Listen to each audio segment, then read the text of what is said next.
Chaos Descends. EMP Collapse, Book 7. Written by Christine Kersey. Narration by 11 Labs. Produced by Christine Kersey. Copyright 2026 by Christine Kersey. Author's Note. Although parts of this story take place in real locations, some details and descriptions have been modified for storytelling purposes. Distances, routes, and geographic features may not be portrayed exactly as they exist in reality. These changes were made solely to serve the needs of the story. Chapter 1. Scott. The heat from the wood-burning stove was nearly suffocating as Scott listened to Alex describe how a dozen armed men in black tactical gear had arrived in Humvees and herded the people of his neighborhood into the elementary schoolyard before demanding everyone hand over their weapons. He wasn't the only one listening. Gathered in his living room were Heather and Melissa, along with all the adults who had come on a big yellow school bus that was now parked in front of his house. The younger children were tucked into bed, and the teenage boys slept in the bunkhouse outside. Emily was with Katie in her room, presumably catching up as the cousins hadn't seen each other in months. "We saw it all from behind a fence," Melissa said, her fingers twisting together. "It was horrifying." She glanced at Heather, who was listening with rapt attention. Melissa's lips pursed as if she was deciding how much to tell, but then she sighed as if she'd made a decision, as if she knew this wasn't the time to hold anything back. "Harper executed Brian, right in front of everyone. Her voice caught. And then his soldiers murdered a man who hadn't followed Harper's instructions." Melissa glanced at Stan, then Luke, before settling her eyes on Alex. "We all saw it."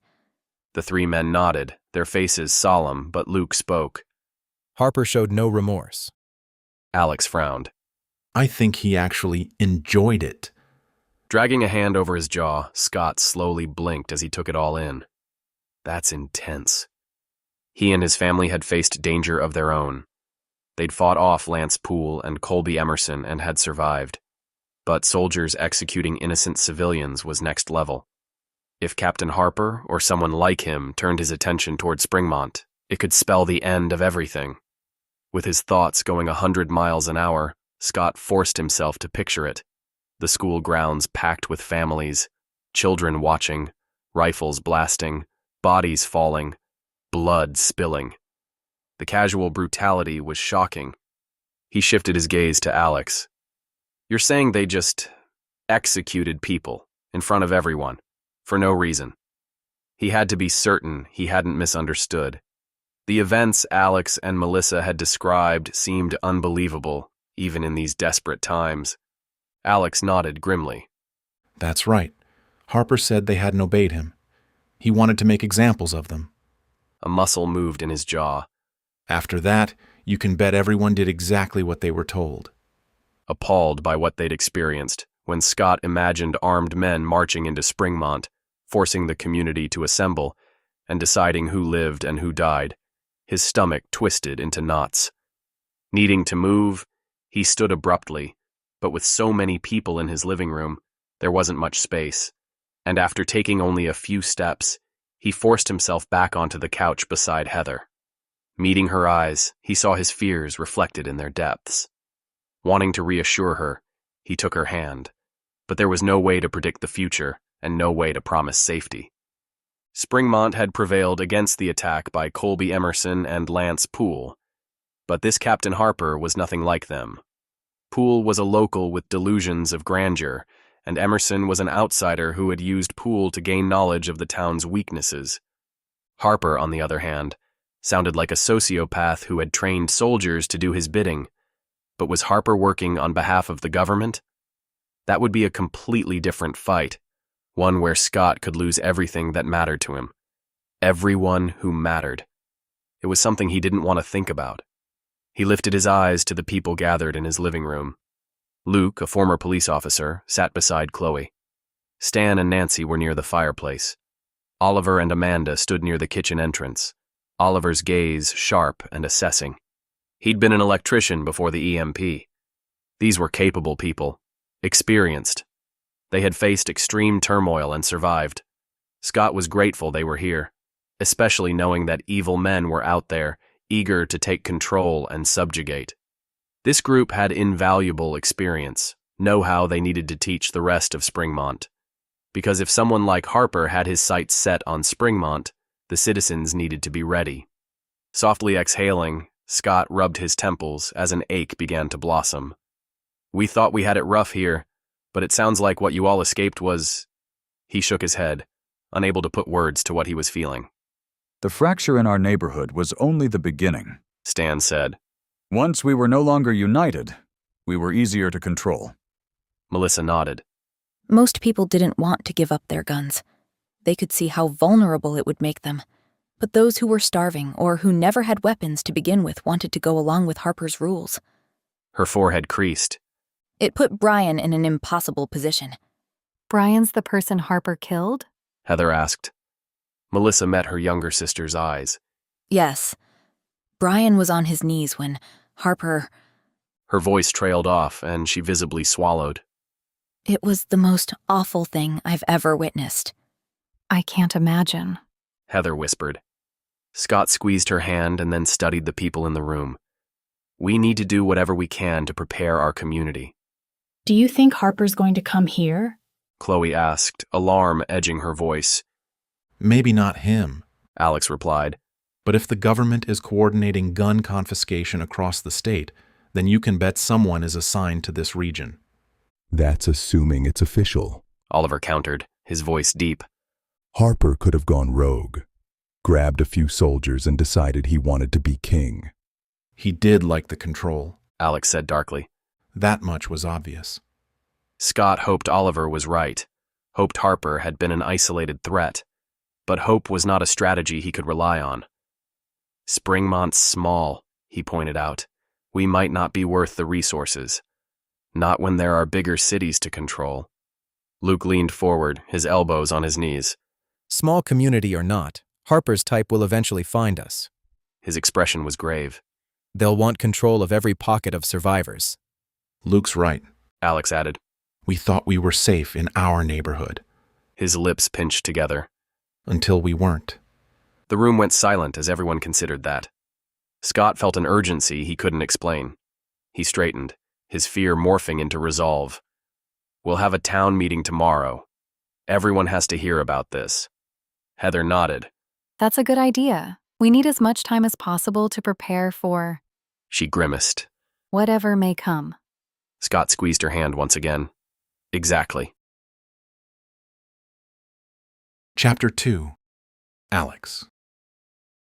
That night, in the room he and Melissa had been assigned, Alex pulled back the covers and climbed into bed. It wasn't like their room at home with an ensuite bathroom, but he was extremely grateful that his family had found a safe place to land. The way Scott and Heather had welcomed him and his group had been more than he could have hoped for. How do you think the people of Springmont are going to take the news about Captain Harper? Melissa asked as she slid in beside him. Feeling a mix of deep gratitude for their circumstances and a low, simmering worry about what the future held, he met Melissa's eyes. No idea. From what Scott had told him, it sounded like Springmont already had a decent setup, but it could do more, like beef up its defenses and lookout points, as well as provide more training for its citizens. But in the weeks since the EMP, Alex had learned that not everyone's mind worked like his. There would be resistance to strangers coming in and telling these fiercely independent people what to do. Melissa snuggled against him, and for the first time in a while, Alex felt himself relax. They were safe at Scott and Heather's place. Earlier, the adults had come up with a rotating guard schedule, and at that moment, Oliver and Luke were keeping watch. Alex and Melissa would take their turn in a few hours. It was almost hard to remember what life had been like before, when he could go to bed not fearing a nighttime attack, not fearing for the safety of his family. He knew it would be a long, long time before he would have that kind of security again, if he ever did. Go to sleep, Alex, Melissa whispered. I know you have a lot on your mind, but you need your rest. He kissed her and said, "Good night." But his mind wouldn't stop churning through the endless scenarios of what they might face and how he would deal with each situation. Finally, he drifted off. And what felt like moments later, Luke was shaking him awake, Alex's eyes snapped open, his heart racing. What emergency was unfolding now? Your turn for guard duty. Luke whispered. Blinking to rid himself of sleep, Alex nodded. Thanks. Luke left and Alex gently woke Melissa. What's wrong? She looked at him wide-eyed. Nothing. Just our turn for guard duty. She pushed herself into a sitting position. You almost gave me a heart attack. He chuckled. I know what you mean, but we're safe here. A few minutes later, he stepped onto the porch. Cool air flowed over him as he tilted his head back and studied the stars blazing across the night sky. With no light pollution to wash them out, they were absolutely brilliant. Melissa appeared beside him, zipping up her jacket. It's just as cold here as it was at home. He turned to her with a smile. We're still in the high desert. Yeah, I guess that's true. They stood on the porch, and Alex scanned the property. The moon cast enough light for him to make out trees and outbuildings. Nothing moved. The only thing he heard was the chirp of crickets, a sound that was familiar and oddly comforting. They stepped off the porch and split up, with Melissa going to the side of the house where she could observe both the long driveway and the eastern side of the homestead. Alex went to the opposite side. He strode around the property, reaching the bunkhouse where his 2 boys and several other teenagers were sleeping. When he heard soft snoring, he smiled. Deciding to check on the boys, he opened the door. Baxter leapt to his feet, apparently on guard duty as well. After making sure everything was how it should be, Alex held the door open, and Baxter trotted through it, exiting the bunkhouse. Closing the door with one hand, Alex scratched Baxter's head with the other.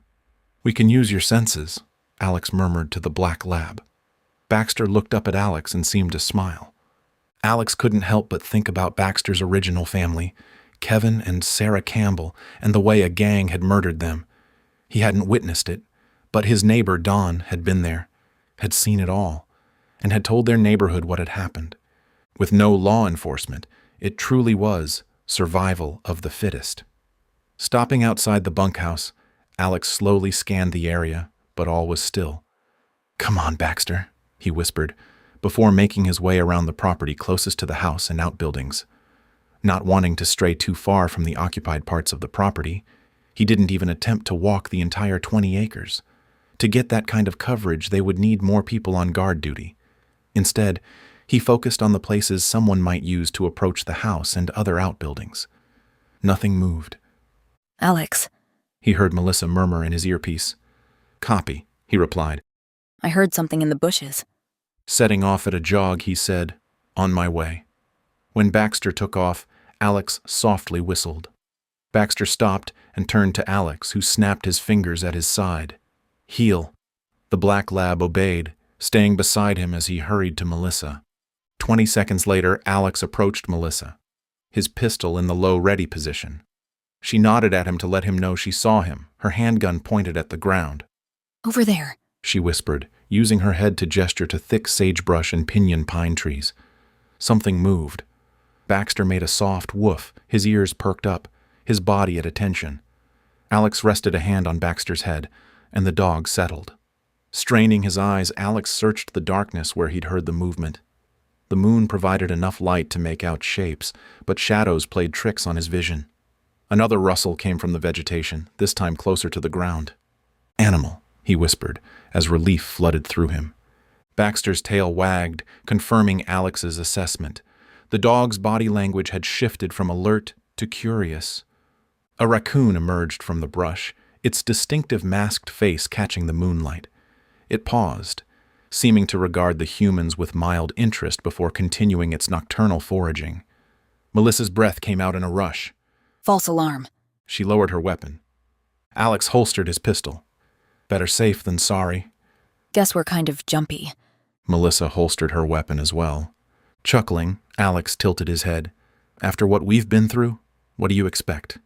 She slowly shook her head. Crazy, isn't it? The world now. Much to his dismay, he was actually getting used to it. Being constantly on his guard had become second nature, but that wasn't the world he wanted his kids to grow up in. Which meant he had to do whatever he could to improve it, to make it safer while still preserving freedom. A tall order, but one he would do anything to make happen, and he knew his friends felt the same way. Chapter 3. Scott. Scott woke early, before the sun had risen. With the new people at his property, he had a lot to do, but that wasn't the only thing that kept him from sleeping in. He'd been thinking about the community meeting they would have that afternoon.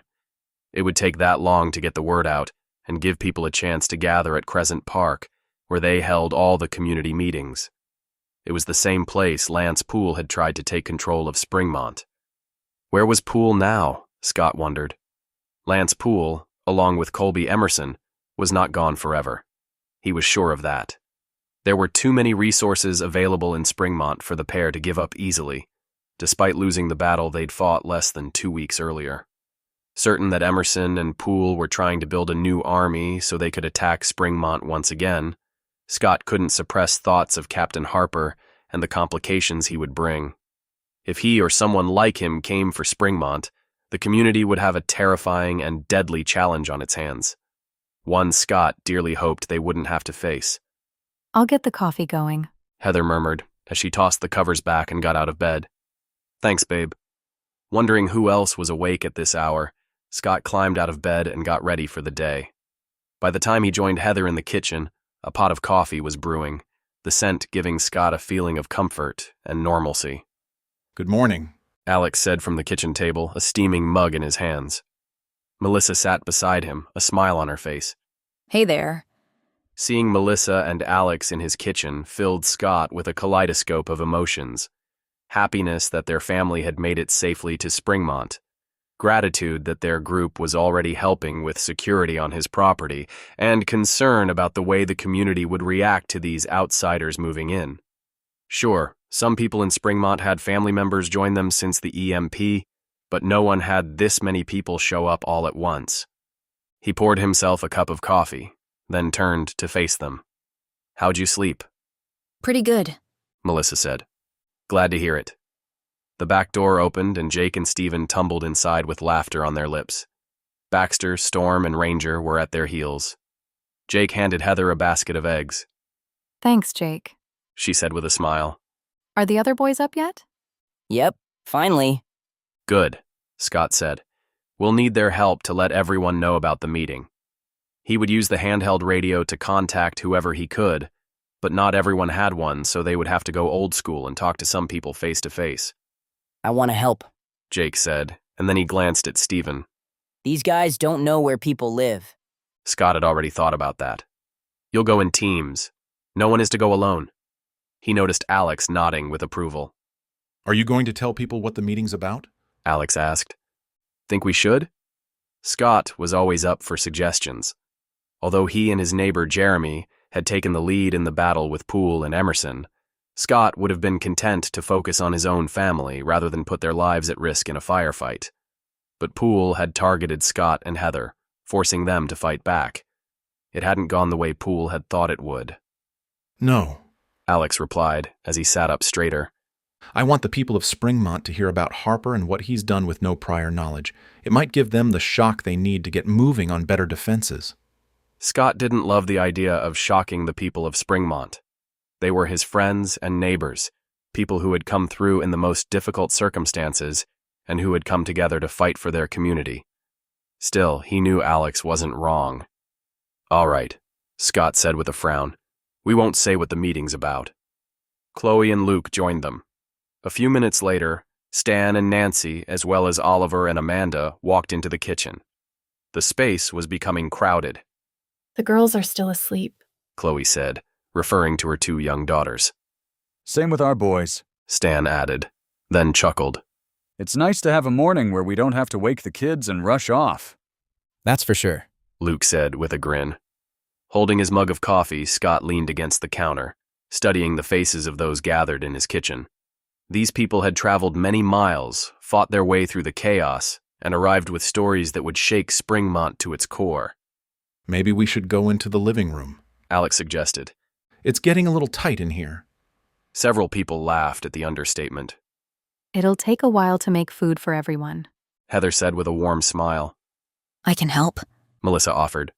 We can help too. Stan said, motioning to Nancy and himself. A few others offered their assistance. When Scott saw that there were plenty of people to take care of breakfast, he led everyone else into the living room to discuss security on the homestead. Have you been patrolling your property during the day? Luke asked him. We did the best we could, but with all the tasks we needed to complete, we just didn't have enough people. Alex grinned. Now you do. Scott smiled back. Now we do. They debated ways they could cover the property and landed on having 3 people on duty at all times. That way, one person could roam farther onto the homestead, but only those experienced in battle would get that duty, which meant only the adults, although Jason joined the discussion partway through and suggested that he and the other teenagers could partner up with more experienced fighters for that job. Jason's nearly as experienced as any of us, Oliver said, his deep voice rumbling. Scott shifted his focus to Jason, who seemed to hold back a smile. His nephew was only 17, 5 years older than his own son, Jake. What had Jason been through? What battles had he faced? Scott knew what his own kids had dealt with, and they hadn't even left Springmont. Certain that Jason had seen a lot more action than perhaps even he himself had, Scott shook his head. Jason can patrol with me, Luke offered. I've seen him in action. Kid's got good instincts. Jason's chin lifted at the praise. Emily, too. Alex added. She's proven herself. Scott nodded, though part of him wondered what kind of world they were living in when teenagers had to prove themselves in combat. The EMP had stolen more than electricity and their way of life. It had stolen their children's innocence. All right then, Scott said. We'll set up rotating patrols, 3 people at a time, with a mix of adults and experienced teens for the roaming guard duty. What about weapons? Luke asked. We brought what we could carry, but I'm not sure it's enough. We've got plenty, Scott assured him. Jeremy and I made sure of that after our first run-in with Poole. Oliver leaned forward. Speaking of Poole, any idea where he went after you ran him off? Scott's jaw tightened. No. He'll be back, Alex said. Men like that don't give up. Especially not when there's someone like Emerson pulling his strings, Luke added. Scott studied the people in his living room. They understood the stakes better than most of Springmont's residents, which reminded him. The community meeting, he began. We need to make sure everyone knows about it. I'll use the radio to contact whoever I can reach, but we'll need to visit people in person too. I know where everyone lives, Jake said from the doorway. Scott turned to see his son standing there with Stephen, both boys holding plates of food. Good. You'll team up with some of the older boys and help spread the message. What time's the meeting? 2 o'clock. That'll give us a chance to reach everyone. Nancy walked in from the kitchen. Breakfast is ready. Come and get it while it's hot. The group began filing toward the kitchen, but Scott lingered behind with Alex, Luke, and Oliver. You think your people will listen? Luke asked Scott. Scott thought about it before replying. We've been through a lot here, but nothing like what you've described. Alex's expression darkened. They'll listen when they hear about Harper executing civilians at the elementary school. And if they don't? Luke pressed. Scott straightened his shoulders. Then we do everything we can to protect our families and hope for the best. That's not enough, Alex said firmly. We can't just hope. We need to be ready, and we need the entire community to back us up. I know. Scott ran a hand through his hair. Jeremy and I have been talking about expanding our defenses, but we've been short on manpower. Not anymore, Oliver said with a grim smile. Scott nodded, feeling both relief and apprehension. These people brought skills and experience that his community desperately needed, but they also brought news of threats that made Poole and Emerson seem manageable by comparison. Pushing aside what he couldn't control, Scott faced the trio. After breakfast, we'll get the word out. I want everyone in Springmont to know about this meeting. Alex nodded once. Sounds like a plan. Let's eat. We've got a long day ahead of us. As they walked toward the kitchen, Scott couldn't shake the feeling that today would mark a turning point for Springmont. By late afternoon, everyone would know what was coming. The question was whether they would be ready to face it. Chapter 4. Alex. Jeremy and his sons will team up with us to let everyone know about the meeting, Scott said. They're on their way over. Glad Scott already had an infrastructure in place and people he could turn to, Alex nodded. I met Jeremy when we arrived yesterday. Seems like a good guy. The pair stood on the porch, away from the others who were doing various tasks before they all headed out. He's going to ask what the meeting's for. Scott rubbed the back of his neck. I think we should tell him. Not knowing the man, Alex could only go by Scott's opinion. You trust him to keep it to himself? 100%. When Poole started causing trouble with my family, Jeremy had my back. No question. Scott got a funny look on his face, as if something troubled him, but then his expression smoothed out. You can trust him to keep things to himself. Curious what his brother-in-law wasn't telling him, Alex slowly nodded. Okay. Something on your mind? Scott asked, his head tilted and his eyes squinting in question. Alex studied Scott. You just seem like you're holding something back. Care to share? Scott's face flushed as he hesitated. Not wanting to pry if his brother-in-law didn't want to share, Alex held up a hand. Never mind, it's none of my business. Exhaling a breath, Scott shook his head. No, it's okay. I'm not proud of what happened, but I'd do it again if it meant protecting my family. His curiosity more than piqued. Alex waited to hear what Scott had to say. But first, he had to make one thing clear.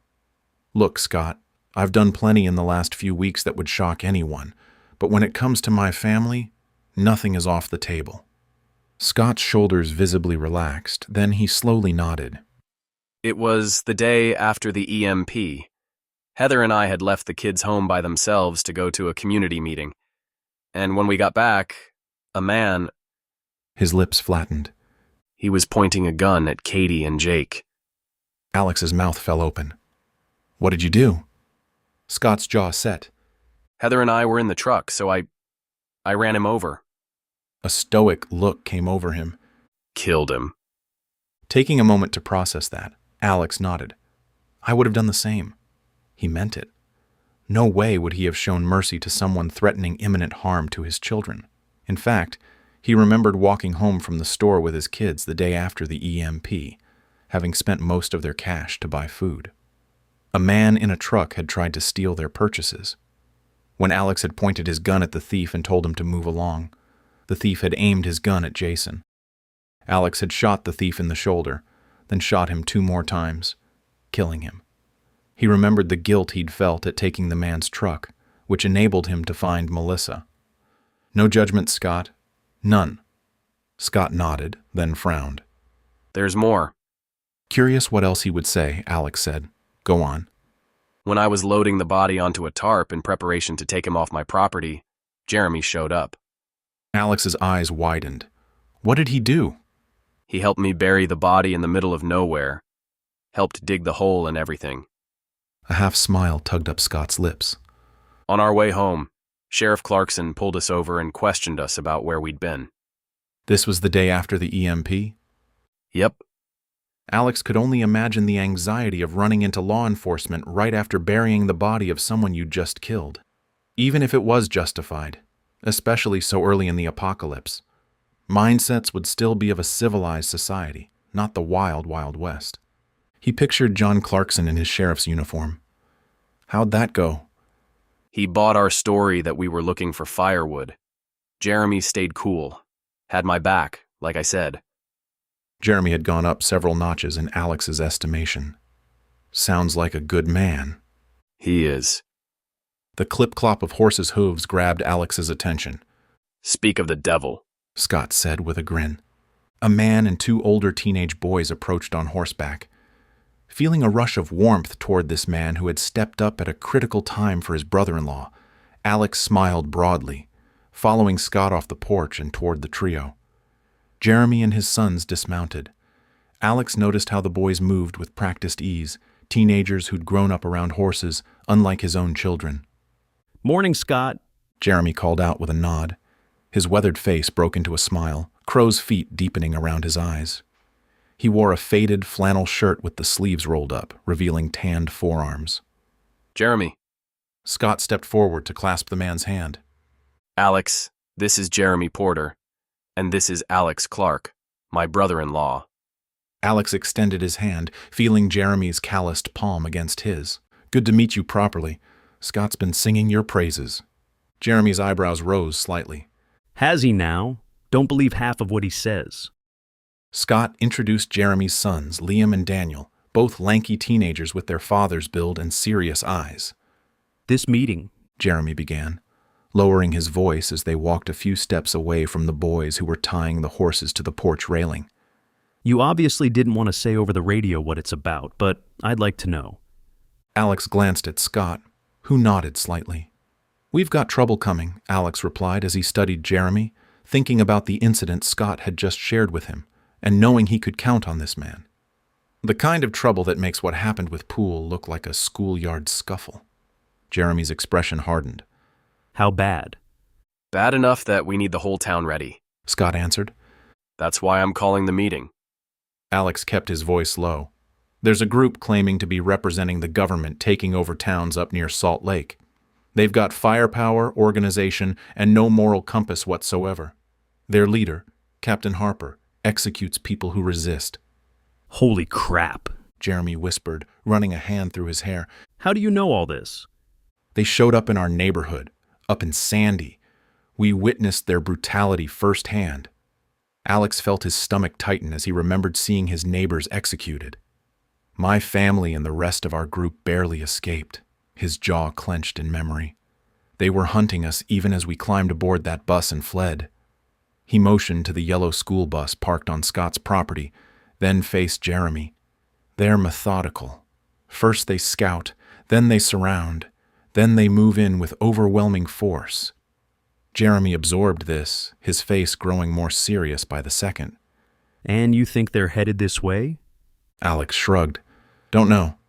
But Springmont needs to be prepared, especially if they really are from the government. Chances are they'll show up eventually.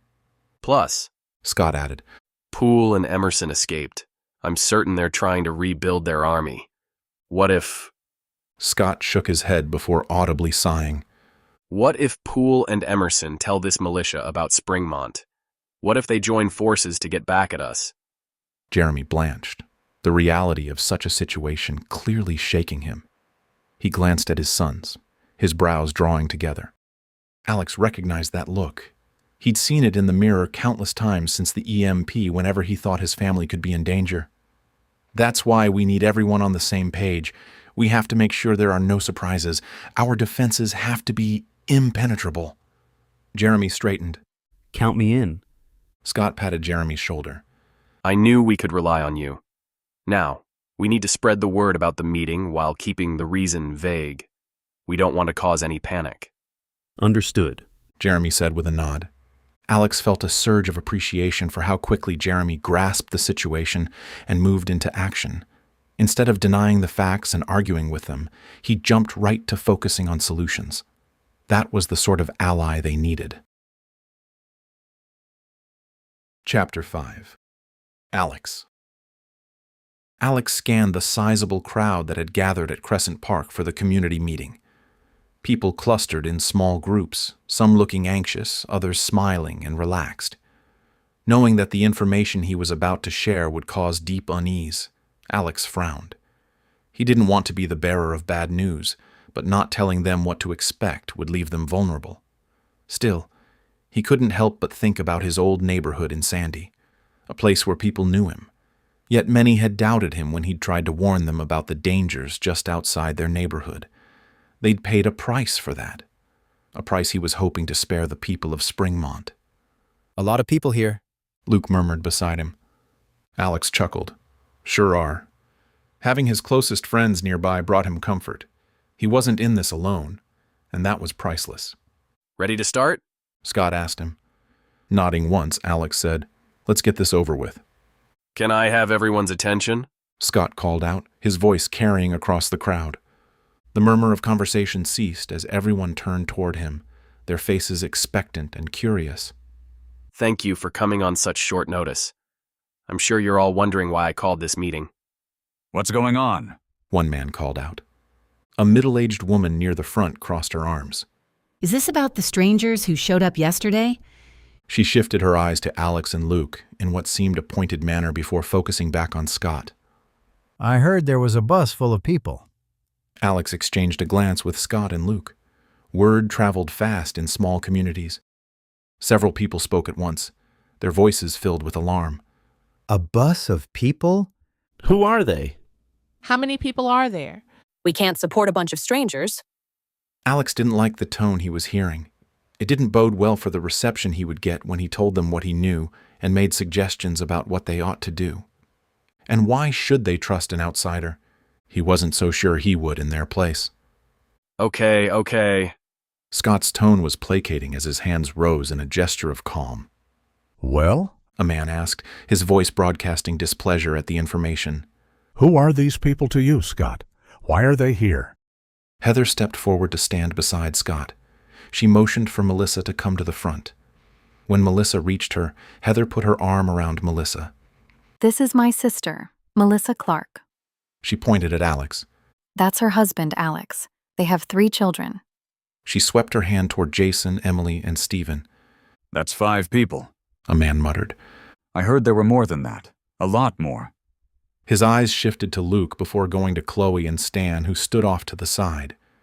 Before they'd left for the meeting, Alex and Scott had decided it might be overwhelming to bring all of their group, so Oliver, Amanda, and Nancy had stayed at the house with the younger children and the other teenagers. Now, Alex was glad they'd had the foresight to leave some people behind. Knowing he needed to take control of this meeting, Alex moved to stand next to Scott, his chin up and his shoulders back. The suspicious faces staring back at him reminded him of the first days after the EMP, before people understood what was really happening. Just like when his neighbors had trouble grasping how evil some people could become. He'd seen the same doubt in his neighbors' eyes right before their community had fallen apart. "My name is Alex Clark," he began, his voice calm and confident. "My family and I, along with some of our neighbors, traveled here from Sandy, near Salt Lake City." He met the eyes of those closest to him. "First off, let me reassure you we're not here to take your resources or cause trouble." A man with a weathered face snorted. That's what they all say. Alex nodded, acknowledging the man's skepticism. "I understand your concerns. If strangers showed up in my community, I'd have questions too." He chose his next words carefully. "We're here because we ran from something worse than anything you've seen since the EMP, and that something may come to Springmont." "What are you talking about?" What are you running from? Alex scanned the throng, meeting as many eyes as he could. "I'm talking about a military group claiming to represent the government. I don't know if it's state government or federal, but a man who calls himself Captain Harper is their leader. Harper is taking control of communities one by one." "How are they taking control?" Another man asked, his face broadcasting skepticism. Alex focused on the man. "By force. And if anyone resists or questions his authority," he paused to give his next words more weight, "they're executed." The crowd erupted, their comments ranging from clamors of fear to exclamations of disbelief. Oh no! That's impossible. Why should we believe you? When are they coming? You're making that up. Sheriff John Clarkson stepped forward, his hands raised for quiet. After a full minute, the crowd finally settled and faced him, ready to hear what he had to say. Alex also wondered what he would say. He'd only met the man a few days earlier, but during that time, they'd been in more than one battle together. He could only hope John Clarkson wouldn't add any doubts to the big pot that was already simmering. Several days ago, I met Alex and his family, Clarkson began, gesturing toward Alex and Melissa, as well as their neighbors. Cheryl, our kids and I were just beginning our trip back here to Springmont from Fillmore when I came across Alex and his group on the interstate. They were kind enough to allow us to join them on their journey. Alex noticed some people frowning. One man yelled, "That's only 125 miles. What's the big deal?" The sheriff stared at the man. Clint, have you been outside of Springmont since the EMP? All eyes shifted to the man who looked embarrassed to be called out. "No," he finally replied. Sheriff Clarkson slowly nodded. Be grateful for that, because it's not like you remember. I can promise you that. Roving gangs and desperate people make it a dangerous journey, no matter how short the distance. Clarkson swept his gaze over the assembled group. If not for Alex and his friends, I'm not certain my family would have made it here in one piece. He nodded as if deciding what to say. If you care about Springmont, I would urge you to listen to Alex and his friends. They know what they're talking about, and they know what they're doing. He met the eyes of those in the first 2 rows. I've seen them in action. They know how to work as a team. They can teach us a thing or two. That's all well and good, A man wearing a blue ball cap loudly declared.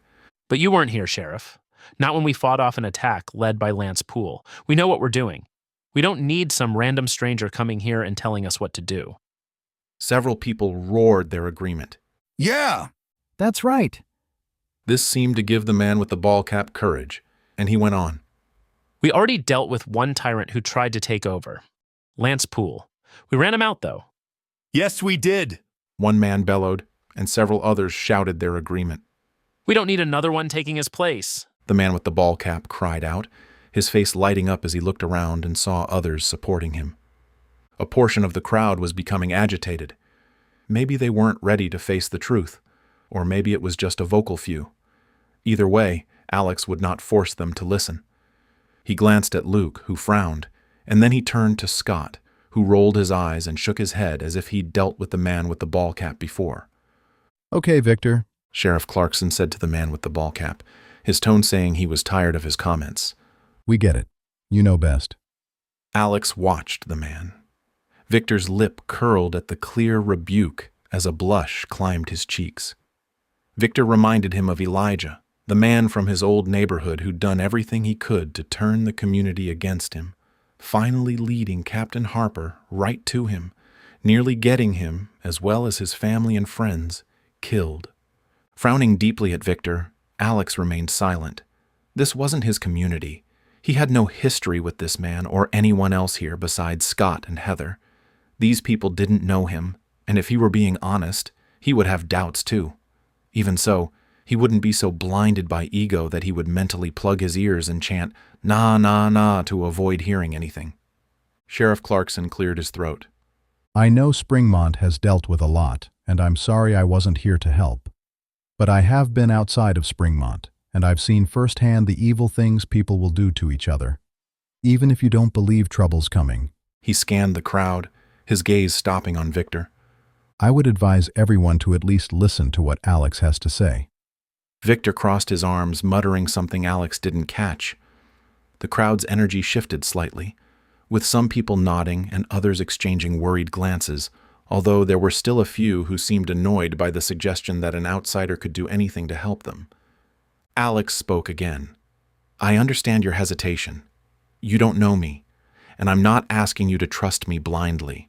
But what we're facing isn't just another group of desperate people. This is an organized militia with heavy weaponry, vehicles, training, and a plan. A middle-aged woman raised her hand.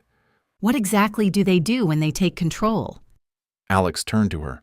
First, they identify the community leaders and coerce them to get people to comply. He kept his voice steady despite the memories flooding back. Comply with what? A woman in the second row asked. Alex focused on her. They offer food, water, and medicine. A small smile lifted her lips. That doesn't sound so bad. Others nodded their agreement, and relief swept over the features of several people as if Alex was actually bringing good news, as if he was telling them that help was on the way. It does sound good, doesn't it? Alex agreed with a tight smile. Heads nodded, smiles grew, bodies relaxed. He studied their faces, wishing he could tell them that Captain Harper and others like him truly had benevolent intentions. But that just wasn't the case, and he couldn't help but press his lips into a tight grimace. Then he went on. Even before the EMP, nothing was free. But now, with resources scarce? He let the question hang in the air as he appraised them. The happiness they'd shown moments before dimmed as they grasped his point. These people professing to be from the government don't give resources away for free, he continued. They don't come to help you out. He noted everyone listening intently, even those who had expressed doubt. Good. That meant they were taking him seriously. These people demand something in return. Like what? A man asked, his eyes narrowed. Flattening his lips, Alex paused for effect. He saw weapons on the hips of most of the attendees. Obviously, they took their Second Amendment rights seriously, which made sense after their battle with Lance Poole. They had to be ready for anything at any time. He scrutinized them, confident in how they were going to react to what he was about to say. He was counting on it to get them on his side. In exchange for giving the community critical supplies, he began, slowly scanning their faces, they require everyone, and I mean every single person, to hand over every single gun they own. Gasps of outrage filled the park, with some people resting their hands on their holstered weapons. That would leave us defenseless. There's no way. How would I protect my family? Gratified that these people felt the same way he did, Alex slowly nodded. Exactly. What if we refuse? A man in the middle of the crowd asked. Alex swallowed hard as he remembered the executions he'd witnessed. First Brian, for not doing what Captain Harper had told him to, and then another man who had initially refused to hand over his weapon. But even after the man had agreed to do so, Harper had had his men kill him, just to show what happened to those who didn't immediately obey. Alex looked right at the man who asked, and in a monotone replied, "They'll kill you." Chapter 6. Scott. Alex's words echoed in Scott's mind. They'll kill you. Even though the day before he'd listened to his brother-in-law describe how Captain Harper had executed his neighbors, hearing it now shook him. Scott surveyed the people gathered in front of him, his friends and neighbors. Their eyes were wide as exclamations of fear reverberated through the park. He'd expected some level of shock, but the visceral reaction to Alex's warning underscored what he'd feared. Springmont wasn't ready for this threat. Victor's voice cut through the murmurs. This is ridiculous. We've handled threats before. We ran off Lance Poole and his crew just fine. He made a scoffing sound. You're just trying to scare us so you can take control. Scott didn't miss the way some people clung to Victor's ridiculous assumption, as if that was the better option. After all, arguing with a stranger who was simply talking to them was much more palatable than accepting that they were in real danger. Not able to listen to Victor's blathering any longer, Scott spoke up. This is nothing like dealing with Poole and Emerson, Victor. These aren't locals looking for easy pickings. These people are military. They're organized, well-trained, and disciplined. He glanced at Alex, remembering the details of the execution he'd spoken of. Then he faced Victor. These people are brutal. You saw this with your own eyes? Victor asked, his tone saying that he knew Scott hadn't. Or you're just going off what this guy said? He sneered as he pointed at Alex. I was there, Luke said. I saw it. And who are you? Victor asked, his voice thick with disdain. Before the EMP, I was in law enforcement. Scott could see that about Alex's friend. Luke was clean-cut and had an air of authority, and when Scott surreptitiously watched the crowd, he could tell that they saw it too. There was a man in our neighborhood. His name was Brian. He was a good man. He'd been leading our neighborhood and was doing his best to be fair. It wasn't easy, but he was trying. Luke visibly swallowed. When Harper showed up in Humvees with fully armed soldiers dressed in black, the neighborhood gathered at the elementary school as instructed, and right in front of us, Harper made Brian kneel, and... Luke stopped, clearly trying to gather his emotions. Harper executed him, shot him in the back of the head. Gasps and soft exclamations filled the air. Why did he do that? A woman cried out as if there could be a reasonable explanation for such brutality. Luke turned to her, his voice softening. Brian tried to protect our community, but he defied Harper. His lips flattened. Harper wanted to make an example of Brian, to show what would happen to those who didn't bend the knee. Fear spread through the gathering like a cold mist, silencing the crowd. Children played on the nearby equipment, their laughter in sharp contrast to the heaviness that had descended on the adults. For his part, Scott felt sick. Harper was a tyrant, a brutal, evil tyrant. Springmont would crumble under someone like that, especially if he brought well-trained soldiers with him. An older man near the front raised his hand. So what do we do? Just wait for them to come and take over? No, Alex replied, his tone confident. We prepare and organize. Victor scoffed. Organize what? A welcome party? You expect us to fight trained soldiers? Scott's patience with Victor was wearing thin. Of course not. He focused on Victor. I expect us to defend our homes and families. Or would you rather kneel and let this Harper put a bullet in your head? Sheriff Clarkson cleared his throat. Scott and Alex are right. We need to be ready. The sheriff's endorsement carried weight, and Scott noticed several people nodding in agreement. We already have lookouts in place, Clint pointed out. What else can we do? All eyes shifted to Alex. Glad to see that people were finally listening to him rather than arguing with him, Scott held back a smile. 2 things we can do right away, Alex began, his expression serious.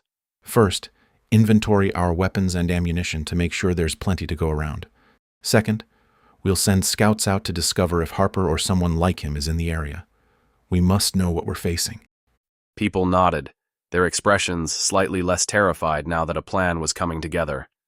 There's one other important consideration, Scott added with a glance at Alex, who nodded once. They'd discussed earlier that Scott would address this part.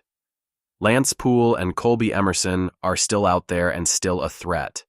Our concern is that Poole and Emerson will join forces with this militia and not only lead them straight to Springmont, but tell them all of our weaknesses. Worry and dread washed over people's faces. Keep in mind, Scott went on, trying to calm people's fears, we're not starting from zero. We have defensive measures in place, and many of you have battle experience. We will face whatever is thrown our way, and we will prevail. A sense of hope and possibility slowly emerged as small smiles appeared and quiet conversations began. These threats are serious, Scott added, but we're not helpless. The people of Springmont united before to defend what's ours. We can do it again. He met the eyes of several individuals. Let's get started. Chapter 7. Alex. Back at Scott and Heather's place, Alex, Scott, and the others who had attended the meeting recounted how it had gone to those who had stayed behind. They were sitting outside where the weather was pleasant and there was plenty of room to spread out. The younger children played in the grass while the older teenagers joined in the conversation. Who's going to scout? Alex was glad Oliver had brought that up, because there was no time to waste. They needed to gather intelligence right away. So many of you have the right skills and experience, Alex began. But we need people here to keep everyone safe. Heads nodded in understanding. They all had a stake in making sure security was strong at the homestead. Their families, as well as life-giving supplies, had to be protected. Stan leaned against a post, his arms crossed. I'll support whatever you decide. Others voiced their agreement. Feeling the pressure of leadership, Alex nodded. I appreciate that, but it's not fully up to me. I have a team in mind, but you all have as much say as I do. Luke chuckled. That's why we like you to take charge, Alex. You don't shove your ideas down our throats. Glad they saw it that way, Alex felt more confident in voicing what he'd come up with. All right, we definitely need experienced fighters here to watch over things. But out there, he waved his hand in a vague motion to show outside of Springmont, we'll constantly be on our guard. 100%, Oliver said. Absolutely, Luke replied. For sure, Melissa chimed in. Not sure how his wife would take his recommendation, he appraised her. She gave him a soft smile, as if to say that she knew what he was going to suggest, and that she was okay with it. He met her eyes. Then he scanned the faces of the people he cared about most in the world. Whoever went with him would face danger, but he knew they would quickly agree to go. I don't know how long this mission will take, he stated, but I suspect there will be many challenges. Soft chuckles sounded, as they all knew what it was like out there. But with a small team, he continued, we'll be agile, and we'll be efficient. Pursing his lips, he made eye contact with each person. The team I have in mind includes myself, Luke, Oliver, and Scott. Alex saw disappointment on Jason's face and a mix of relief and fear on Melissa's. He couldn't miss the concern in Heather's eyes and knew this would be Scott's first foray outside of Springmont. Not only could Scott identify Lance Poole and Colby Emerson, but he knew this area better than any of the other experienced fighters. The only other possible option was Heather, but Alex wasn't about to take her on this mission. Scott was the obvious choice. When do we leave? Oliver asked, eager to get going. First thing tomorrow, Alex replied, and then he scanned the assembled group. Does anyone have questions about this team? Heather shifted in her seat as if she wanted to object, but when Scott put his hand on hers, she met his eyes, and then a tentative smile lifted her lips. Of course we don't want you to go, Melissa said, glancing at the others who were staying behind. They nodded as if she were speaking on their behalf. but someone has to, and the 4 of you have the best chance of success. She visibly swallowed. Just come back safely. Heather's chin wobbled as if trying to control her emotions. It's not like we're going to war, Alex began, then stopped because he didn't know what they would face. As resources dwindled day by day, people were becoming more desperate. When in survival mode, people did pretty horrific things. History had proven that, and the things he'd witnessed since the EMP backed it up. He shifted his focus to his sister-in-law. We'll be careful, but it's crucial that we find out what could come for Springmont. Heather pinched the skin at her throat. I know. All right, Alex said as he slapped his thighs once. Let's gather the supplies we'll take with us. We need the most critical items to fit in backpacks. We're taking a truck, aren't we? Alex turned to Scott. Yeah, but we need to be prepared to end up on foot. Chuckling nervously, Scott said, So, what you're saying is, wear comfortable shoes. Not able to hold back a grin, Alex nodded. Yep. Got it. The group broke up to prepare for the scouting mission. Alex created a mental checklist of what they would need, from weapons to food to first aid supplies. Wanting to make sure there would be no mechanical surprises when they left the next morning, he walked to the truck they would take and did a quick inspection of the engine and tires. As he closed the hood, he heard footsteps behind him.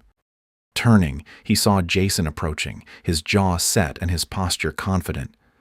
Dad, I want to go with you. Alex had been expecting this. He leaned against the truck and studied his 17-year-old son.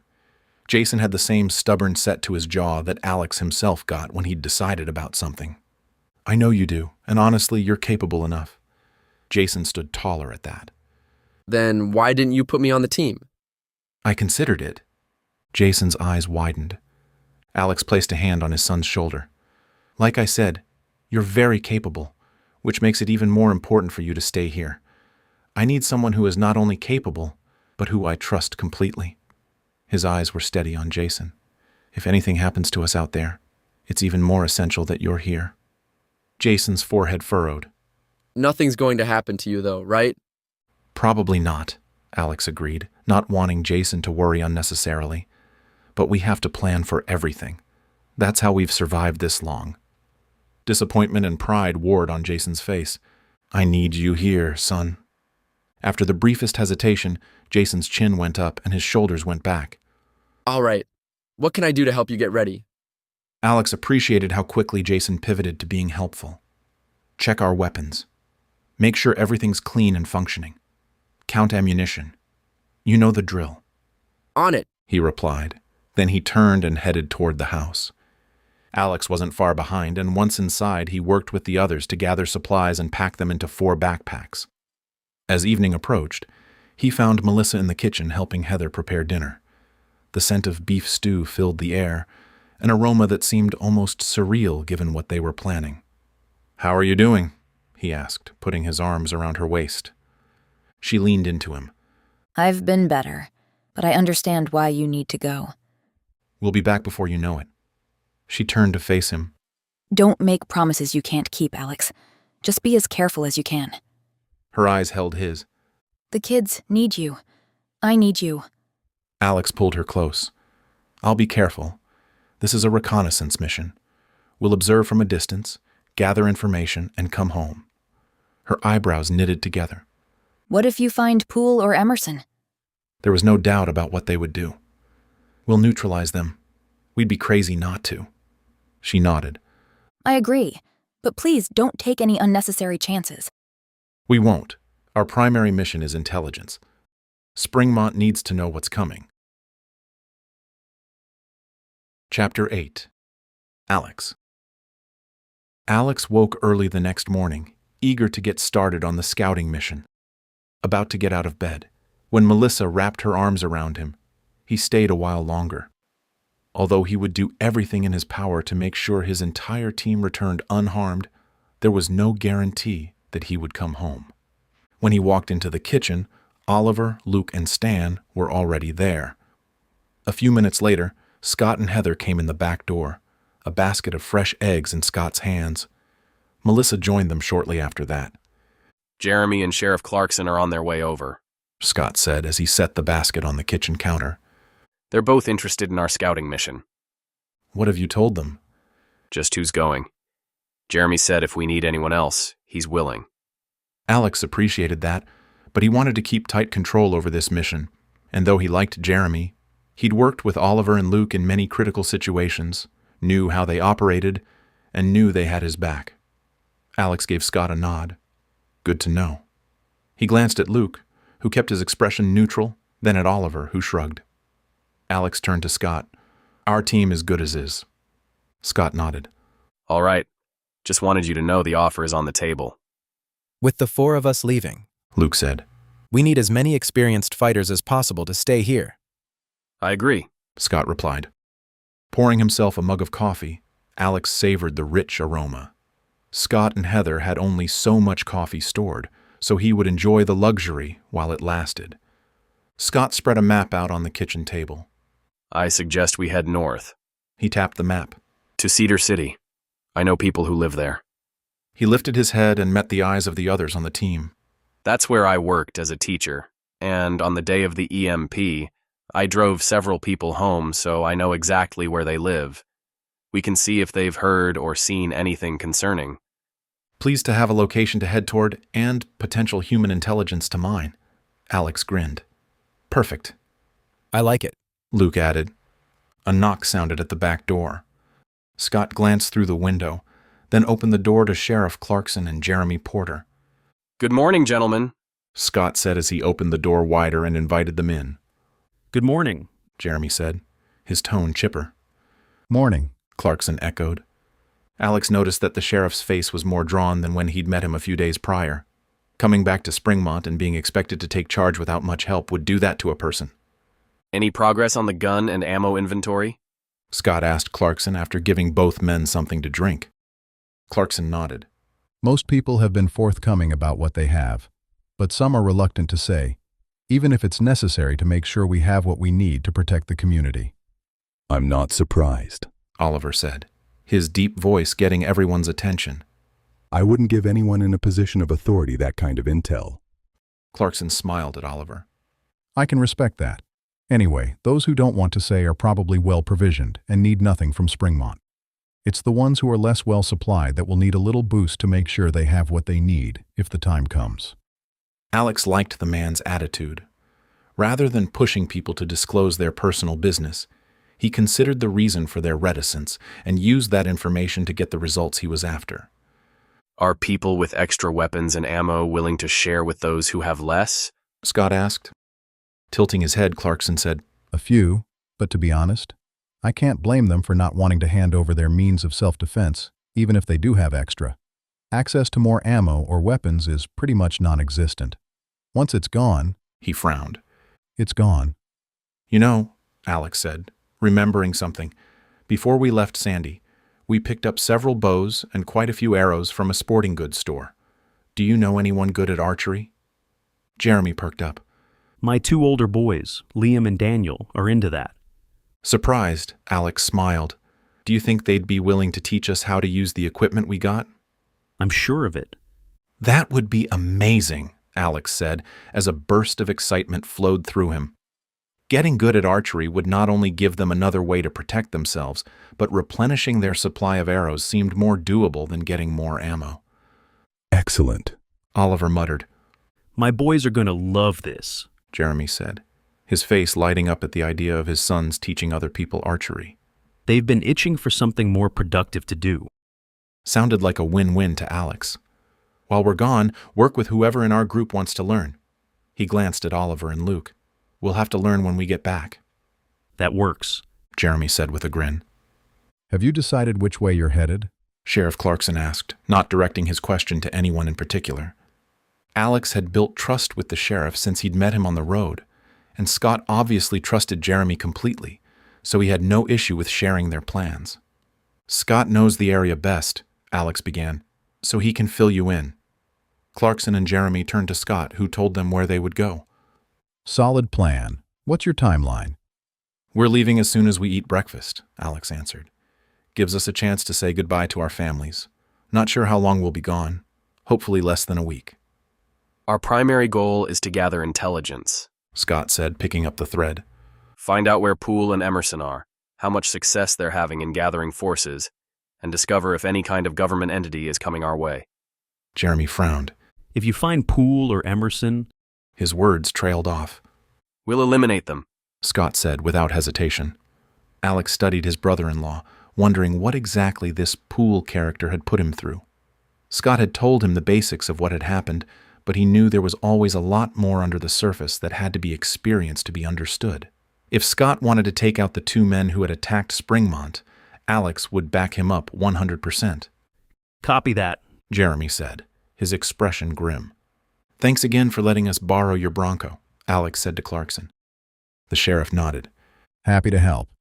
Clarkson had agreed to let them use his Bronco, and in exchange he would borrow one of their trucks. They'd decided it would be better if they could all ride inside the vehicle. If they took one of their trucks, 1 or 2 people would have to ride in the bed. You're welcome to stay for breakfast, Heather said to Clarkson and Jeremy. Thanks, Jeremy replied. But I need to get back to my place. I've got to run too, the sheriff said as he handed Alex his keys. In return, Alex gave him the keys to the blue truck. We'll have you over when we get back, Scott said. Both your families can join us for a barbecue. Jeremy clapped Scott on the back. Look forward to it. Both men left, and Alex, Melissa, and their children went out to the back patio to eat breakfast, which is where Scott and Heather had set up 2 long tables. It was the only space that could fit the entire group. As they ate, Alex scanned the teenagers. 5 boys and 2 girls, all strong and healthy. They'd been excited when he'd told them Daniel and Liam would give bow and arrow lessons. When are Daniel and Liam coming over? Stephen, 13, asked. Yeah. 12-year-old Jake agreed as he forked his eggs. I'm ready to get started. Jeremy didn't say, Scott replied with a chuckle. But the 2 of you could walk over to the Porters and ask. We will, Jake said with enthusiasm, and Stephen nodded vigorously. Alex noticed that Jason and the other older teens played it cool, but he'd seen their eagerness when he'd made the announcement. Glad they would have a new skill to focus on while he was gone, he shifted his gaze to Melissa, who was watching him. She smiled softly, and he knew that despite her support, she was anxious. He wouldn't want to trade places with her. Scouting for intel was preferable to staying home and worrying. Regardless, he appreciated that she never complained.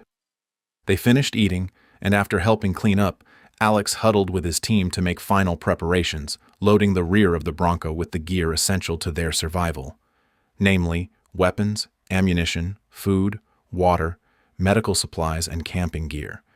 This was in addition to what they'd packed in backpacks, which they piled on top of the rest of the gear. That's the last of it, Luke stated. Good thing, Alex said with a laugh. There's no room left. Let's just hope we can hang on to this beast until we get back, Oliver said as he slapped the side of the Bronco. I would hate to lose any of these supplies. Not to mention, it's the sheriff's truck, Scott said, his eyebrows raised. They all laughed. After taking some time to say goodbye to their families, Oliver and Luke climbed into the rear, Scott got behind the wheel, and Alex slid into the passenger side. Ready? Scott asked once Alex had fastened his seatbelt. Yep. Alex watched his family, who stood on the red dirt in front of the house with the rest of those staying behind. Lifting his hand in a wave, Alex felt the Bronco lurch forward. As they turned around and headed toward the main road, Alex watched his family in the side mirror until he could no longer see them. The mission had begun. Chapter 9. Scott. It didn't take long to reach the I-15 on-ramp. As the one who'd suggested they go to Cedar City, Scott felt pressure to deliver intelligence from people he knew, people he had worked with before the world came crashing down. They were good people, men and women he could trust. He didn't know where else to start. Maybe he would even get lucky, and they would have useful information. Scott steered the Bronco onto the northbound on-ramp, and as they entered the interstate, an eeriness settled over him. This was the first time he'd been outside of Springmont since coming home from his school after the EMP. Then, people on the interstate had still been in their cars, evidently waiting for someone to rescue them. Now, every vehicle was empty, with some pushed to the shoulder. A couple were even burned, their metal husks blackened, but all were completely abandoned. He couldn't help but wonder what had become of their occupants. Had they made it home, or had something happened to them on their journey back to their families? Knowing Alex, Luke, and Oliver had traveled over 200 miles from Sandy down to Springmont, Scott felt a new respect toward his brother-in-law and his friends. They'd had their families with them, including young children. And they'd made it all the way down, with the only injury being a minor one that Jason had gotten when someone had shattered the windshield of one of their trucks. Despite his concern about being away from the relative safety of Springmont, Scott knew being with this team gave him the best chance of making it home safely. They were battle-tested and ready for pretty much anything. Do you think the people you know are still around? Oliver asked from the back seat. Scott met the big man's eyes in the rearview mirror. Some of them ought to be. How many are we going to visit? Alex asked. Scott glanced at him before focusing back on the road, changing lanes to avoid a stalled car. I brought 4 people home after the EMP so we can visit all of them. The distance from Springmont to Cedar wasn't terribly far, about 20 miles, but with cars randomly stopped on the interstate, the drive was definitely slower than his commute had been. Watch for movement, Alex said as they approached an overpass, his head swiveling from side to side, which put Scott on high alert. Overpasses are ripe for ambushes. Ask me how I know. Though surrounded by sagebrush rather than buildings and houses, Scott still didn't take their safety for granted. Everyone became more alert, but no one was visible on or near the overpass. Once they'd driven about half a mile beyond it, Scott heard Luke say, "Clear." Would it be like this the rest of the time they were scouting? Tension flared inside Scott's body. Battling Emerson and Poole had been extremely anxiety-inducing, but knowing danger could appear at any moment was much more stressful than he could have imagined. When they reached the outskirts of Cedar, Scott consciously loosened his hands from the death grip they had on the steering wheel. "We'll take the next exit." His voice was steady despite his pounding heart.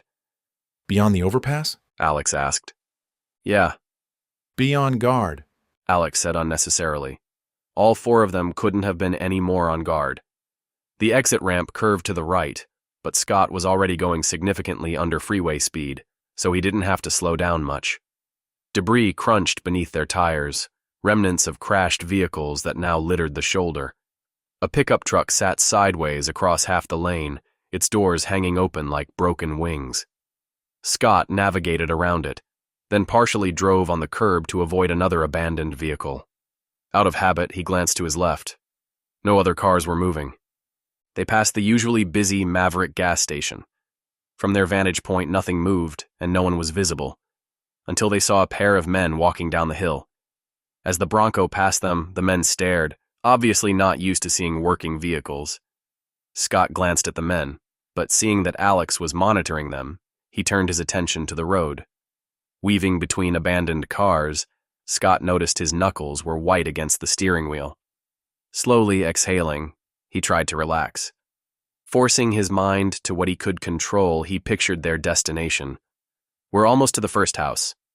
He glanced at a McDonald's and other commercial businesses as they passed them.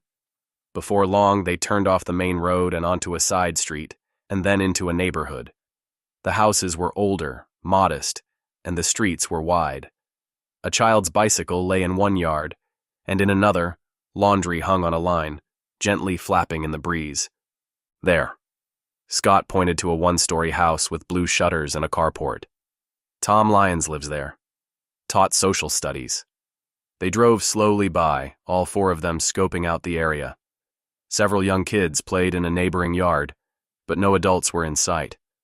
They drove past Tom's house to the end of the street, where Scott made a U-turn before pulling the Bronco to the curb 2 houses away from Lyons' place. They could see his house without obstruction. "How do you want to play this?" Alex asked. Scott killed the engine. "Tom's a good man, has 2 teenage daughters. But let me approach first."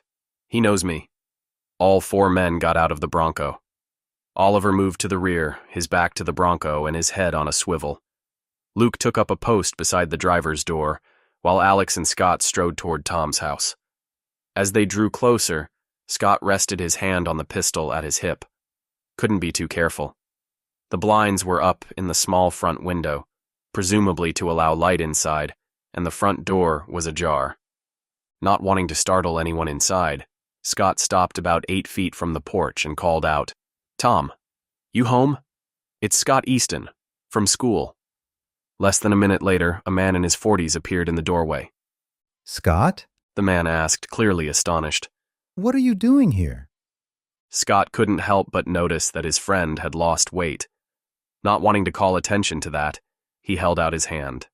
Nice beard. Tom chuckled as he moved onto the porch and shook Scott's hand. Too much trouble to shave nowadays. I hear ya, Scott said, taking his hand back before motioning to Alex. This is my brother-in-law, Alex. The men shook hands, then a woman stepped outside to join them. This is my wife, Macy. Good to meet you. Scott shook her hand, which he noticed was rather rough, as if she'd been doing manual labor without the benefit of lotion to soften them. She was also rather thin. What brings you around? Tom asked. Then he studied the street that ran in front of his house. I don't see your truck. He turned back to Scott. How'd you get here? Ignoring the second question, Scott focused on why they'd come. We're looking for information, Tom. Tom tilted his head in question. What kind of information? As briefly as he could, Scott told him about the attack on Springmont by Poole and Emerson. Have you seen them or heard anything about them? No, Tom replied, and then he turned to Macy. I don't know who they are. Of course, we stay pretty close to home. What about the military? Alex asked, speaking up for the first time. The couple turned to him. Military? What do you mean? Have you seen any Humvees or men who say they're from the government? Tom shook his head. No, but like Macy said, we've tried to stick around here where we know people. A pained expression washed over his face. It's safer that way. You've seen trouble. Grimacing, Tom nodded. Yeah. The week after the EMP, a group of men came through. They were stealing and causing trouble. They haven't been back, probably because there isn't much to take around here. He frowned. I hear other parts of town are having a harder time of it. He pursed his lips. Gangs robbing whoever they want and killing people who resist. Sounds about right, Alex murmured. Worried about his friend, Scott asked, Do you have a way to protect yourself? From a small group, maybe, but some of these gangs have gotten too big for me to fight. His shoulders sank. Don't have anything to take anyway. Scott didn't want to point out that Tom and Macy's teenage daughters would be a target. No reason to worry them more than they already were. Instead, he asked about the girls. They're doing all right. Tom looked dejected, as if he were a failure for not being able to provide for his family the way he wanted to. I don't know if anyone's thriving right now. Scott wished he could do something for Tom and his family, but they hadn't brought much on this mission, and he already had over a dozen people on his property to take care of. I appreciate your time, Scott said with a smile of regret. It was good to see you, Tom said before patting Scott on the shoulder. They said goodbye. Then Scott and Alex headed to the Bronco. Oliver and Luke got into the back while Scott got into the driver's seat, and Alex climbed into the passenger side. They visited 2 more houses, both abandoned, which concerned Scott. What had happened to his co-workers? Were they safe? Had they left town? There was no way to know. Chapter 10. Scott. As they moved on to their last stop, Scott clung to the hope that this coworker, Shane, would be home. Shane had been the U.S. history teacher and someone Scott enjoyed chatting with during lunch. This is his street, he said, as they turned down a road with a mix of 1- and 2-story houses. A few kids played outside, and a woman dug in the dirt in front of her house as if tending a garden that had yet to produce vegetables. As they drove slowly, cautiously, down Shane's street, the woman stopped what she was doing to stare at them, which is when Scott noticed a man sitting on the porch, a rifle leaning against the house beside him. The man grabbed his rifle as he stood, his attention laser-focused on the Bronco. Possible hostile on the right. Alex spoke loudly enough for everyone in the Bronco to hear. All the windows were up, so it was unlikely that the man had heard Alex. Tensing, Scott steered the Bronco past the house, and once they were several houses beyond it, Alex said, I think we're good. He's still watching us, but he doesn't seem as concerned. Shane's house is up ahead, Scott said, his eyes going to the tan two-story structure on his left. There was no visible activity at his co-worker's house. Turn around and park a couple of houses beyond it, Alex directed. With a nod, Scott flipped a U-turn, then pulled to the curb 2 houses beyond Shane's, before turning off the engine. As they had at the other 3 houses, after Scott and Alex got out, Oliver and Luke stood guard beside the Bronco, not only watching Alex and Scott's backs, but making sure no one tried to steal their only means of transportation. That man's watching us, Scott said to Alex under his breath, his chin lifting toward the man with the rifle. Yep. Alex lifted his hand in a friendly wave. The man stared for several beats before raising his hand. Hoping the neighbor wouldn't cause trouble, Scott took 2 steps up the walk to Shane's house and called out, Shane, you home? He glanced at the neighbor who should have heard him. The man kept his rifle in one hand, the business end pointing at the sky. Fairly confident the man didn't see them as a threat, Scott turned back to the house. Is that you, Scott? A man asked as he stepped onto the porch. Relief gushed through Scott. After finding the last 2 houses abandoned, he hadn't expected to see his friend alive and well. It's me, Scott answered. Shane walked toward them, a big grin on his face. When Scott had last seen Shane, his friend had been a little thick around the middle. Now his spare tire looked deflated, although Scott doubted it was by choice. They'd all had to tighten their belts to make sure their families had enough. Scott held out his hand, but Shane ignored that, pulling Scott into a warm embrace as he said, It's so good to see you. Chuckling, Scott patted Shane on the back, then Shane released him. I'm surprised to see you, my friend. What brings you here? Scott introduced Alex, then began his spiel about Poole and Emerson, but before he could finish, a male voice called out, Shane, is everything okay? Scott turned to see the neighbor with the rifle standing about 20 feet away, at the base of the neighboring driveway, the long gun still pointing at the sky. Scott looked toward the Bronco. Oliver and Luke stood in front of the hood, their attention riveted to the exchange. Everything's fine, Bert, Shane said to the neighbor. Come meet a friend of mine. Scott saw Alex raise a hand, signaling to Luke and Oliver that all was well. The 2 men relaxed, their shoulders lowering. Then Oliver moved to the rear of the Bronco and Luke kept watch near the hood. Scott, Alex, Shane said, drawing Scott's attention back around. This is Bert. He lives down the street. Shane turned to Bert. Scott's a teacher at my high school. Bert had slung his rifle onto his back, and he held out his hand. Scott shook it, as did Alex. Then Bert lifted a chin toward the Bronco. Who are they? Shane's brow wrinkled as he looked down the street, where he evidently hadn't noticed Oliver and Luke. Friends of ours. It's not safe to drive around without some backup. Shane's face smoothed out. Bert nodded. Smart. Then his forehead creased. You had me worried when you drove by. Yeah, Alex said with a chuckle. We saw you. Glad I didn't do anything rash. But 4 men driving slowly by? Yeah, that got my attention. That's not your truck, Shane pointed out to Scott. No, we borrowed it from our sheriff. Tell me about those men you're looking for again, Shane said.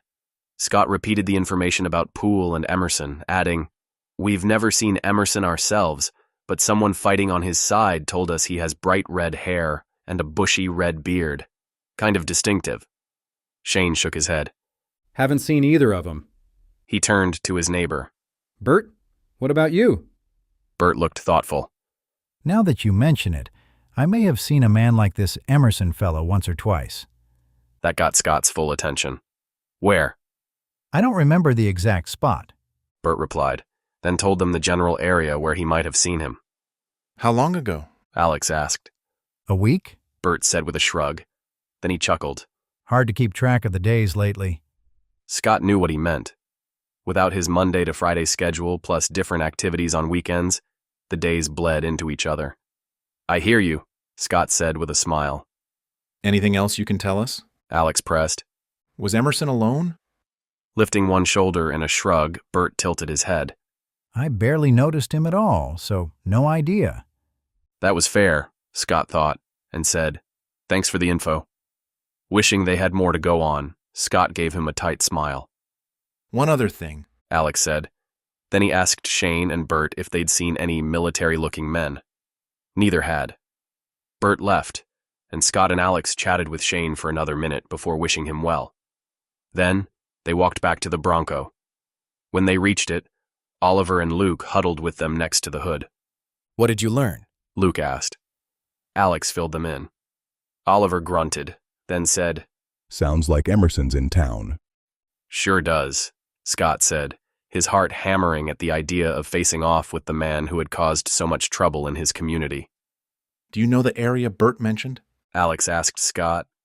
Yep, I can take you right to it. Perfect, let's go check it out. The four of them got back into the Bronco and left the neighborhood. Chapter 11. Alex. As Scott slowed at an intersection to turn off the main road, Alex scanned their surroundings. Debris littered the sidewalk, and most storefronts had broken windows. He saw a few people, although they didn't seem to be going anywhere in particular. A pair of men came out of a grocery store exiting through shattered glass doors.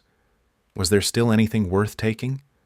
The road held more debris as well as stalled cars, forcing them to lower their speed, and Alex felt eyes tracking their movements. Stay sharp, Oliver said from the rear. You never know who's watching. The reminder set Alex's nerves on edge. He didn't know this town or these people. Even though he and his family had visited Scott and Heather many times over the years, they'd only passed through Cedar City on their way to Springmont, never stopping in. Driving on the interstate was not the same as crawling through town, where people took long looks at anyone passing by, giving special attention to those in working vehicles. Were these people lookouts for Emerson and Poole, two men Alex had never laid eyes on, or just random citizens trying to survive? He hated feeling vulnerable, like he was prey. He'd dealt with that way too often since the EMP had brought civilization crashing down. We're the ones on the hunt, he reminded himself. Luke leaned forward. I don't like this. Too many places for an ambush. Keep your eyes open, Alex suggested, checking his sidearm for the third time since they'd left Shane's house. The weight of the gun against his hip provided little comfort. We're nearly there, Scott said as they approached a side street. They turned right, and almost immediately, Alex saw danger ahead. At the end of the street stood a makeshift barricade with vehicles completely blocking the road. Men with rifles stood behind it, their weapons clearly visible even from this distance. Back up, Alex hissed. Now! The Bronco lurched as Scott threw it into reverse, but before they could retreat more than a few yards, the growl of engines approached from behind. We've got company, Luke exclaimed. 2 trucks coming in fast. Alex spun around to see 2 pickup trucks skidding to a stop, blocking their exit. Men jumped out, taking cover behind their trucks as they aimed rifles at the Bronco. We're boxed in, Scott said, his knuckles white on the steering wheel. Alex counted at least 7 armed men, 3 at the barricade ahead and 4 behind them. The tactical situation crashed down on him with devastating clarity. They were outgunned, outmanned, and without cover. Panic blossomed in his chest. Options, Oliver asked in a calm voice which helped to soothe Alex's rising anxiety. Don't make any sudden moves, Luke advised. We don't know who these people are. Could be Emerson's men, Scott suggested. Since this was the area Bert had seen Emerson, Alex knew it was a distinct possibility. Or, Scott added, could be the gangs Tom told us about. Not knowing who they were dealing with was unsettling, but one thing Alex did know was that these people meant business. They had immediately boxed them in as if they'd been watching and waiting. He and his team had to assume they were hostile. Either way, Alex said to his friends, the most important thing is to get out of here alive. He pictured the homestead in Springmont. Our families need us. Roger that. A man approached from the barricade, his rifle up and ready. He wore a faded blue jacket and had a patchy beard, nothing like Emerson's distinctive red facial hair. Cut the engine, Alex said to Scott. Let's not give them any reason to open fire. It's not like we can go anywhere. Scott complied. and the sudden silence felt oppressive. Without the rumble of the engine, Alex could hear shouted commands from the men behind them. "Hands where we can see them!" Someone yelled. Alex raised his hands slowly, keeping them visible through the windshield. "Everyone, hands up," Alex murmured. "Nice and easy." Luke and Oliver complied, and Scott lifted his hands off the steering wheel. "What's the play here?" Scott whispered. "We talk, find out who they are. Maybe they're just protecting their territory." "And if they're not? If they're working with Emerson?" Alex didn't answer. The wrong people finding them here would be disastrous. If these were Emerson's men, they might recognize Scott. However, Alex, Luke, and Oliver were unknown to Emerson. That might be enough. The other concern was whether these men were part of the military. If so, they would have questions about 4 armed strangers. Either way, things were not looking good. The bearded man from the barricade approached, flanked by 2 others. Their weapons remained trained on the Bronco. "We need a plan in case they open fire," Luke said, his voice barely audible. "We shoot back." "And make sure to kill them." Alex tilted his head in agreement. The man stopped 10 feet from the front bumper on the driver's side, his expression unreadable beneath the shadow of a ball cap. "State your business," he demanded. "Just passing through," Scott shouted back, his window open a few inches. "Not looking for trouble." Bearded man studied them through the windshield, his expression not giving away a thing. "Where are you headed?" he finally asked. This is where it could get dicey. Alex wanted to know if they were part of Emerson's army, and if not, had they seen the man? He needed answers without putting themselves in danger, so he weighed his answer carefully. One wrong word could trigger a bloodbath. "We're looking for someone," Alex said, keeping his voice steady as he leaned toward the driver's side window. "Heard he might be in the area." Bearded man studied Alex. "Who are you looking for?" Alex hesitated.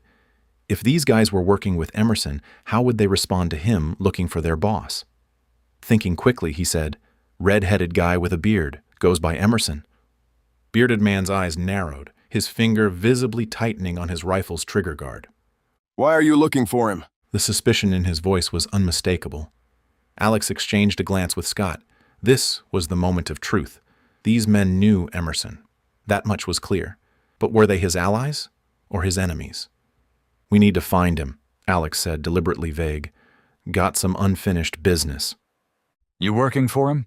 One of the flanking men called out, stepping closer to the driver's side window with his rifle raised higher. The question sent a surge of relief through Alex.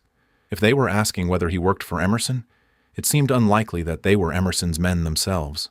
Otherwise, they would know the answer to that question. "Hell no," Scott snapped before Alex could answer, his tone broadcasting derision.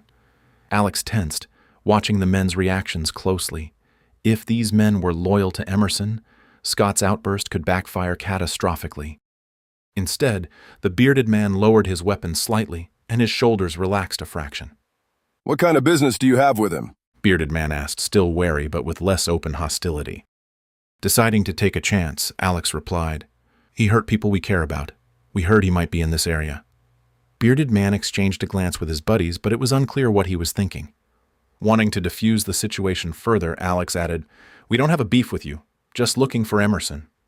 Bearded man studied them for a long moment. Then he approached the driver's side window. "Step out, all of you, slowly. Keep your hands where we can see him." Alex nodded to the others. "Do as he says." They exited the Bronco with caution, hands raised. Once they were standing in the street, Bearded man gestured for his companions to search them. Alex gritted his teeth as rough hands removed his sidearm and knife. "Name's Parker," Bearded man said. "You picked the wrong neighborhood to drive through. This is our territory." "Like I said, we're just looking for Emerson," Alex reiterated. Parker's eyes hardened. "That red-headed prick showed up about 2 weeks ago, started recruiting, talking big about restoring order and building an army." He did air quotes around those phrases. A chill ran down Alex's spine. Now it was confirmed. Emerson was trying to rebuild his forces. "He's been taking over buildings a few blocks over, using promises of food and protection to get desperate people to join him." "Sounds about right," Scott muttered. "I take it you're not fans," Luke said to Parker. Parker spat on the ground. "We've lost 3 good men trying to drive him out. He's slippery, always one step ahead." Any idea how many people are with him? Started with maybe 10. One of Parker's men answered. Now, could be 20, 30, growing every day. Alex processed this information. 30 armed men would be a serious threat to Springmont if Emerson attacked, and it sounded like that was the current threat. Who knew how large his forces would grow if people continued to join? Which gave Alex an idea. Chapter 12. Alex. You said a few blocks over? Alex asked. Where exactly? Parker hesitated, studying them with renewed suspicion. Why should I tell you anything? For all I know, you're scouts for Emerson. I can assure you that we are not. Like I told you, he hurt people we care about. We need to find him. To do what? Parker pressed. Kill him? Alex met the man's gaze without flinching. If necessary. Parker's eyes narrowed, but Alex detected a hint of respect in his expression. What's stopping me from taking your Bronco and sending you on your way? That would throw a huge wrench into their plans, but Alex wasn't willing to die for a vehicle. Still, he thought he could convince Parker to let them go with all their supplies intact, including the Bronco. Focusing on Parker, Alex replied, Because you need allies against Emerson more than you need one more vehicle. Parker considered this, then slowly nodded. All right. Relief swept over Alex. They were going to let them go without a fight. Then Parker glared at Alex. If you double-cross me, I will find you and I will kill you. Understood, Alex said, his tone confident, because he had no intention of double-crossing Parker. Quite the opposite. He planned to get rid of the red-headed tyrant. First, Parker told them exactly where Emerson had made his headquarters. Then, he gestured with his chin toward his men, who returned the confiscated weapons to Alex and the rest of his team.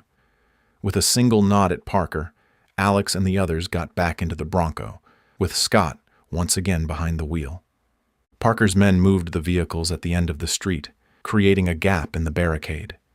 Scott started the Bronco, and Alex heard his brother-in-law audibly exhale before pressing the gas. The Bronco moved forward, then drove through the gap. Once they were clear of Parker and his men, Alex felt his body relax, just a little. He shifted so that he could see all three of his friends. I think 2 of us ought to infiltrate Emerson's army. Oliver grinned. I like it. Alex chuckled. I thought you might. He turned to Scott. Emerson's sidekick, Lance Poole, knows you, so you're out. Facing the men in the rear, he said, Oliver and I will infiltrate the group. Luke, you and Scott keep watch from a distance. Luke nodded. Works for me. They discussed the details, and when they were nearly to Emerson's headquarters, Alex scanned the area. Low buildings lined the street, but no one was visible. According to the map, the place where they expected to find Emerson and his fighters was around the corner. Drop us off here, Scott. See what else you can find out, but come back here in a few hours and we'll touch base. Scott pulled to the curb. Alex and Oliver got out, then Scott turned the Bronco around and headed away. Once they were out of sight, Alex and Oliver made their way down the street and turned the corner. Keeping close to the buildings, they walked toward a small cluster of men who stood outside an open door where several people were going inside as if a meeting was about to begin. Looks like we're just in time. Yep. Remember, we're just 2 hungry guys looking for food and a way to survive. Oliver nodded, his face grim. Got it. As they approached the men, Alex counted 4, all with rifles. The men were observing the people entering the building, nodding to some as if they knew them.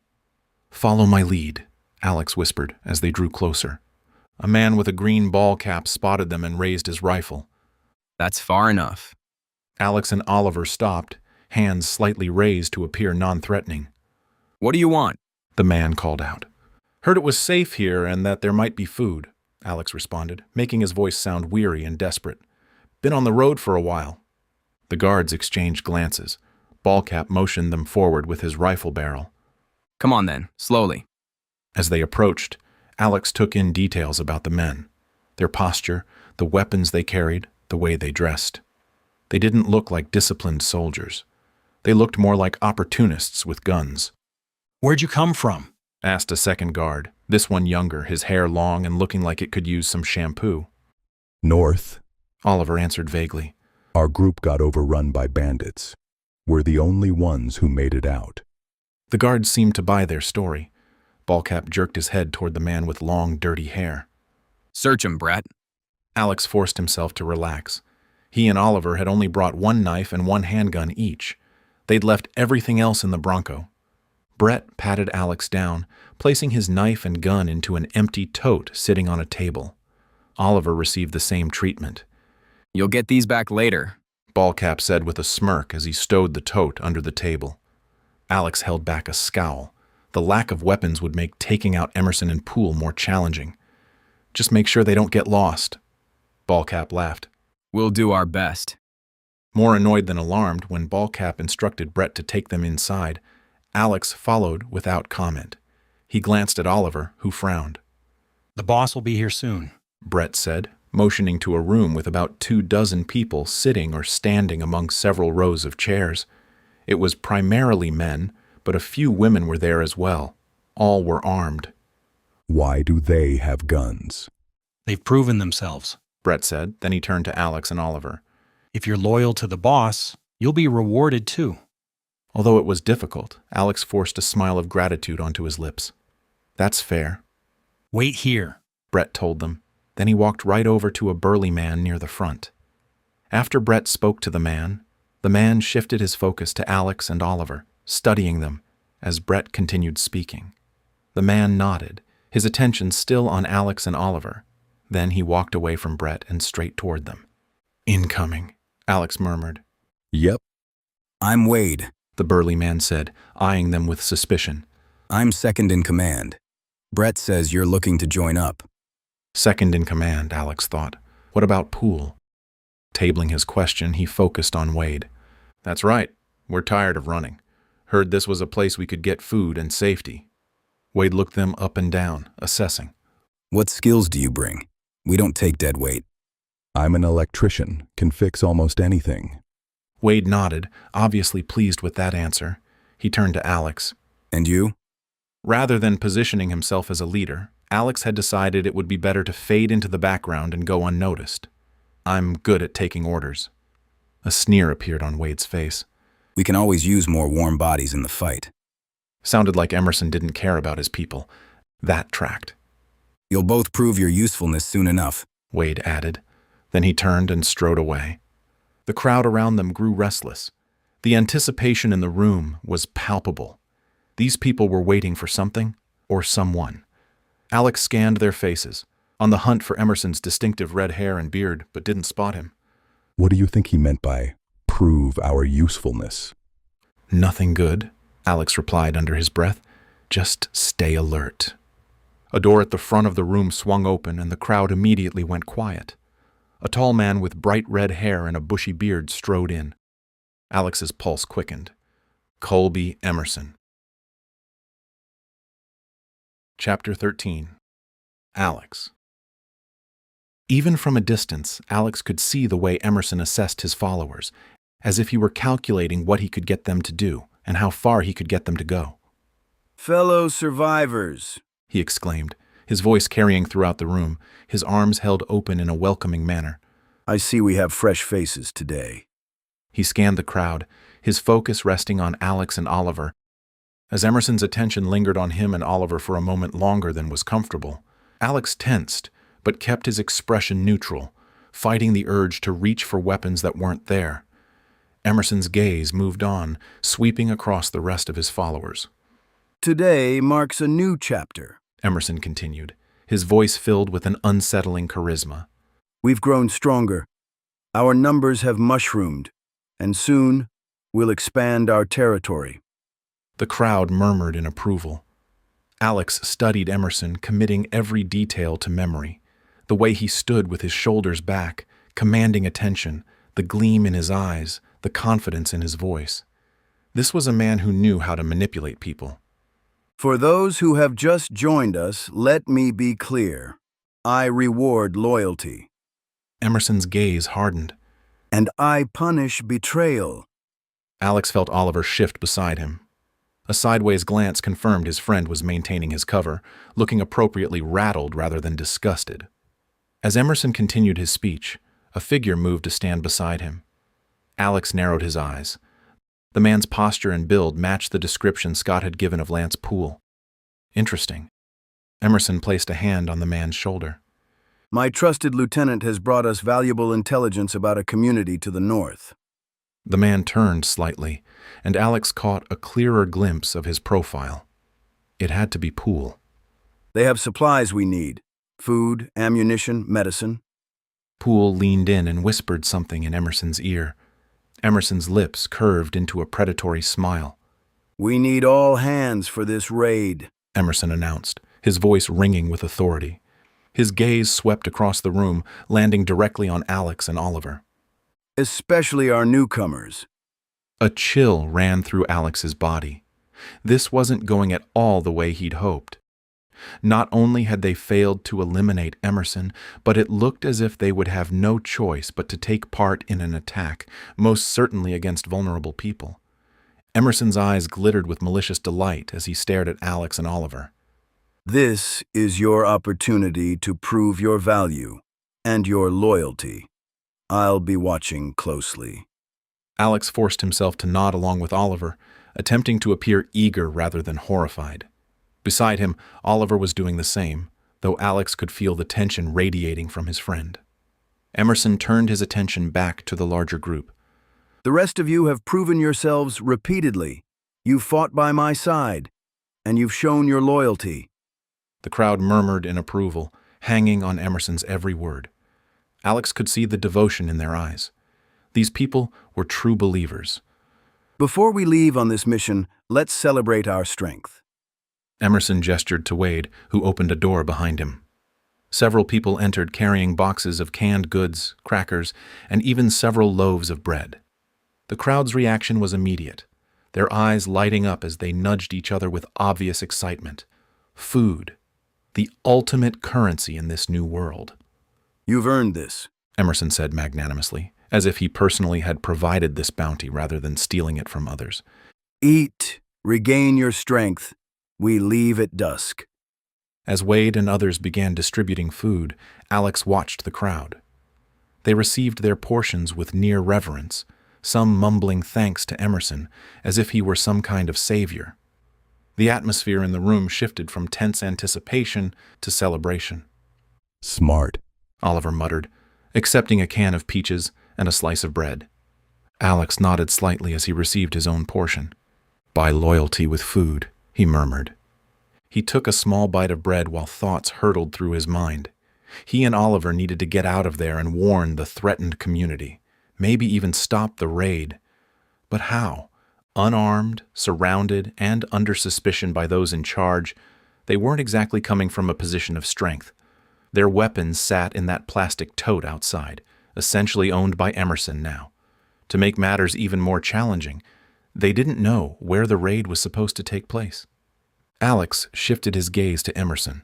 He and Poole were speaking, their heads bent close together, Emerson nodding as Poole gestured animatedly. We need to find out where they're planning to attack, Alex whispered. Oliver took a bite of bread, using the motion to cover his response. Warn them. Alex watched as Emerson clapped Poole on the back. Better yet, we need to stop it. The food seemed to have energized Emerson's followers.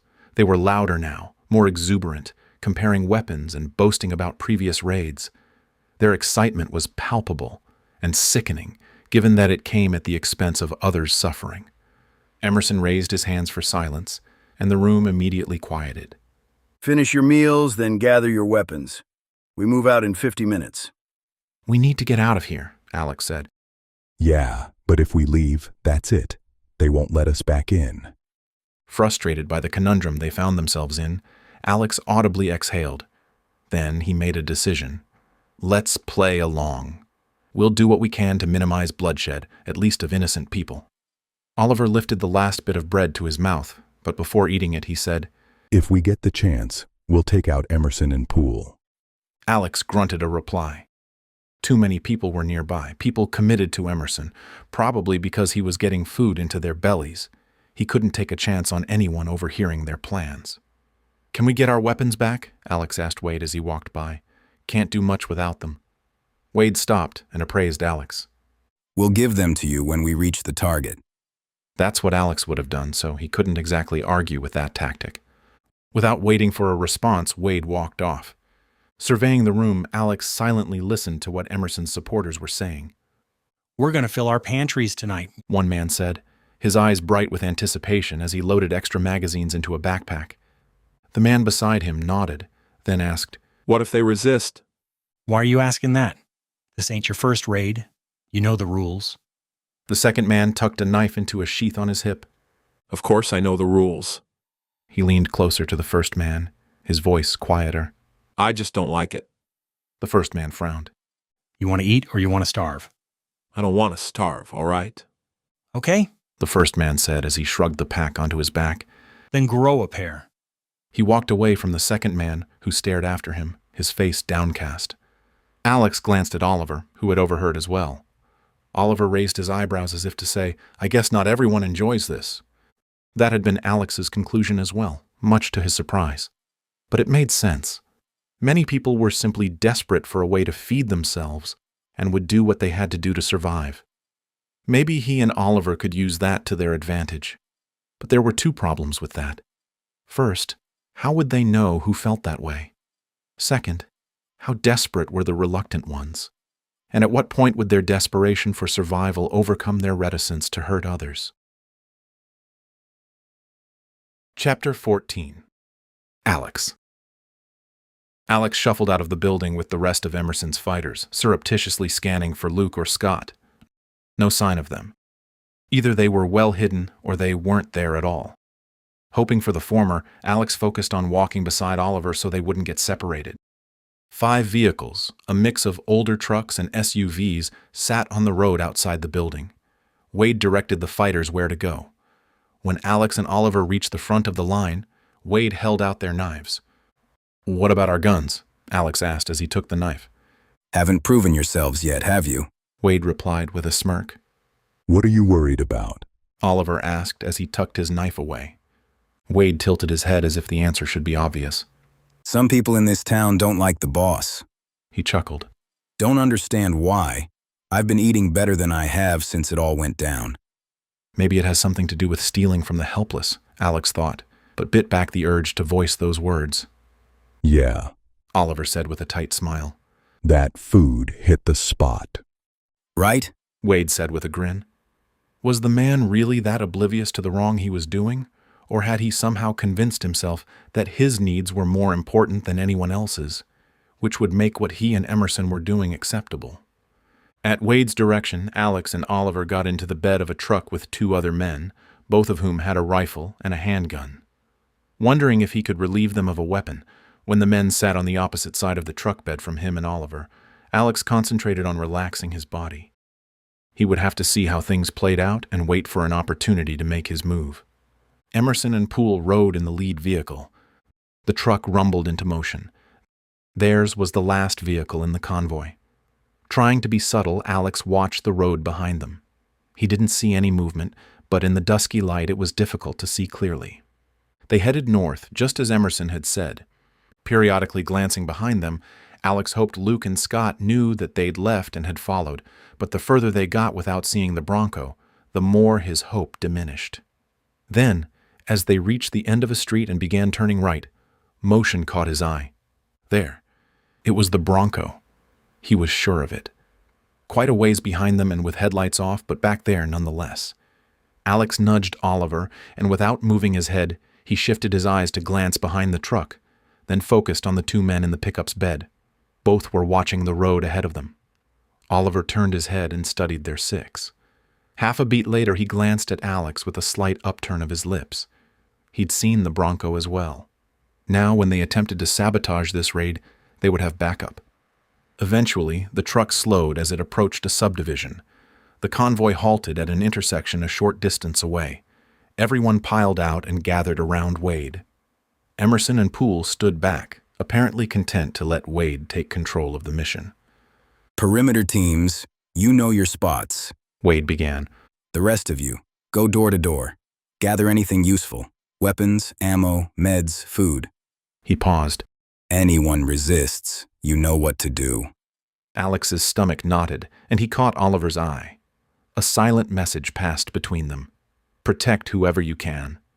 A man standing near Alex spat on the pavement. "Let's get this done quick. I want to get home to my warm bed. Alex kept his head low as he analyzed his surroundings. Moonlight spilled across modest two-story houses with short driveways and postage stamp lawns. The neighborhood was quiet. Had they seen the convoy coming and hidden? Alex hoped so. That would give the residents a better chance of surviving unharmed. You two. Wade pointed at Alex and Oliver. Take that house. Let's see what you come back with. He gave them a look that said they'd better deliver. Keeping his knife sheathed, Alex nodded. Then he turned to a blue two-story with white trim. He and Oliver trotted up the walkway and onto the porch. Not surprisingly, they found the front door locked. Oliver knocked while demanding, "Open up." No answer. Feeling terrible about this entire operation, but knowing the only way to get close to Emerson was to prove their loyalty, Alex frowned at Oliver. "We've got to break it down." Huffing a sigh, Oliver nodded, then slammed his foot into the door. It took several tries before the door swung inward. As they entered the darkened space, Alex glanced toward the street and saw Wade watching them. Wade nodded his approval, then moved on to another house. Once inside, Alex strained his ears for any sound. A floorboard creaked upstairs. "Someone's home," Alex whispered as he flicked on a flashlight. Moving slowly, they climbed the stairs. When they reached the second floor, Alex heard hushed voices coming from behind a closed door at the end of the hall. Feeling despicable, he went to it and knocked, then pressed his back against the wall. A loud gasp came from the other side. He could only imagine the terror these people felt, but not wanting to get shot, he had to take precautions. "We don't want to hurt anyone," he muttered, leaning toward the door. "Please open up." Silence, then a man's voice. "We don't have anything. Please leave us alone." "We won't hurt you," Alex repeated, "but others might. How many of you are there?" Several beats of silence. "Just me and my wife." "Glad children weren't involved," Alex said. "Stay quiet. I'm going to search your house, but that's all." He hesitated. "If you can tell me where to find something of value, we can leave that much faster." He heard quiet whispering. Then, "We have a few cans of vegetables stored in the oven. Please, just don't hurt us." "I won't," Alex said, his chest tightening with a mix of emotions as his resolve to take out Emerson and Poole grew stronger. He and Oliver backed away from the door, then turned and trotted down the stairs and straight into the kitchen. Using a flashlight, they swept the space. No one else was there. Alex went directly to the oven and pulled open the door of the useless appliance. Inside, he found half a dozen cans of vegetables, probably all the food these people had. Taking two, Alex clenched his jaw before closing the door. "Let's go," he said to Oliver, who looked just as furious as Alex felt. They stepped onto the porch, closing the broken door as best they could. They headed to the street, and when Wade came into view, Alex pasted a grin on his face as he held up the 2 cans of veggies. "Got a little gift for the boss." He nearly choked on the words. What he really wanted was to slam the cans into Emerson's smarmy face until the man stopped breathing. "That's a start," Wade said with a grin, collecting the cans from Alex. "Plenty more houses to search, so earn your keep." Working to keep the smile on his face, Alex nodded. "Yes, sir." "Search that one." Wade pointed to a house across the street. "On it." The pair strode toward the house as Wade walked away. When they reached the driveway, they heard men shouting nearby. Then a woman screamed. Chapter 15. Alex. "We need to move," Oliver said, his voice low. They hurried toward the commotion. One of Emerson's men was dragging a middle-aged woman from her house. Found a cache. A fighter who must have been searching inside shouted as he exited the house. Food and ammo. His voice rang with excitement. Wade trotted in the man's direction, cutting across the yard so he could enter the house. Alex and Oliver weren't far behind, but they angled toward the driveway where a woman was crouched and struggling to get away from the man holding her in place. "That's all we have." Tears streamed down her face. "Please don't take it. We need it to survive." "We need it more than you do, lady," the man holding her in place growled. The woman began wailing. Her captor shook her. "Shut up!" Disgusted by Emerson's entire army, Alex wanted nothing more than to set things right. But not only were they severely outnumbered, the only weapons they had were their knives. Still, he couldn't sit by and do nothing. Striding to the man who was keeping the woman from fleeing, he said, "I'll take her somewhere else. You can help collect the goods." "You can have her," he said as he shoved her away from him. Since she was already on the ground, the force of his action made her fall to her side, and she cried out. Playing his part, Alex grabbed the fabric at her shoulder. The woman sobbed. Alex knelt beside her. "I won't hurt you." He spoke in an urgent whisper. "And I'm sorry for all of this." He waved his free hand toward her house. Confusion filled her eyes as she looked at him, her face tear-streaked. She was at the mercy of Emerson's forces, at his mercy. He wanted to vomit. This wasn't like when he and his friends had gone to Travis Hughes's neighborhood to take back their food. These people had done nothing wrong and were just trying to live their lives. They weren't bothering anyone. Emerson was taking advantage of vulnerable people, women, and children. "You need to get up," Alex said, his voice soft but commanding. "Get away from here until we leave. You'll be safer that way." She hesitated, clearly not trusting Alex. "Move," Oliver said, and at the deep booming of his voice, she got into motion, hustling toward a pair of women huddled together at the far end of the street. More determined than ever to end Emerson, Poole, Wade, and the others who took so much glee in raiding and terrorizing vulnerable people, Alex turned to search out Emerson and Poole. There, at the entrance to the neighborhood, standing behind a non-working car, watching the raid play out like generals observing the battlefield, safe from danger, yet taking pleasure in the destruction. If only Alex could get his hands on a rifle, he could complete his mission and go home. Feeling an urgency to do it now, he frantically looked around for some way to attack. But before he could find anything useful, gunfire erupted from the edges of the neighborhood. "Get down!" he shouted at Oliver. Both men hit the pavement. Women screamed, men shouted. Trying to determine where the bullets were coming from, Alex lifted his head. He saw two of Emerson's followers collapse in the street. The raiders who weren't inside houses scattered, diving for cover. Wade and the other two men raced out of the house, their arms full. When more gunfire sounded, they dropped what they held and swung their rifles around, aiming first in one direction, then in another, unsure where to shoot.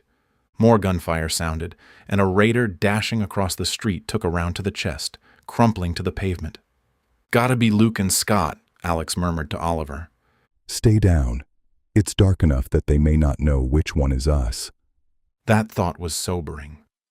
"They must have ID'd us before they opened fire," Alex said, desperately hoping that was true. Oliver had a distinctive build, and Luke and Scott had scopes on their rifles. Surely they'd been able to pick out friendlies. But Alex knew accidents could happen. More gunfire, more casualties. "Retreat!" Emerson shouted. "Retreat!" At Emerson's command, men dashed toward the trucks and SUVs, with Emerson and Poole leading the way. Wade wasn't far behind. "This is our chance to take him out," Alex said, carefully getting to his feet, the hair on the back of his neck standing up. What if it wasn't Luke and Scott? He and Oliver would be just as much of a target as anyone else. A rifle lay on the pavement next to one casualty, within easy reach. Alex lunged for it, keeping low.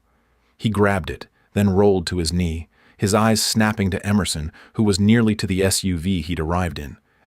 Alex aimed the rifle, lining up his shot on Emerson. Men rushed around in a panic, blocking his view. By the time they got out of the way and Alex could see Emerson, the red-headed leader was diving into an SUV, and the door slammed shut. Poole and Wade had already gotten into a truck. Before Alex had fired a single shot, both of his primary targets were driving away. "We've got to go," Oliver said, grabbing Alex's arm. "If we stay behind, they'll think we were in on the attack." Knowing he was right, Alex leapt to his feet, and with Oliver by his side, they sprinted to the last truck, jumping into the bed. One other man was in it, but he didn't seem to notice that Alex had a gun, probably too focused on escaping with his life. As they sped away from the neighborhood, Alex caught glimpses of the residents emerging from their homes, watching the raiders flee. He scanned the tree line, searching for any sign of Scott and Luke, but didn't see them. The truck rounded a corner, and the neighborhood disappeared from view. Chapter 16. Alex. Back at Emerson's headquarters, the survivors checked themselves for injuries in the candlelight. One man had twisted his ankle. Another had broken his wrist. They'd left the dead behind. Emerson stalked back and forth at the front of the room, the color of his face nearly matching the red of his beard.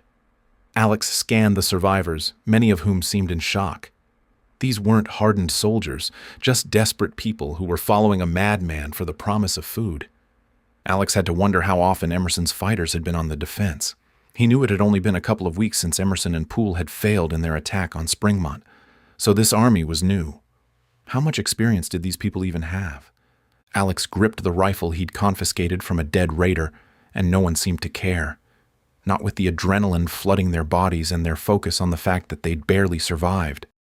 Realizing that he and his people had much greater battle experience than Emerson's forces, he felt a measure of comfort. Yes, flying bullets were lethal no matter who was shooting them, but being able to strategize to avoid the line of fire was priceless. Listen up, Emerson shouted as he stood at the front, facing the people who'd survived the raid. The room went dead silent. No one could miss the absolute fury on Emerson's face. Even Alex could feel his own heart pound as the tension in the room ratcheted up. Someone tipped them off, Emerson snarled, his voice cutting through the silence. Someone warned them we were coming. His cold eyes swept across the faces of his followers. Alex kept his expression neutral, forcing himself to appear as frightened as the others. In the seat beside him, Oliver sat still, his attention on Emerson. No one knew where we were going until we left, Wade said, his voice calm. It must have been someone in town who's been watching us. You know we have a lot of enemies. Emerson pointed a finger at him. Find out who. I want scouts sent out immediately. Alex's thoughts flew to Scott and Luke. They should be long gone from that neighborhood by now. The image of his friends getting caught by Emerson sent a bolt of fear right through him. Despite Emerson's army not being experienced, the man would show no mercy to whoever he believed had interfered in his plans. Memories of Captain Harper executing Brian flashed in Alex's mind. The idea of that happening to either Scott or Luke made his gut clench. If only Emerson were dead, Alex thought, clutching his rifle tighter as he fought the urge to raise it and end the threat immediately. As tempting as that was, when he glanced at the room filled with Emerson's loyalists, all with itchy trigger fingers, he knew both he and Oliver would die before they could take 2 steps. We lost 6 good men tonight, Emerson raged. 6? For what? Because someone thought they could stop us? He began pacing again before stopping abruptly to face his small army. Who do they think they're messing with? He scanned their faces, meeting the eyes of many. Are you going to put up with interference like that? No! The small crowd shouted as one. I can't hear you, Emerson nearly whispered. The group answered in unison, their fists pumping in the air. No! No! No! What do we do to people who stand in our way? The group cried out as one. Crush them!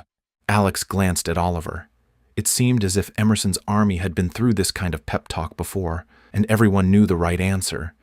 Guess he and Oliver needed to get with the program. Emerson grinned, the enthusiasm for murder evidently brightening his mood. He turned to Poole, who nodded his approval.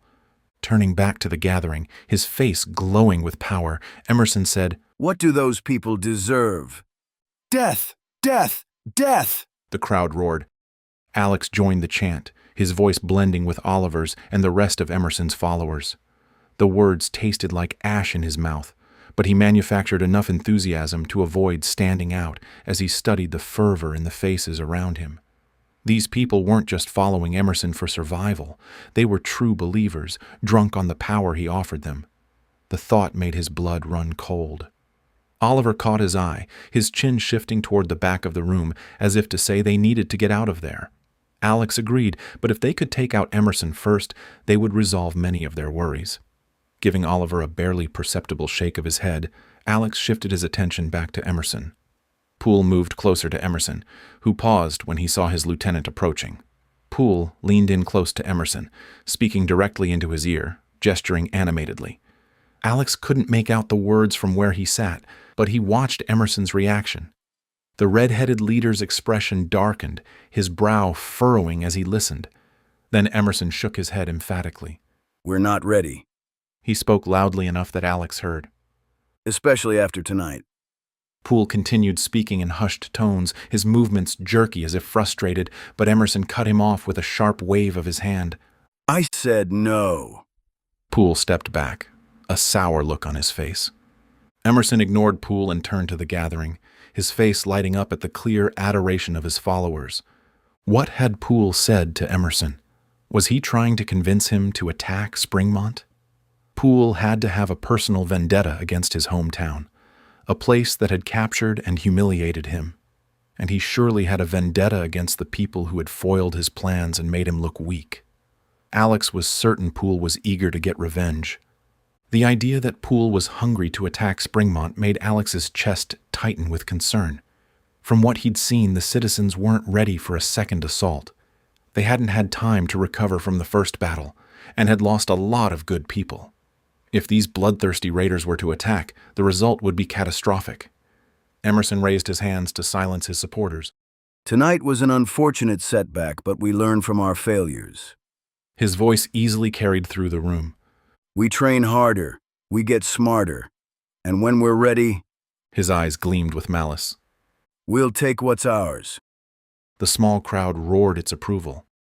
Emerson glanced at Poole, whose posture was stiff, his muscles visibly tense as if he was furious that Emerson hadn't agreed to whatever he'd suggested. Emerson turned back to the crowd. The vision of some people is narrow and overly focused on one thing. Alex shifted his eyes to Poole, who dropped his arms to his sides, his nostrils flaring and his lips flattening at Emerson's obvious dig. However, Emerson continued, drawing Alex's attention once again, I have bigger ambitions. His face shone with excitement. These neighborhoods we're hitting are merely training grounds to get you ready for bigger and better things. Yeah! Several people shouted, their voices flooded with enthusiasm. Let's go! Emerson held a fist in the air, his face radiating savage triumph. That's right. He waited for the crowd to settle before continuing. The real prize isn't these little neighborhoods with their pitiful cans of beans and boxes of rice. There's so much more out there. His voice thundered through the room. Communities with stockpiles that would feed us for years. Places with solar setups and generators, with medicine, with everything we need. Alex watched as the crowd leaned forward, hanging on Emerson's every word, as if he were their ticket to salvation, to survival. The man knew how to work a room, that was for sure. In this new world, power belongs to those brave enough to take it. He slowly scanned their faces. Are you brave enough? Yes! The crowd shouted with fervor.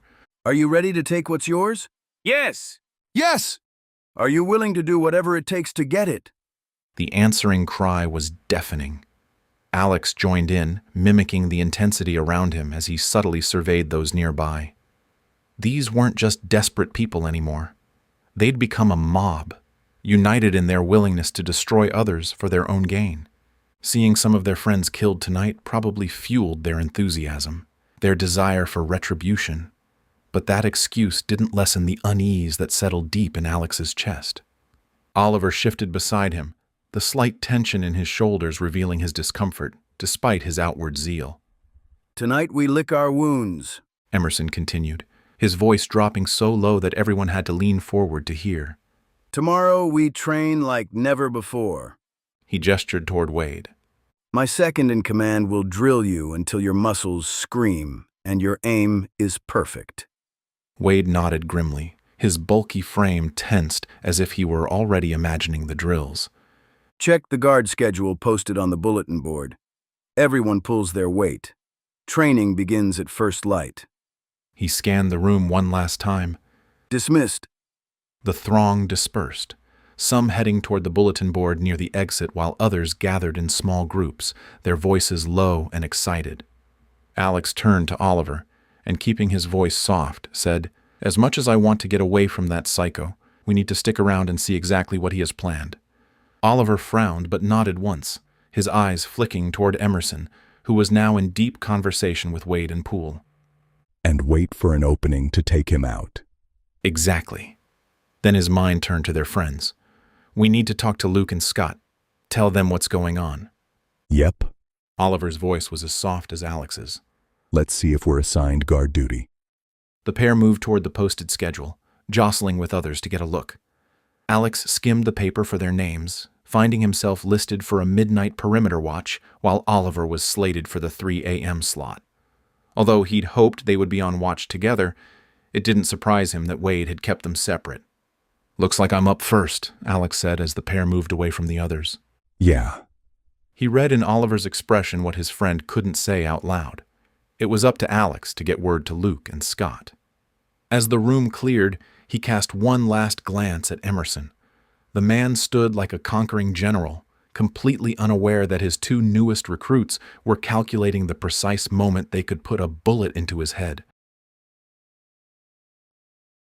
Chapter 17. Scott. Scott drummed his fingers against the steering wheel, his attention fixed on the street ahead.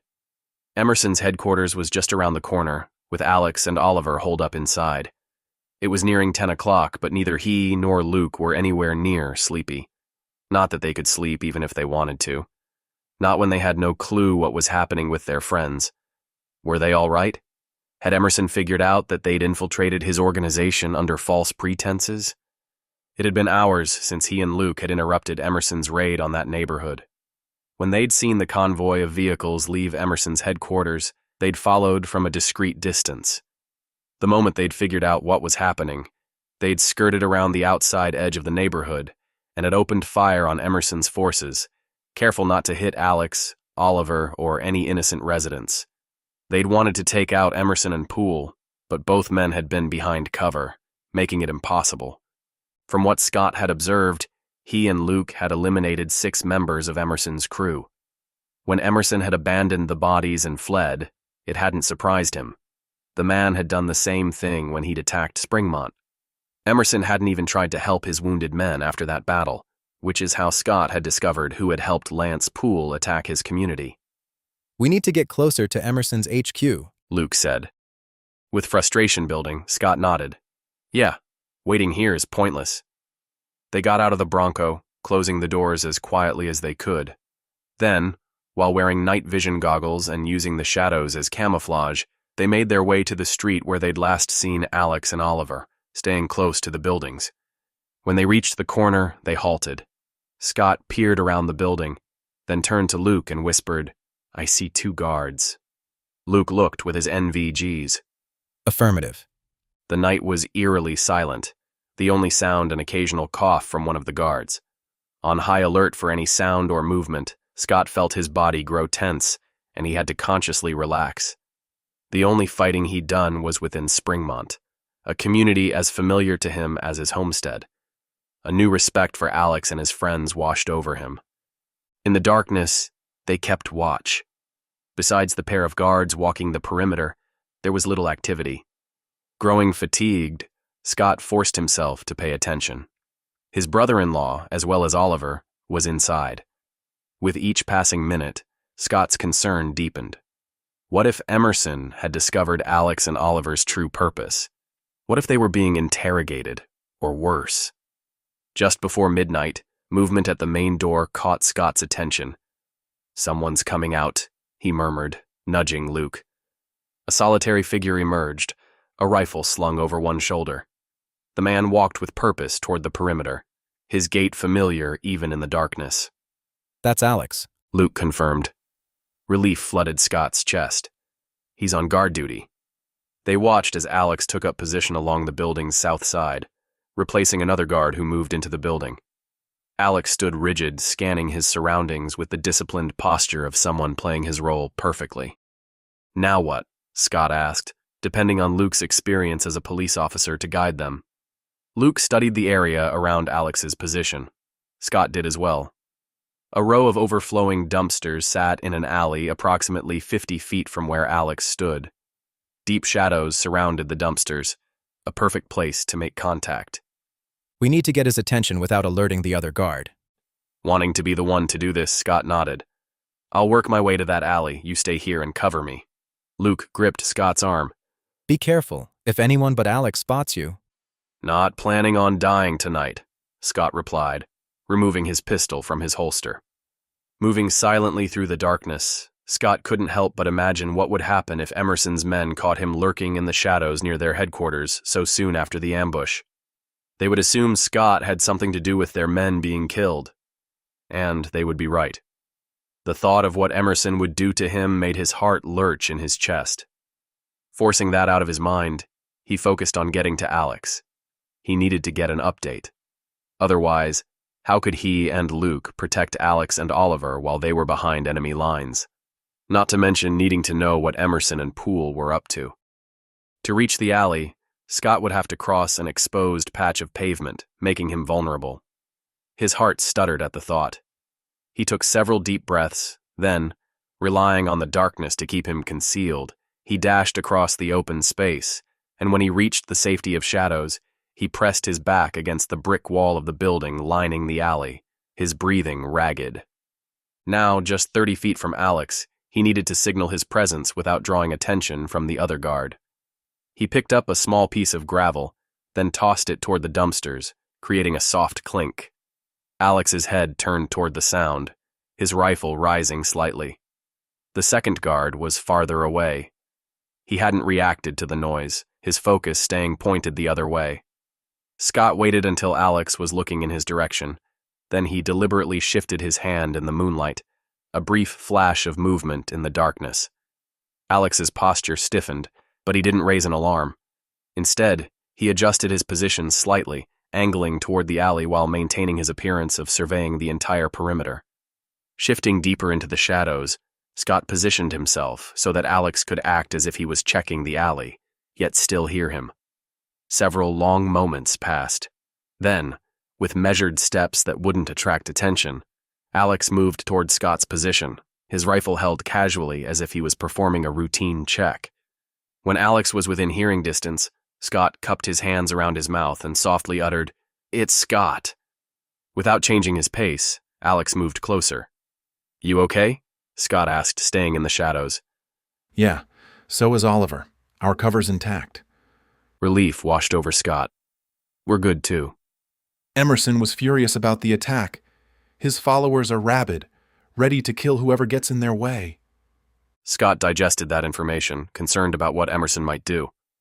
Alex glanced toward the building. "I can't linger, or someone will notice." "Right. What else can you tell me?" "Emerson has something big planned. What he's doing now is giving his army experience and training.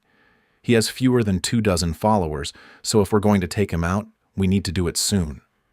A memory of the battle he and the rest of Springmont had fought against Emerson and Poole flashed through Scott's mind. Think he has his eye on Springmont? Alex nodded once. "I do, and Poole is pushing for it." Alarm bells rang in Scott's mind. Springmont wasn't ready for another battle. They were still recovering from the first one. "What's your plan?" "Wait for the right moment to take Emerson out." Alex's voice was cold with determination. "Poole's gotta go too." "What can Luke and I do to help?" "Get some rest tonight, then hang back and observe. If you get a clean shot at either Poole or Emerson, take it." "Will do." "Hey!" a voice called out. Alex kept his eyes forward. "Gotta go." He strode toward the building where the other guard was watching him. "Thought I heard something," Alex said to the man, his voice carrying in the quiet night. Scott retreated deeper into the shadows, watching as Alex reached the other guard and exchanged a few words with him, before drawing the guard's attention away from the alley. Only then did Scott begin his careful withdrawal back to Luke's position. "Well?" Luke asked as Scott finally rejoined him. "They're alive and maintaining cover," Scott reported as he thought about the information Alex had shared. But Emerson's got bigger ambitions than hitting local neighborhoods. As they made their way back to the Bronco, Scott quickly relayed what Alex had told him, finishing with, "We need to take out Emerson and Poole as soon as possible." "Sounds like it." Wanting nothing more than to end the threat of Emerson and Poole and get back to his family, Scott climbed behind the wheel of the Bronco while Luke got in on the passenger side. Parked in the lot of an abandoned building, the Bronco sat among several other vehicles, making it less noticeable. "I'll take first watch, get some sleep, and I'll wake you in a few hours." Now that he'd confirmed that Alex and Oliver were healthy, Scott felt a wave of exhaustion crash over him. "Yeah, okay." He tilted his seat back and closed his eyes, falling asleep almost immediately. Chapter 18. Alex. Alex finished his guard shift, then went inside and stretched out on the concrete floor beside Oliver. With only a folded blanket for padding, he found it impossible to get comfortable. "How'd it go?" Oliver whispered, which, with his deep voice, was still louder than Alex preferred. But the question was benign enough that if anyone overheard, they wouldn't be suspicious. "I made contact," Alex replied, barely audible. "They'll keep observing." Oliver nodded but didn't speak. Alex closed his eyes, but his mind refused to quiet as he imagined ending the threat of Emerson and Poole. Then he thought about others he'd dealt with since the EMP. He didn't relish killing, not at all, but he would do whatever was necessary to protect his family. He must have fallen asleep, because the next thing he knew, someone kicked his foot and said, "Wake up!" Feeling groggy, he blinked several times, then pushed himself upright. Oliver sat up as well. Wade stood over them, his face hard. "Get up. Emerson wants everyone assembled outside in 5 minutes. Alex glanced around the dim room. Most of the others were already stirring, grabbing their jackets and heading for the door. He and Oliver exchanged a quick look before following. Outside, the morning air bit at Alex's exposed skin. Gray clouds hung low overhead, threatening a late spring snowstorm. Emerson's forces gathered in a loose cluster in the street, about 20 people total. Most looked tired, hungry and cold, nothing like the night before when Emerson had gotten them riled up. Emerson emerged from the building with Poole at his side. The red-bearded leader surveyed his army with narrowed eyes. "Are you hungry?" "Yeah," several people answered, their voices nowhere near as enthusiastic as when they'd shouted in unison hours earlier. Alex was hungry too, but he'd gotten used to the feeling. Emerson scowled. "If you want to eat, you have to earn it." Trying to be subtle, Alex surveyed the area, wondering if Scott or Luke had Emerson or Poole in their sights at that very moment. But no long guns were visible at the corners of nearby buildings, and no movement caught his eye. "We know what to do, boss," Wade said to Emerson. "Get it done," Emerson commanded. Then he turned and strode back into the relatively warm building with Poole right behind him. Severely disappointed that no gunshots had sounded and that both men were unharmed, Alex glanced at Oliver, whose frown said he felt the same way. Where were Scott and Luke? Then again, it was pretty early. The pair had been up late the night before and hadn't known what time Emerson would make an appearance. Scanning the nearby buildings, Alex hoped his friends hadn't posted up in any of them. He'd found out that Emerson had his people clear those buildings regularly. The man was paranoid. Wade divided the group into squads of 5 while Alex positioned himself so that he and Oliver ended up in separate groups. That way, if one of them got into trouble, the other might be able to help. "Today we train," Wade announced, his voice carrying across the desolate street. "By the time we're done, every one of you will know how to shoot, move, and communicate." Sizing up the men and women in his squad, Alex doubted one training session would make these people experts. A scrawny teenager who looked like he'd never held a gun before, a middle-aged woman with calloused hands and determined eyes, a nervous-looking man with patchy facial hair who kept shifting his weight from foot to foot, and one man who appeared more competent than the others in his squad. Wade led them to a field behind the building where he'd set up makeshift targets, mostly tin cans and bottles on concrete blocks. "Line up," Wade ordered. "You'll each get 4 rounds. Make them count." Wade's assistant handed out a motley collection of hunting rifles, shotguns, and a few semi-automatic weapons. Alex recognized his as a Remington 30-06, well-worn but serviceable. He lifted the bolt and checked the chamber before closing it again. "Everything okay with that rifle?" Wade asked, appearing at Alex's shoulder. Yeah. Just checking the action." Alex's voice was calm, though his heart kicked up a notch, as if he'd been caught doing something he shouldn't. Old habits? Wade narrowed his eyes. "You've handled firearms before?" "Some hunting before the EMP," Alex said with a casual shrug. "Nothing special." "We'll see." Wade moved down the line. When the order came to fire, Alex deliberately missed his first shot, then gradually improved his aim, hitting the target 2 out of 4 times. Not so good that it would draw suspicion, but enough to show competence. Oliver, across the field with his own squad, seemed to follow the same strategy. Again, Wade barked after they'd all fired their rounds. If I catch anyone wasting these, he shouted as he handed out additional ammo. You'll regret it. The morning progressed with more shooting drills. By noon, Alex's squad had improved, but was nowhere near ready to go against anyone with better training. Movement drills, Wade announced after a brief water break. When I give the signal, you advance, find cover, and engage your targets. He demonstrated, sprinting forward in a crouch, diving behind a concrete barrier, then popping up to fire 3 quick shots at a distant target. Like that. Now, all of you. Alex's muscles tensed as he prepared to run the drill. Again, he didn't want to show his real competency level, but enough to blend in with the others. Wade's assistant slapped Alex on the shoulder. You're up first. Nodding once, Alex moved to the starting point. He ran the drill calmly, moving from cover to cover, firing when appropriate. He felt Wade's eyes following his every move. Not bad, Wade commented when Alex finished. Where'd you learn that? Watched a lot of action movies, Alex replied with a half smile. Always wanted to try it. Wade didn't laugh. Run it again, faster this time. Alex did as he was told. When he finished, Wade gave him an approving nod, then moved on to the next person. The afternoon wore on with squad tactics, hand signals, and rudimentary flanking maneuvers. Wade drilled them relentlessly, berating those who couldn't keep up. You think this is hard? He shouted at a young woman who'd collapsed in exhaustion. Wait until you're fighting for your life. Alex offered her his canteen when Wade wasn't looking. Thanks, she murmured. Pace yourself, Alex advised, his voice soft. This isn't a sprint. It pained him to see someone suffering, even if that someone was on the other side of the equation from him.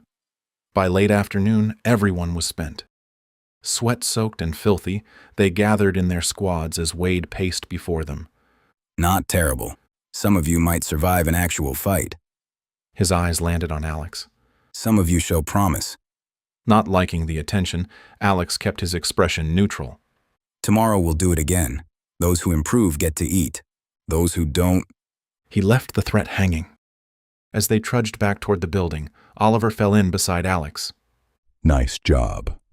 Oliver winked when he said it, because he knew better than anyone what Alex was actually capable of. Alex smirked. Thanks. You too.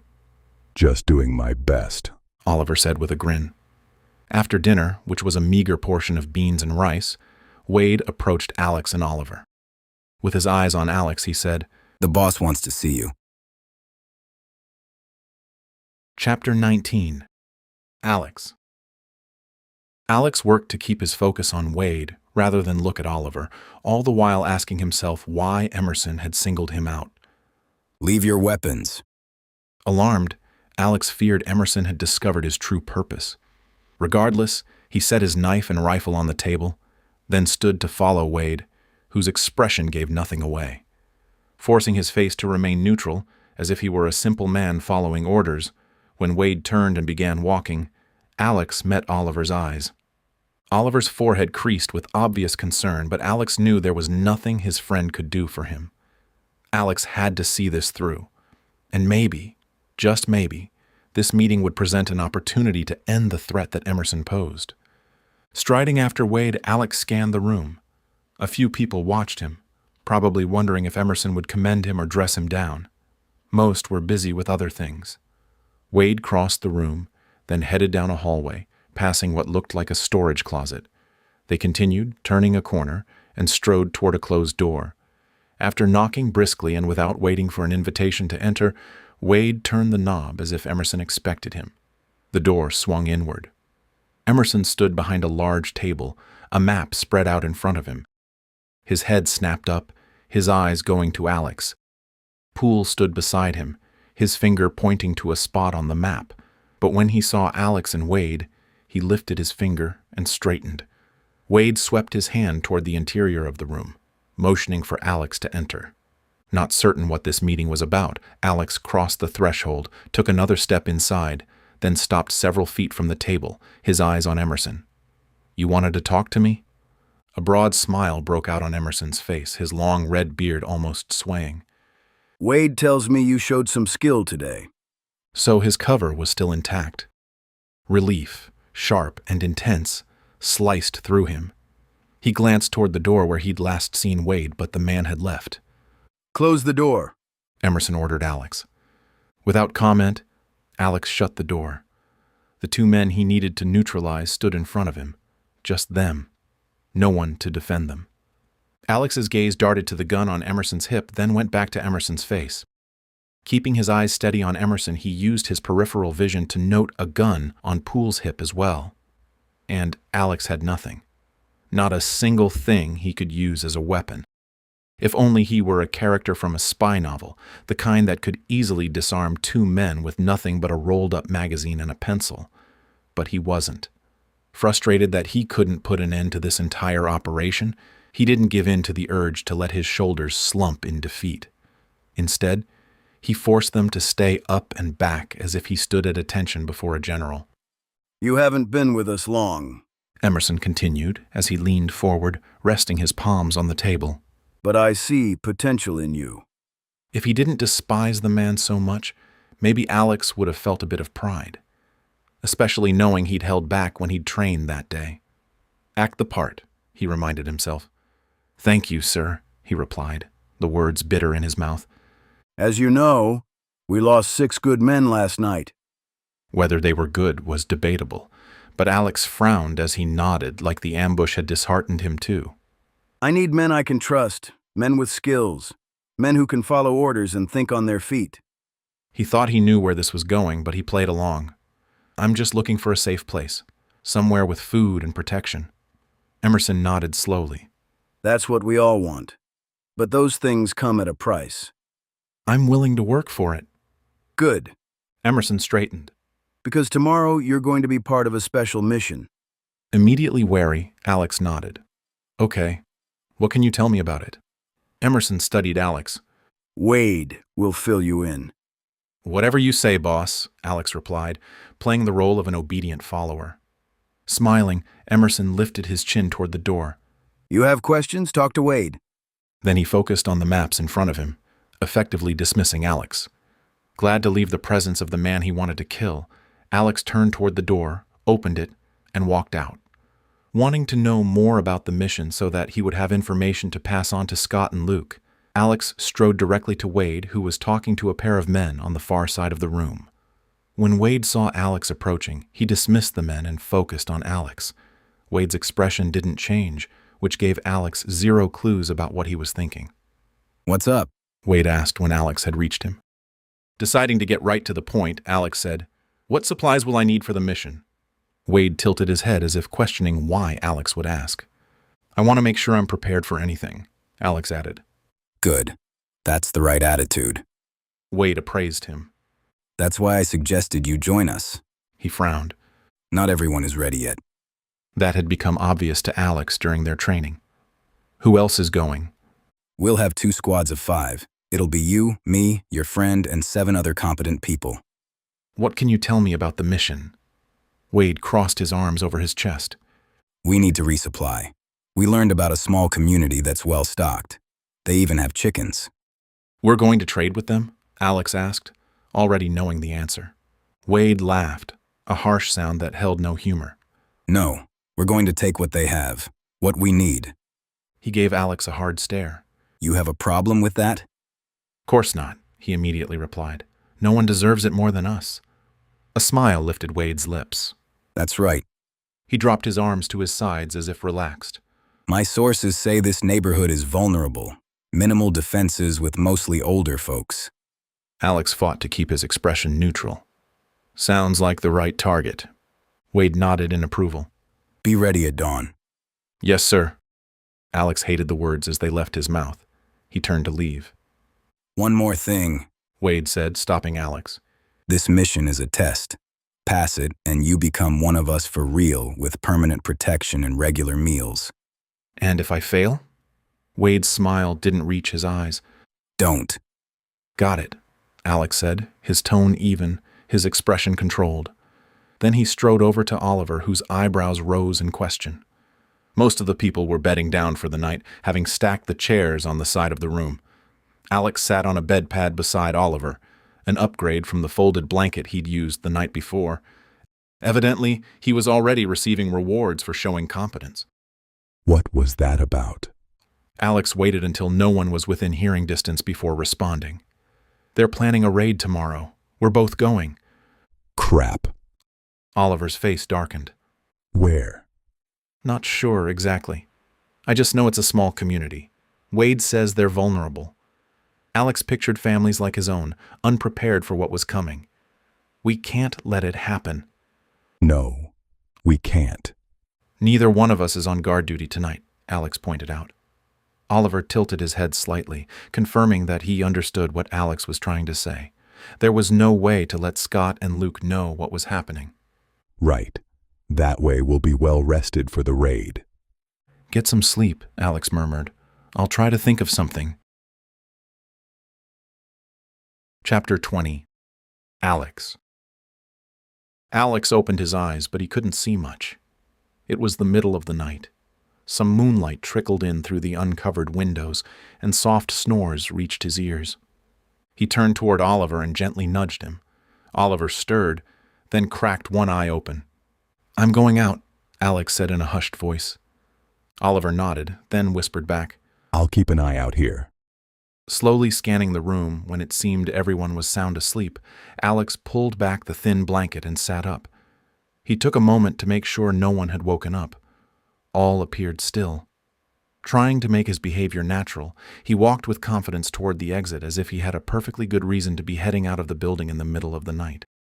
They used a bucket in the bathroom for a toilet, so he couldn't use that as an excuse to go outside. He reached the door, pulled it open, and stepped through.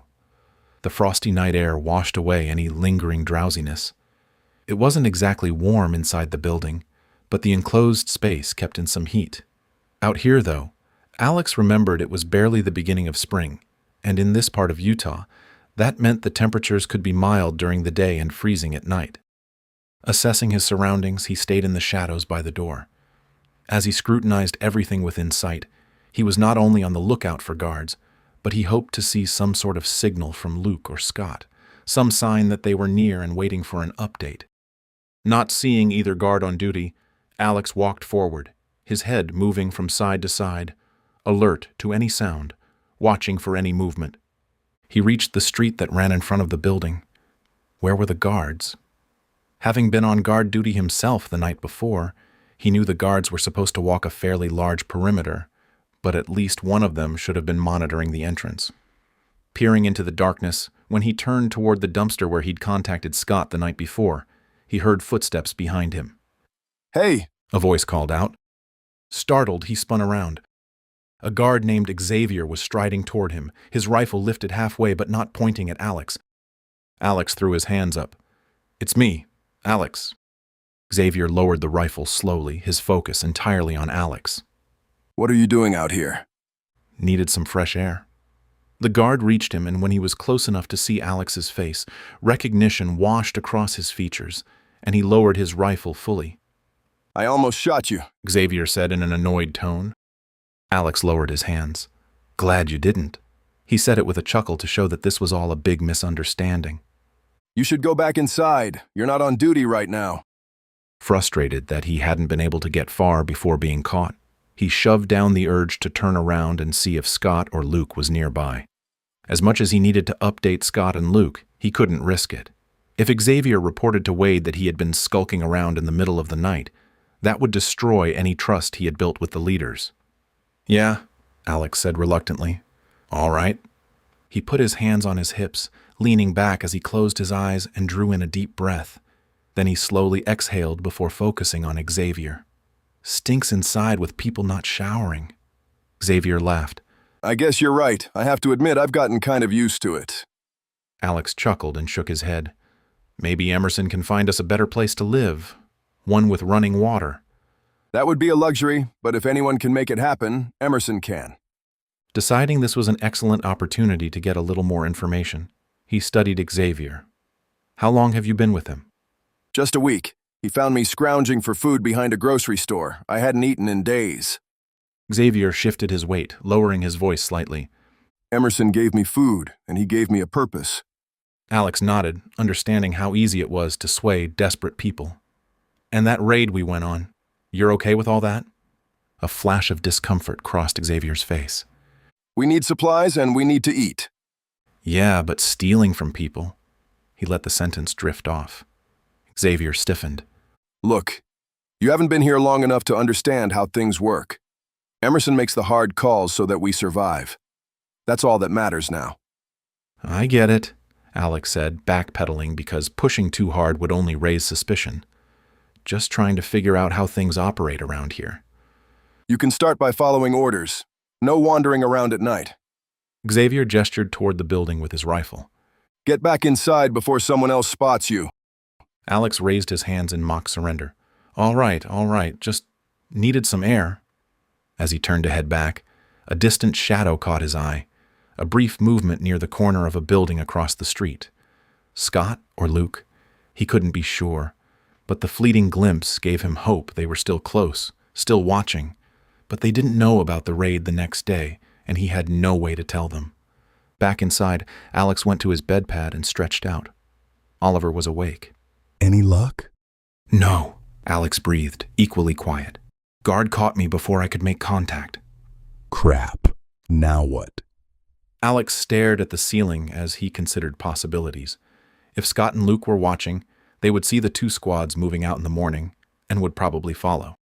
Although he liked the idea of the pair watching his and Oliver's backs, he would prefer that they keep an eye out for Emerson and Poole, and if the opportunity arose, to dispatch them. But it was out of his hands. All we can do, he whispered to Oliver, is sabotage the raid. Yeah, but they'll kill us if they find out. They'll kill innocent people if we don't. Alex turned his head slightly. We have to find a way. Oliver was silent, and Alex knew he was weighing the risks. After a moment, Oliver whispered, What about Emerson? One problem at a time, Alex replied. First, we prevent this raid. Then we figure out how to take down Emerson and Poole and get the heck out of here. As Alex tried to settle his mind enough to sleep, he thought about his family and hoped they were safe back in Springmont. With no way to contact them, he had to force thoughts of them out of his head. The distraction could get him killed. Instead, all he could do was focus on what was in front of him. Namely, the raid. It would take place the next morning, which meant he only had a few hours to figure out how to stop it without blowing his cover or getting himself killed. Chapter 21. Alex. Morning came too quickly. After a breakfast of watery oatmeal, Wade gathered the raid team in a small room off the main hall. Alex noticed that neither Emerson nor Poole was among them. Must have gotten scared off by the surprise attack the other night and didn't want to risk getting hurt. Suppressing a frown, Alex focused on the meeting.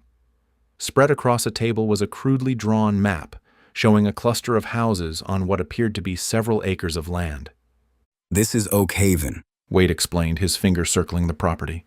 8 houses with a mix of old people and families, but not too many young, strong men. They've got a large greenhouse, chickens, and, according to our scout, an impressive stockpile of food. He grinned. A real nice setup. Alex's stomach turned. They were targeting vulnerable people who had created a self-sustaining community. Precisely the people they should protect, not prey upon. Wade continued. We'll surround the neighborhood. Then 2 teams will enter from opposite sides. We'll take everything we can carry.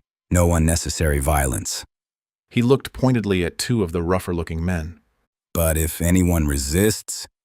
The implication was clear, and Alex forced himself to nod along with the others while schooling his features. Get your gear and meet back here in 20 minutes. The men dispersed. Earlier, Wade had returned his and Oliver's guns. Having his own weapon gave Alex a feeling of grim satisfaction. Have you come up with any ideas? Oliver murmured beside him. There was some distance between the 2 men and the others. Alex shook his head. I assume we'll be in 2 or 3 vehicles, so disabling the driver won't do much good. Sighing heavily, he added, We'll just have to deal with it as it comes. My thoughts exactly. Prioritize keeping innocents safe. Yep. About ready? A voice boomed behind them. Alex hadn't heard Wade approach. He glanced at Oliver before turning to face their leader. Yeah. Had he overheard them? Trying to determine if they'd said anything to give away their true motives, Alex replayed the conversation. Yes, they had. All he could do was hope Wade hadn't overheard. He studied the man's face, but Wade gave nothing away. Let's load up, Wade said, his expression unchanged. Yes, sir. Wade strode away and Alex nibbled on the inside of his lower lip before turning to Oliver. Oliver tilted his head as if to say, no idea if Wade heard anything, but I hope not. A short time later, Alex settled into the back seat of an SUV, sandwiched between Oliver and a nervous young man who'd introduced himself as Marty. Wade drove with Xavier riding shotgun. Through the windows, Alex could see the other two vehicles, another SUV and a pickup, carrying the remaining members of the raiding party with plenty of room left to load whatever they stole from the residents of Oak Haven. Potential scenarios tumbled through his mind, but the main objective was to minimize injuries to innocent people without blowing his cover.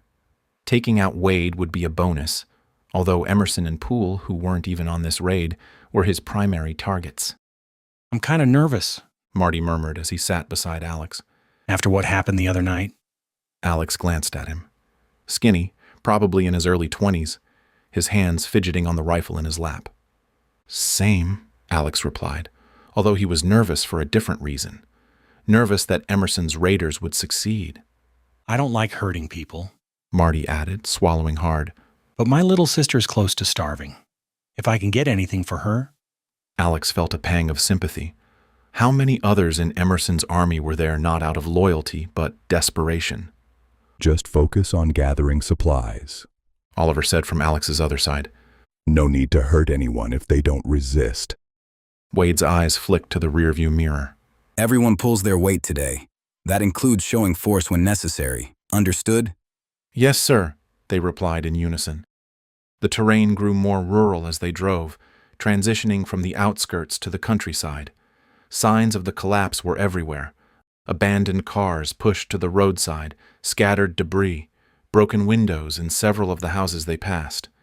Alex figured they'd been driving for about 20 minutes. Oak Haven couldn't be far now. Maybe there was a way to convince Wade to abort. Desperate to try anything, he leaned forward. Hey, Wade, I heard some men talking about another community south of here. Sounded like they had better supplies than this place. Wade kept his eyes on the road. Right. And we'll hit it eventually. But we've got to work our way up. Small targets build confidence. Bigger targets come later. It sounded like the kind of strategy Emerson would favor. Prey on the weak first, then move to stronger targets once his forces built up and gained more experience. It turned Alex's stomach. Makes sense, Alex muttered as he sat back in his seat, knowing this raid was going to happen whether he wanted it to or not. The convoy slowed, then turned onto a dirt road. Wade stuck his hand out of the window, signaling the other vehicles, which came to a stop behind them. The men exited and gathered in a semicircle around Wade. Subtly observing their faces, Alex thought some looked eager to do this. Others, like Marty, seemed less so. We go on foot from here, Wade announced. Half a mile to the target. Stay quiet and stay in formation. He pointed to a wooded area. We'll approach through there and split into 2 teams at the clearing. Team 1 enters from the north. Team 2 comes in from the south. No shooting unless necessary. Noise attracts unwanted attention. As they began their trek through the woods, Alex's heart beat an unsteady rhythm. The beautiful spring morning was in sharp contrast to the ugliness of their mission as each step brought innocent people closer to danger. He exchanged a glance with Oliver. They needed a plan, and fast. When we get to the neighborhood, Alex murmured, we need to create a distraction, a way to warn the people.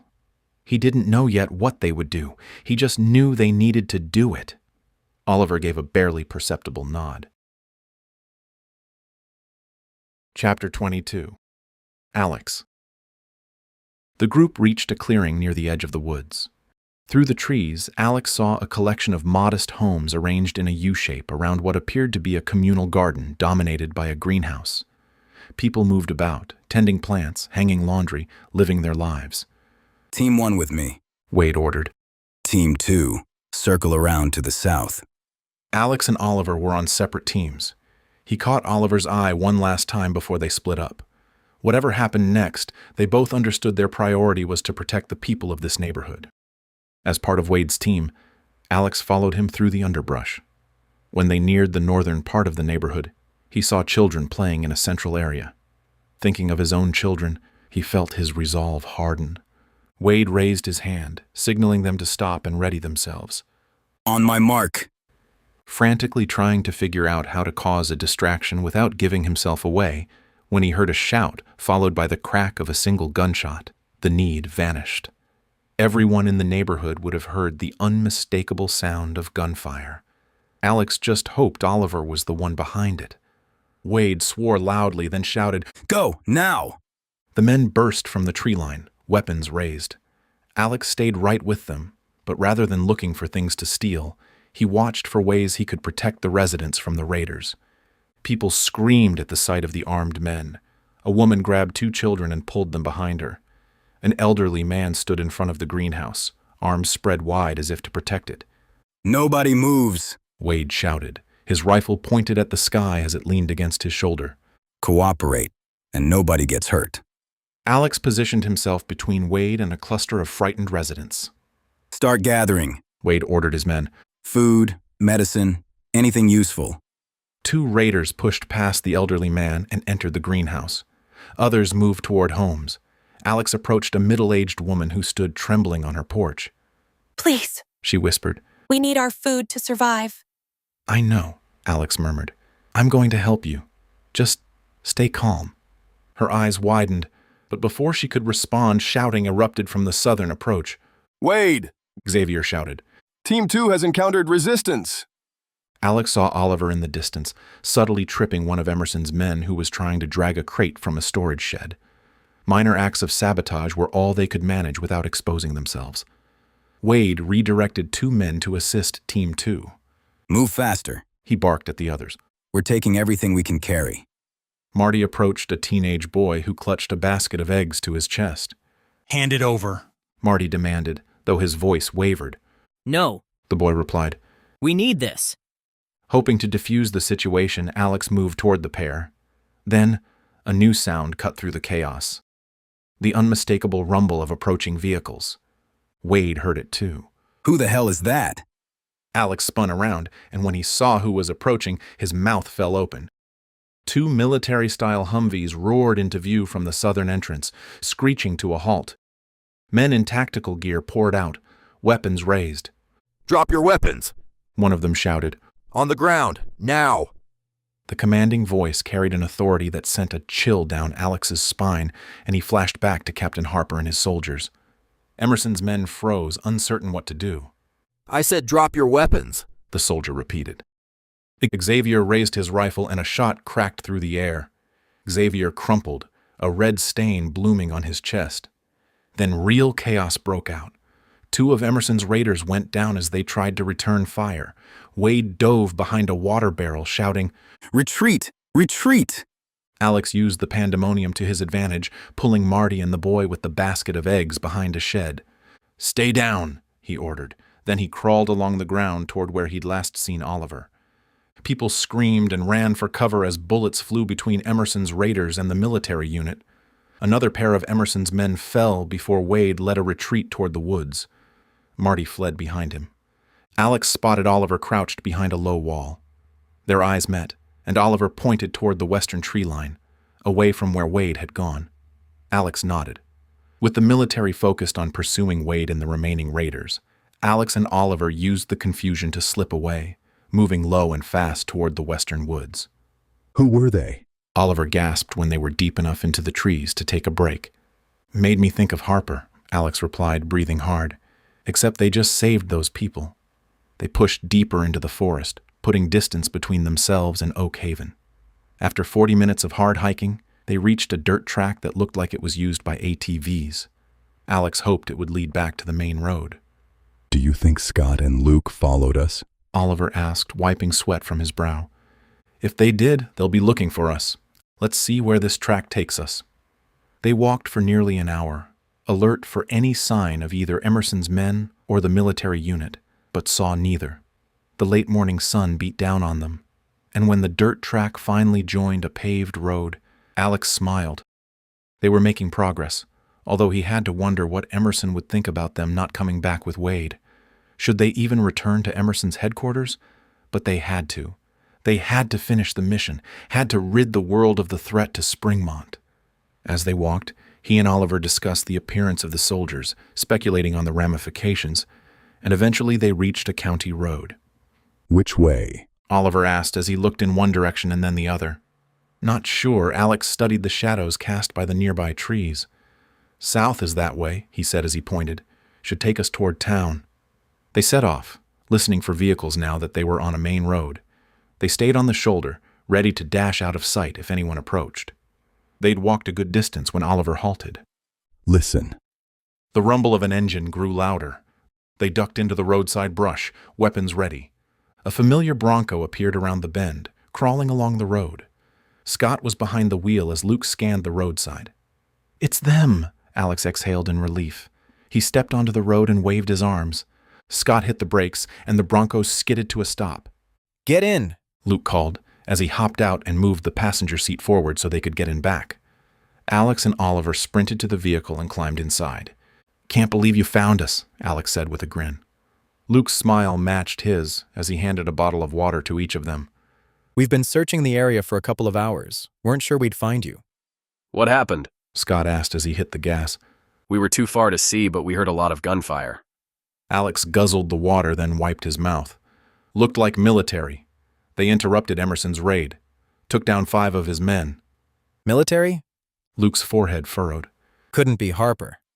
I doubt he came all the way down to Cedar. "Could be Cedar's version of Harper." "Sounds like it. Trouble is, we don't know if this leader is as bad as Harper." Alex frowned. Or if he's worse. Chapter 23. Alex. "We need to get back to Emerson's headquarters," Alex said with reluctance. You sure? Scott made eye contact with Alex in the rearview mirror. We could head back to Springmont. Yearning to be with his family, Alex pressed his lips together. Then he shook his head. "Believe me, I'd love to, but until Emerson and Poole are no longer a threat, we have to stick around." "We also need to find out more about that military group," Luke pointed out. "Absolutely," Alex agreed. "If they're here to take over Cedar, Springmont won't be far behind." "We'll drop you off near Emerson's headquarters. Then we'll do some recon, see if we can learn more about this military situation." "Sounds good," Alex replied, even though that meant Scott and Luke wouldn't be around to back them up. When they were several blocks from Emerson's headquarters, Scott stopped. The 4 men got out and stood beside the Bronco. "Take this." Luke offered Alex a handheld radio. "Good idea," Alex replied as he took it. "Might be the only way we can communicate." After today's debacle, Emerson and Wade will keep an even closer watch. How do you think those military people knew about Emerson's raid? Scott asked. Alex turned to his brother-in-law. "No idea." Either you have a mole, or they just happened to be in the area. Alex thought about that. Wade never told us where the raid would be, so I think only he, Emerson, and Poole knew the location. Someone had to have scouted it out ahead of time, Oliver pointed out. True. Alex considered that. The circle of those who knew the location has to be small, but if someone alerted those military people, then that person could be an ally. Then a new thought occurred to him. Maybe no one told them at all. Maybe they were on patrol and heard that gunshot at the beginning of the raid and came to check it out. That could be.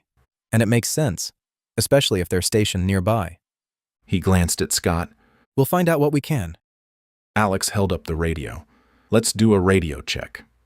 They made sure both radios were working and verified which channel they would use. Then, Alex changed the channel on his radio to something else. In case someone gets a hold of it, he explained as he tucked the precious communication device into his jacket pocket.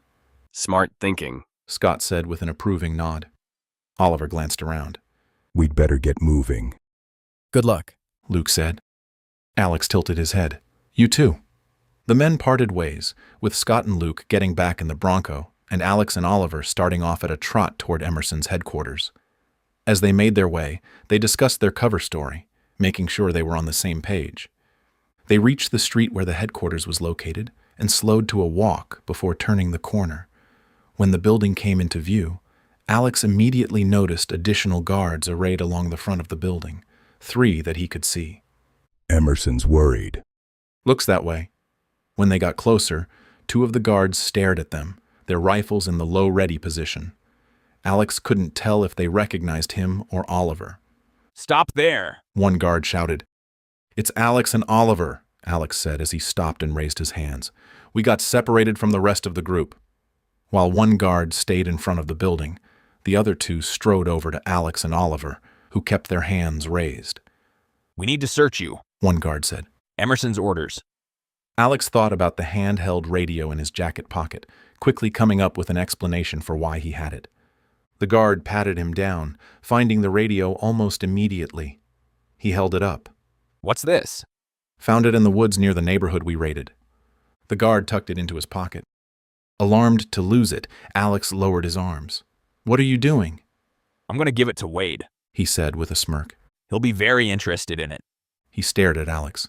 "Got a problem with that?" Why was this guard acting so adversarial toward them?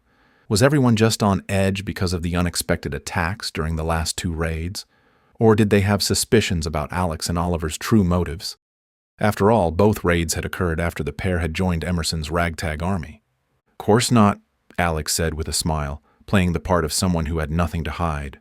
"I just figured since I found it, I'd get to keep it." The man laughed. "You figured wrong. Anything of value ends up with Emerson. If he gives it back to you, consider yourself lucky." "Fair enough," Alex said, his chest tightening with concern over how he would talk to Scott and Luke. At least he'd had the foresight to change the channel on the radio. If anyone tried to use it, it would be pure luck that would allow them to reach Scott and Luke. "Head inside," the guard commanded, as if Alex and Oliver were low-level nobodies, which Alex knew they were among Emerson's forces. "Wade will want to talk to you." "Right," Alex said, before he and Oliver headed to the front of the building and went inside. Subdued voices greeted them. With the 5 raiders killed that morning, and the 6 killed at the raid before that, Emerson's army had shrunk to just over a dozen men and women. And the 5 killed that morning were supposedly some of the better fighters. Alex squashed the grin that wanted to blossom on his face. Even though Emerson and Poole were still among the living, their prospects for success kept dwindling. "Wonder if there's anything to eat," Oliver muttered. "I'm starving." Alex scanned the room. No food was visible. Yeah, same. Which is when he realized how fortunate he and his family had been since the EMP. They'd never gone without. Not really. Sure, they'd had to ration when Travis Hughes's gang had stolen their food, but they'd made do and had eventually gotten most of it back. They hadn't gone without since. With his stomach rumbling, Alex had an inkling of how those who were truly starving could get to the point where they threw all their morals out the window and would do anything to feed themselves. He wanted to vow that he would never reach that point, but he tried to imagine how he would feel if Melissa or their children were truly starving. How far would he go to get life-sustaining food? Would he be willing to take from those weaker? To kill? The notion made him sick, but it also made him realize that he wasn't as above it all as he'd thought. On the other hand, before he took from others, he would do whatever he could to obtain his own food through hard work, like growing a garden or hunting, not from letting others do the hard work and then stealing from them. "You okay?" Alex realized his hands were curled into fists. Taking a deep breath, he worked to relax his body. Yeah. Oliver lifted his chin toward a corner of the room where Wade was talking to a pair of men. "Guess we'd better check in." Holding back a chuckle, Alex nodded. Yep, I'm sure he has a lot of questions. Chapter 24. Alex. "Where the hell have you two been?" Wade asked, his voice booming with fury as his eyes landed on Alex and Oliver. The men Wade had been speaking with slipped away, clearly not wanting to be part of whatever was about to happen. Alex approached Wade with Oliver beside him, but kept a small distance between them and their leader in case the man lashed out. "Got separated," Alex said in explanation. "Took us a while to make our way back." Wade appraised them, and Alex felt as if he were under a microscope. "I find it interesting that since you've been with us, both raids have ended in disaster." Although thrilled that the raids had failed, Alex had actually had nothing to do with it. Well, except that it was Luke and Scott who attacked the other night, and that wouldn't have happened if Alex and Oliver hadn't joined Emerson's army. But today, that had been as much of a surprise to him as it had been to Wade. Alex shook his head. "I don't know what you're implying, but we didn't know anything about those attacks." "He had this in his jacket pocket," a man said as he handed Wade the handheld radio. Alex turned to see the guard who'd patted him down. Feeling like a bright red arrow was pointing at him, Alex turned back to Wade. Like I told him. He jabbed his thumb in the guard's direction, keeping his tone bored. I found it in the woods surrounding Oak Haven. Wade studied the radio, turning it over before narrowing his eyes at Alex. Then he held it out to him. Turn it on. Trying to calm the erratic beat of his heart, Alex took the radio and powered it up. Static filled the air. Call him. Wade did a chin lift toward the radio. Alex wrinkled his brow in question. Call who? One side of Wade's mouth lifted in a smile. Whoever it is you're in contact with.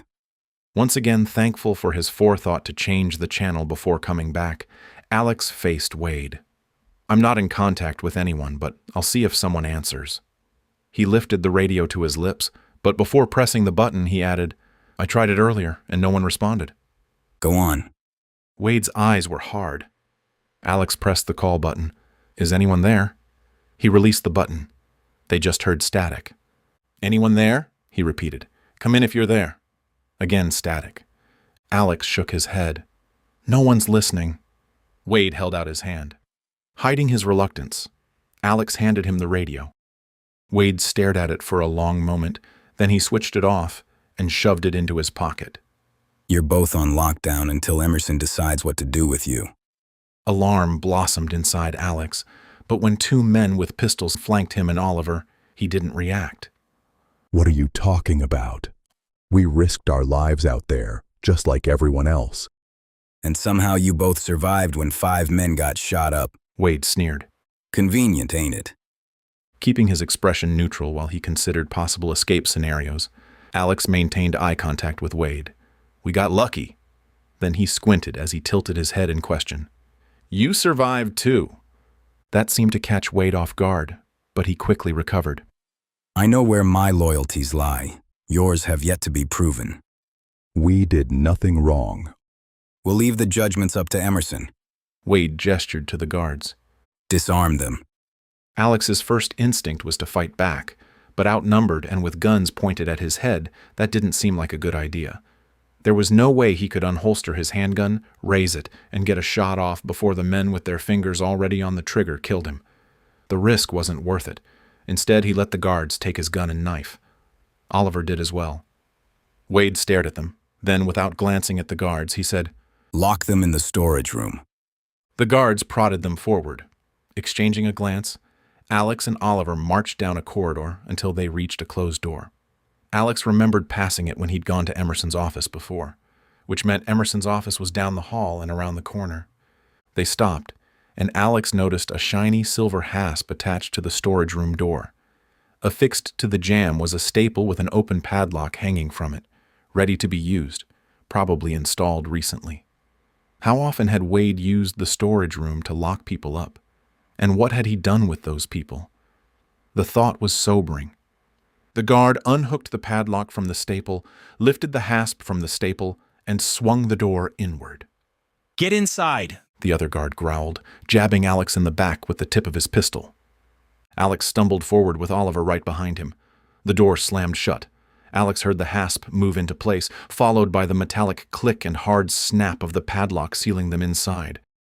A sense of helplessness washed over him. He spun in a slow circle, taking in their new prison. About 6 feet by 8 feet, there were boxes of supplies stacked against one wall and a single window near the ceiling. This is bullcrap. We should never have come back. Alex was also silently questioning the wisdom of returning. No doubt. But we're here now, so let's figure out what to do. He studied the single window. Even if we could reach it, it's too small to squeeze through. He gave Oliver a smirk. Especially you, my friend. Oliver chuckled. Then his face grew serious, and his voice dropped. Do you think they know? Getting close to Oliver so he could keep his voice extremely quiet, Alex whispered, If they had proof we were working against them, we'd already be dead. Oliver nodded. So, what's the plan? Wade's suspicious, but Emerson decides. We need to convince him we're valuable. Alex ran his hands through his hair. That, or find a way out of here before they come for us. Luke and Scott won't be any help, Oliver pointed out. Not with them off doing recon on those military people and no way for us to contact them. They were on their own, and a furious madman would be their judge. Not a great situation. Picturing the hasp and padlock, Alex went to the door and tried the knob. It turned freely, but when he pulled, the door barely moved. What if they could somehow dislodge the hasp? He gently rattled the door, but immediately realized the sound would bring the guards right to them. They needed a different plan. Frustrated, he slumped to the floor, his stomach rumbling and his mind going to his family. What if this was it? What if he never saw them again? What if he could no longer protect them? He pictured Melissa, then each of their children. The thought of never seeing them again made his heart ache and his stomach churn. He had to get out of there. They both had to get out of there. The minutes ticked by. Oliver sat on the floor as well, his knees bent and his head hanging. Determined to do whatever it took to escape, Alex got to his feet and turned to the boxes stacked on the floor. Maybe one of them held something useful. Before he started digging, he heard a commotion in the hallway, raised voices, followed by footsteps. Then, the padlock disengaged. Adrenaline dumped into Alex's veins. He turned to Oliver, who had gotten to his feet, and saw his own panic reflected in his friend's widened eyes. Was this it? Were they about to be murdered in cold blood? The door swung inward. Wade stood in the hallway, his face an unreadable mask. Behind him was Emerson, his red beard even more fiery against his pale, angry face. "Follow me," Emerson ordered. Then he turned and strode toward his office. Alex led the way out of the storage room with Oliver right behind him. 2 armed men escorted them, their handguns up and ready. Wade brought up the rear. With his heart kicking in his chest, Alex forced himself to breathe. When they reached Emerson's office, the leader moved to sit behind his desk before gesturing to a pair of chairs on the other side of it. Alex and Oliver sat. The 2 guards stood where Alex couldn't see them, which made the hair on the back of his neck stand on end. For all he knew, they were pointing their guns at him and Oliver, just waiting for a signal from Emerson before they put enough pressure on the trigger to end their lives.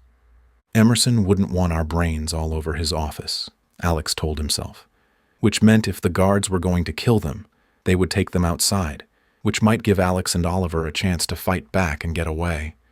His nerves settled, ever so slightly. "It's been an interesting few days, wouldn't you say?" Emerson's voice was deceptively calm. 2 raids, 2 failures, and here you 2 newbies sit, unharmed. "We got lucky," Alex said. "Lucky," Emerson echoed. "Or maybe you knew exactly what was going to happen." Alex maintained his composure. "How could we possibly know?" Emerson rested his forearms on his desk as he studied Alex. "That's what I'm trying to figure out." He straightened, then opened a drawer and reached inside. Bracing himself to be shot, Alex's heart nearly stopped beating. Emerson set the handheld radio on his desk.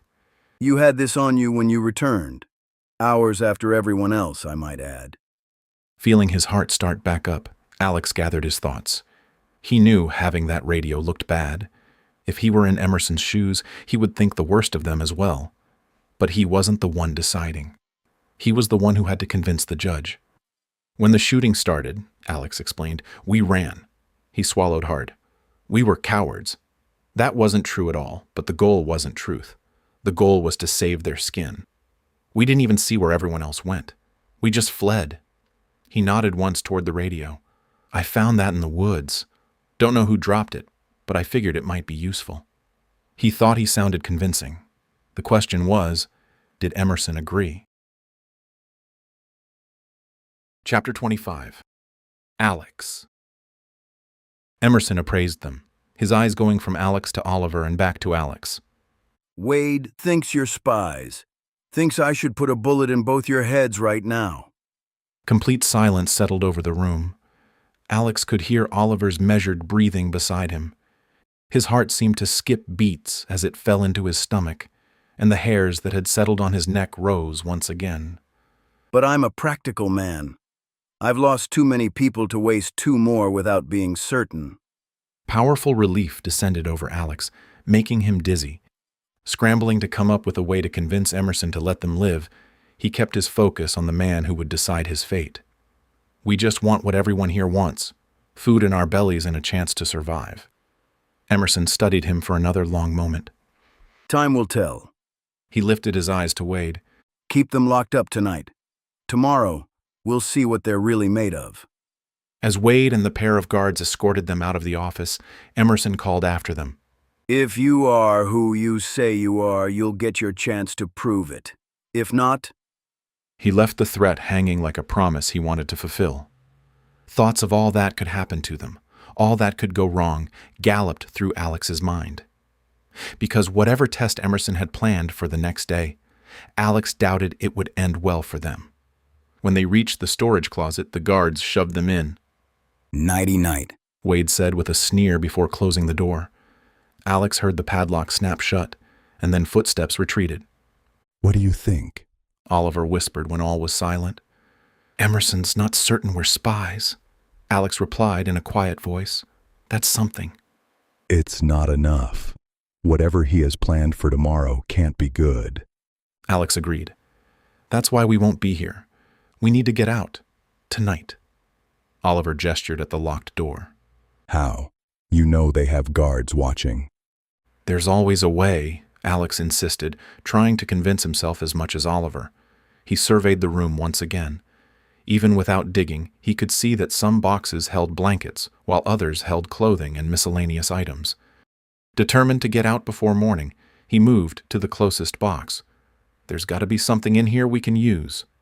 The small window let in just enough light to see by, but soon the sun would be setting. They had to work fast. Check all the boxes, he whispered to Oliver as he began tossing out clothes. Look for anything we can use as a tool or a weapon. They moved silently through the boxes, careful not to make noise that might alert anyone nearby. Hey, Oliver whispered, holding up a wire coat hanger. Think this could be useful? Not sure how they could use it. Alex shrugged. Put it aside. We'll see what else we can find. 30 minutes later, they'd assembled their potential resources. The coat hanger, a roll of duct tape, 6 feet of extension cord, and a small can of WD-40 they'd found deep within one box. Not exactly MacGyver material. Alex ran his fingers over the door hinges. I have an idea. Then he crouched by the bottom hinge, scrutinizing it in the dim light. If we can remove these pins, we might have a chance. The sound of boots in the hallway silenced them. They quickly hid their collected items and sat against the far wall as the footsteps approached, paused, then passed by. Sounds like they're just checking on us once in a while, Oliver whispered after the footsteps faded. That's good. We don't want to open the door and find someone standing there. Alex retrieved the WD-40 and the coat hanger. First, he sprayed a generous amount of lubricant on each of the 3 hinges. While he waited for it to seep in, he straightened the wire coat hanger. Here goes nothing, he said with a grin. Restrained optimism filled Oliver's face before he moved closer to the door. I'll listen for anyone coming. With a single nod, Alex inserted their makeshift tool into the base of the top pin, working the pin upward millimeter by millimeter. Someone's coming, Oliver warned, his voice barely audible. They quickly hid the tools beneath a blanket as footsteps drew closer. A flashlight beam swept under the door, lingering for several seconds before moving on. That was close, Alex breathed once the guard had passed. With the window, they had enough light to see by. He knew it had to be dark in the windowless hallway. For the next 10 minutes, Alex worked in complete silence, sweat beading at his hairline. Finally, the top hinge pin slid free. He caught it before it could hit the floor and make a noise. One down, he whispered. Oliver took a turn, working on the middle pin, which proved to be more stubborn. After a while, Alex took over, his hands becoming slick with WD-40. Frustrated, when he thought about Melissa and their kids, he felt fresh energy. He had to get back to them. That was all that mattered. The pin moved minutely, then more and more. Almost there, he murmured. Finally, the middle pin came free. Alex moved to the bottom hinge, working faster now that he had the technique down. Footsteps, Oliver whispered. Alex prayed whoever it was wouldn't try to open the door. He didn't bother hiding their tools because if the guard opened the door, it would fall in, and the tools would be the last thing the guard would notice. Knock, knock, knock. Startled, Alex jumped. What? Oliver called out. Hope I didn't wake you. A man replied, his tone thick with sarcasm. Yeah, you did. He smirked at Alex. Alex held back a chuckle. Too bad. The man called through the door. Footsteps again, this time fading away. Better he thinks we're sleeping. Maybe they'll be more lax on checking on us. Good point. Alex got back to work, and within 10 minutes, the last pin was out. Triumph burst through him, but he kept his voice subdued. Got it. Wearing a victorious smile, Oliver pumped a silent fist into the air. The hinge pins were out, but the plates still clung to the door and frame. Let's see if we can move this door. Copy that, Oliver said. Then he braced his fingers along the hinge side seam, finding purchase where the door met the jamb. He tugged. The door sagged in the frame, but the hasp and padlock on the outside of the door held firm, keeping the door from swinging inward. Gotta break off that hasp, Oliver muttered as he slid his fingers into the small gap he'd made. Alex got on his knees and gripped the edge of the door near the bottom hinge. Easy now, Alex whispered. Slow and easy. As they pulled, Alex held his breath, terrified the guard would return and discover what they were doing. At first, nothing happened. Then the wood on the door frame groaned. With his heart beating erratically, Alex pulled harder. The door twisted slightly as torque transferred to the latch. A faint crack sounded from the frame. They froze. Sweat slid down Alex's face. It was silent beyond the storage room, but how long would that last? Let's finish this. Yeah. They pulled again, steady and controlled, gently increasing the pressure. The screws tore through the soft wood of the door jamb. Careful. This wasn't a home renovation where noise didn't matter. One wrong sound could cost them everything. A sharp, muted snap. They froze once again. Still no guard. Maybe the man had gone to get food. A meal would be enough to distract him if he believed Alex and Oliver were asleep. Oliver adjusted his footing and leaned his full weight into pulling. Alex pulled just as hard, his nerves stretched tight. The jamb split with a subdued crack. The screws holding the staple in place tore free. The door came loose in their hands. They caught it before it hit the floor. The only sound was their heavy breathing. They carefully leaned the door against the wall.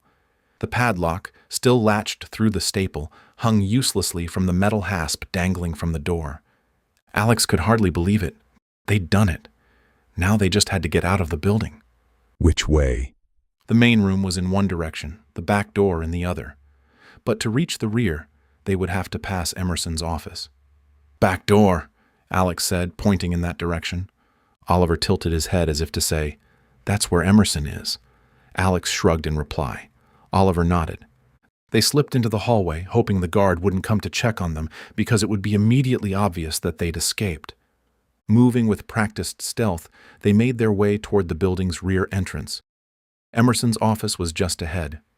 As they approached it, Alex saw his door slightly ajar and a dim light coming from within as if several candles were burning. Voices drifted out. It's our best option, A voice that sounded like Poole said. We already lost there once, Emerson replied. What makes you think we stand a better chance now, especially with our troops depleted? Needing to know what the men were talking about, Alex froze in place, as did Oliver. It sounded like they were talking about Springmont, but Alex had to be sure. I know that place, Poole argued. I used to live there. Things are falling apart here, Colby. 2 foiled raids in a row. Today's attack by what looks like the military. Cedar is no longer the target-rich environment we thought it would be. Springmont is a soft target.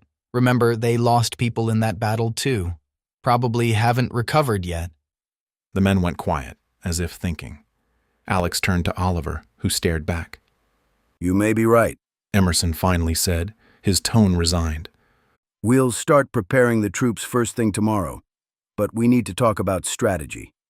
A thought popped into Alex's mind. This was the opportunity they'd been waiting for, the chance to take out both Emerson and Poole. He met Oliver's eyes and shaped his fingers like a gun before pointing to the office. Oliver nodded once. It was time to rid the world of the evil men in that room. The only problem was, he and Oliver were unarmed. Chapter 26. Alex. Alex knew there were plenty of weapons in the main room, but there were also plenty of people, many probably awake. It wasn't that late. Did the others know that Alex and Oliver were locked up? If he were to guess, he would say yes. Word would spread quickly. If Alex and Oliver waltzed into the room, someone would raise the alarm. And where was Wade? Alex hadn't heard his voice in Emerson's office. Let's move, Oliver mouthed. Panic started clawing its way up Alex's throat. Someone would come by soon to check on them, and they were standing in the hallway, which gave him an idea. Storage closet, Alex whispered. Oliver stared at him, then nodded, either figuring out Alex's plan or simply trusting him. Either way, the pair hustled back to the storage closet. Alex went directly to the door leaning against the wall. Let's put the hinges back in place. He and Oliver maneuvered the door into position. While Oliver held the door steady, Alex dropped the pins through the knuckles. They didn't go all the way down, but far enough to keep the door from falling. He didn't want to make noise by banging them in fully.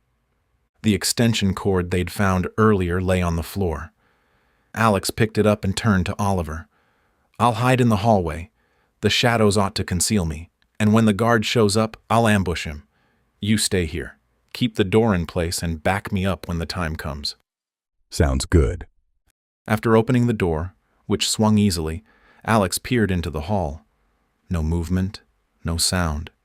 He crept out, and Oliver closed the door behind him. First, he turned to look at the hanging hasp. It wasn't noticeable at first glance, but the guard would have a flashlight. Nothing he could do about that. Instead, he moved to the wall and pressed himself against it, hoping the guard would be focused on the path his flashlight created, and not notice Alex in the shadows. Wrapping the extension cord around both forearms, Alex made sure there was plenty of slack for his purposes. As the minutes passed, he worried that Emerson and Poole would finish their meeting before he and Oliver had gotten a weapon. Then he heard footsteps approaching from the main area. He tightened his grip on the extension cord. A flashlight beam appeared before the guard did, and as Alex had suspected, the man's attention stayed on where he was walking rather than watching for someone hiding. The guard passed Alex and moved to the storage room. His flashlight beam swept underneath the door, just like the last 2 times he'd come by.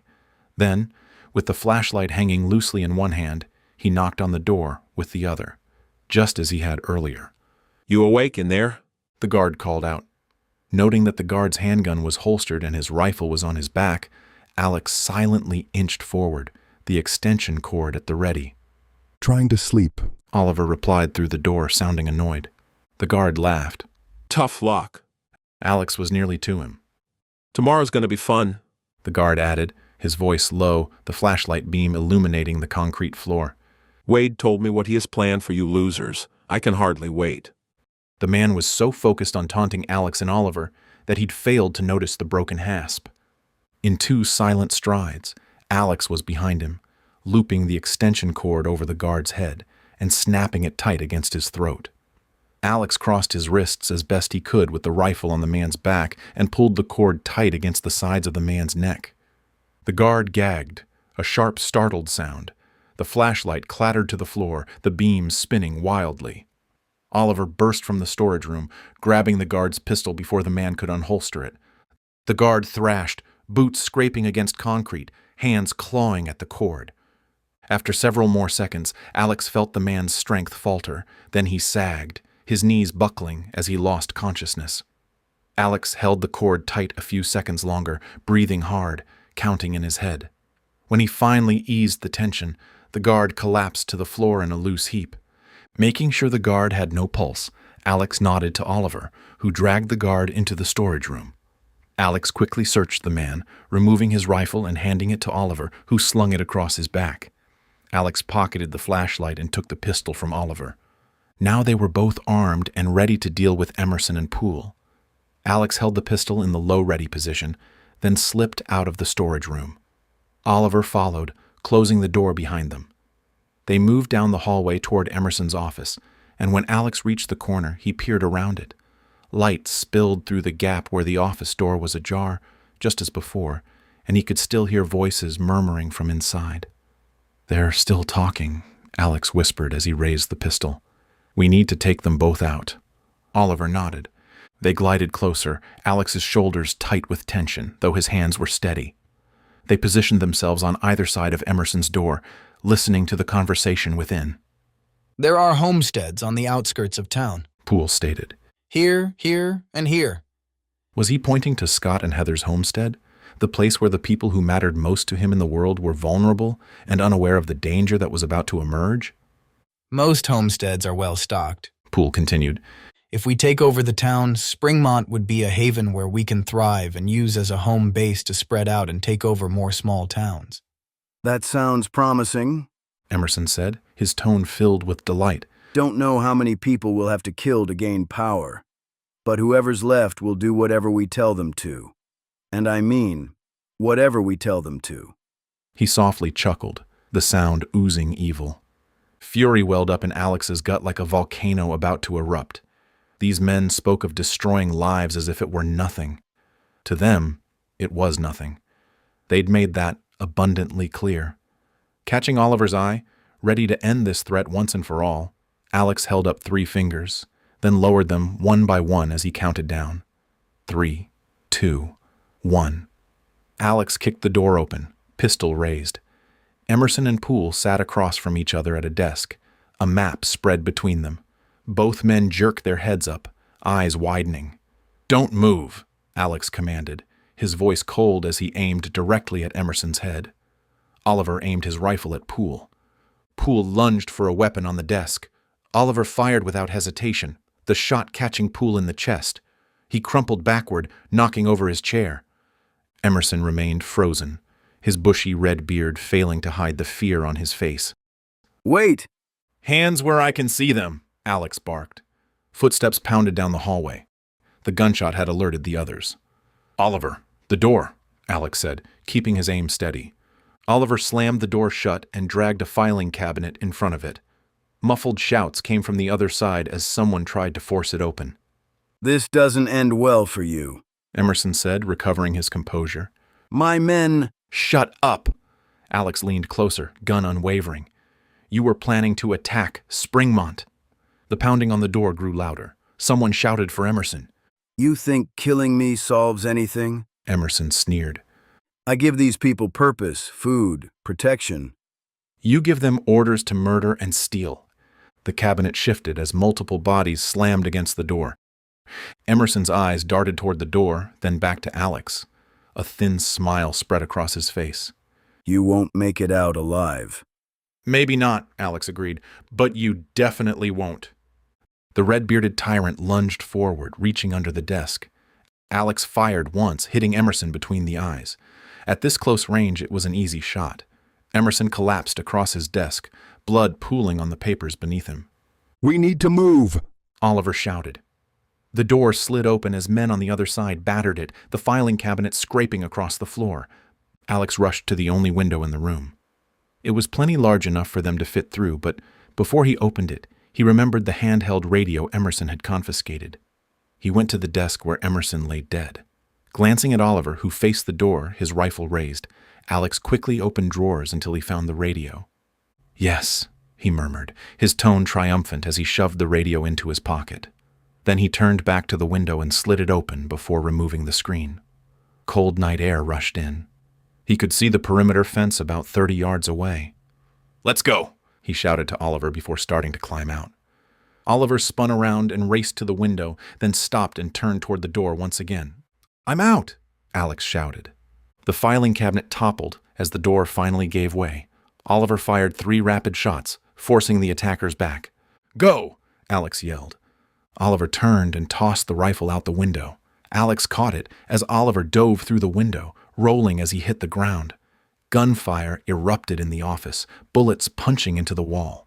They sprinted toward the fence, zigzagging as shots rang out. Shouts filled the night air. A bullet kicked up dirt at Alex's feet. "There." Oliver pointed to a section of the fence where a tree had fallen partially across it. They reached the tree, using it as cover. Oliver boosted Alex up. Alex scrambled over the fence, dropping to the other side. Oliver followed, his larger frame making it a tight squeeze. More gunfire erupted, but they were already running into the darkness, away from Emerson's compound. "It's done," Alex gasped as they reached the cover of the trees. "Emerson's dead." "And Poole," Oliver added, breathing hard. "But now we've got his entire army after us." Alex scanned the darkness behind them, "and we have no idea where Scott and Luke are." "But Springmont has one less threat." "Exactly." A feeling of satisfaction filled Alex's chest. "We need to find Scott and Luke before Emerson's people find us." Chapter 27. Alex. Alex and Oliver pushed deeper into the wooded area behind Emerson's headquarters, their breaths forming small clouds in the frosty night air. Oliver used the flashlight to illuminate their path. Shouts echoed behind them, growing fainter as they put distance between themselves and their pursuers. "We need to contact Scott and Luke," Alex said, pulling the handheld radio from his jacket pocket as they walked.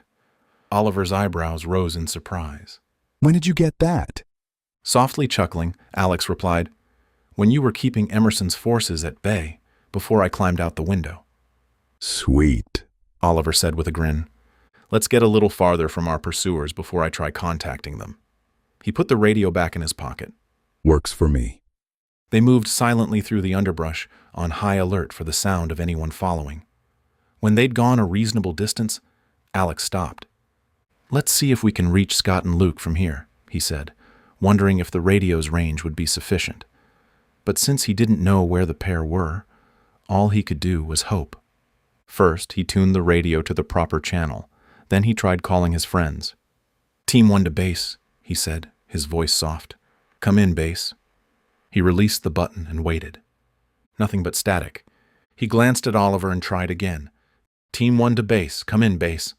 Nothing. And then, "This is base. Go ahead, Team 1. When he heard Luke's voice, tremendous relief swept over him and a wide smile broke out on his face. "Targets are neutralized," he said. "We're on the run and we'll contact you with a pickup point. Over." "Copy. We'll wait for further instructions. Out." Alex turned the volume down, but left the radio on in case Luke tried to contact him, then put it back in his jacket pocket. "Let's keep moving. We should reach a road eventually." "Copy that," Alex said with a grin. Feeling renewed energy, they moved as fast as they could through the dense underbrush, but it was slow going and rather exhausting. "You think Wade will take over command?" Alex asked as they stepped over sagebrush. "Seems reasonable, but leadership transitions can get messy. They could fight among themselves." "That would be good for us. Best case, the whole operation falls apart." It had already begun to fail enough that Poole had convinced Emerson to ditch Cedar and try to take over Springmont. A new thought entered Alex's mind, one that would put them back at square one. "Do you think Wade knew about Emerson's plan to attack Springmont?" Oliver looked thoughtful. "No, I don't. He wasn't in the office with them, and it sounded like a plan they'd just come up with. They hadn't had time to tell him." "I hope you're right." They continued walking. Would they ever reach a road? Alex didn't know this area. For all he knew, they were walking deeper into the wilderness. Without the sun to tell him the direction he was going, it was difficult to know. And astronomy had never been his thing. Plus, clouds kept obscuring the stars. "I wonder if Scott and Luke found any information on the military people." Alex had been so focused on eliminating Emerson and Poole that he'd almost forgotten about that threat. "With any luck, we'll find out directly from them soon." The trees thinned. Were they getting close to a road? Without cars moving and without electricity to light buildings or street lamps, it was difficult to tell. When the trees finally gave way to an open area, Alex's heart leapt.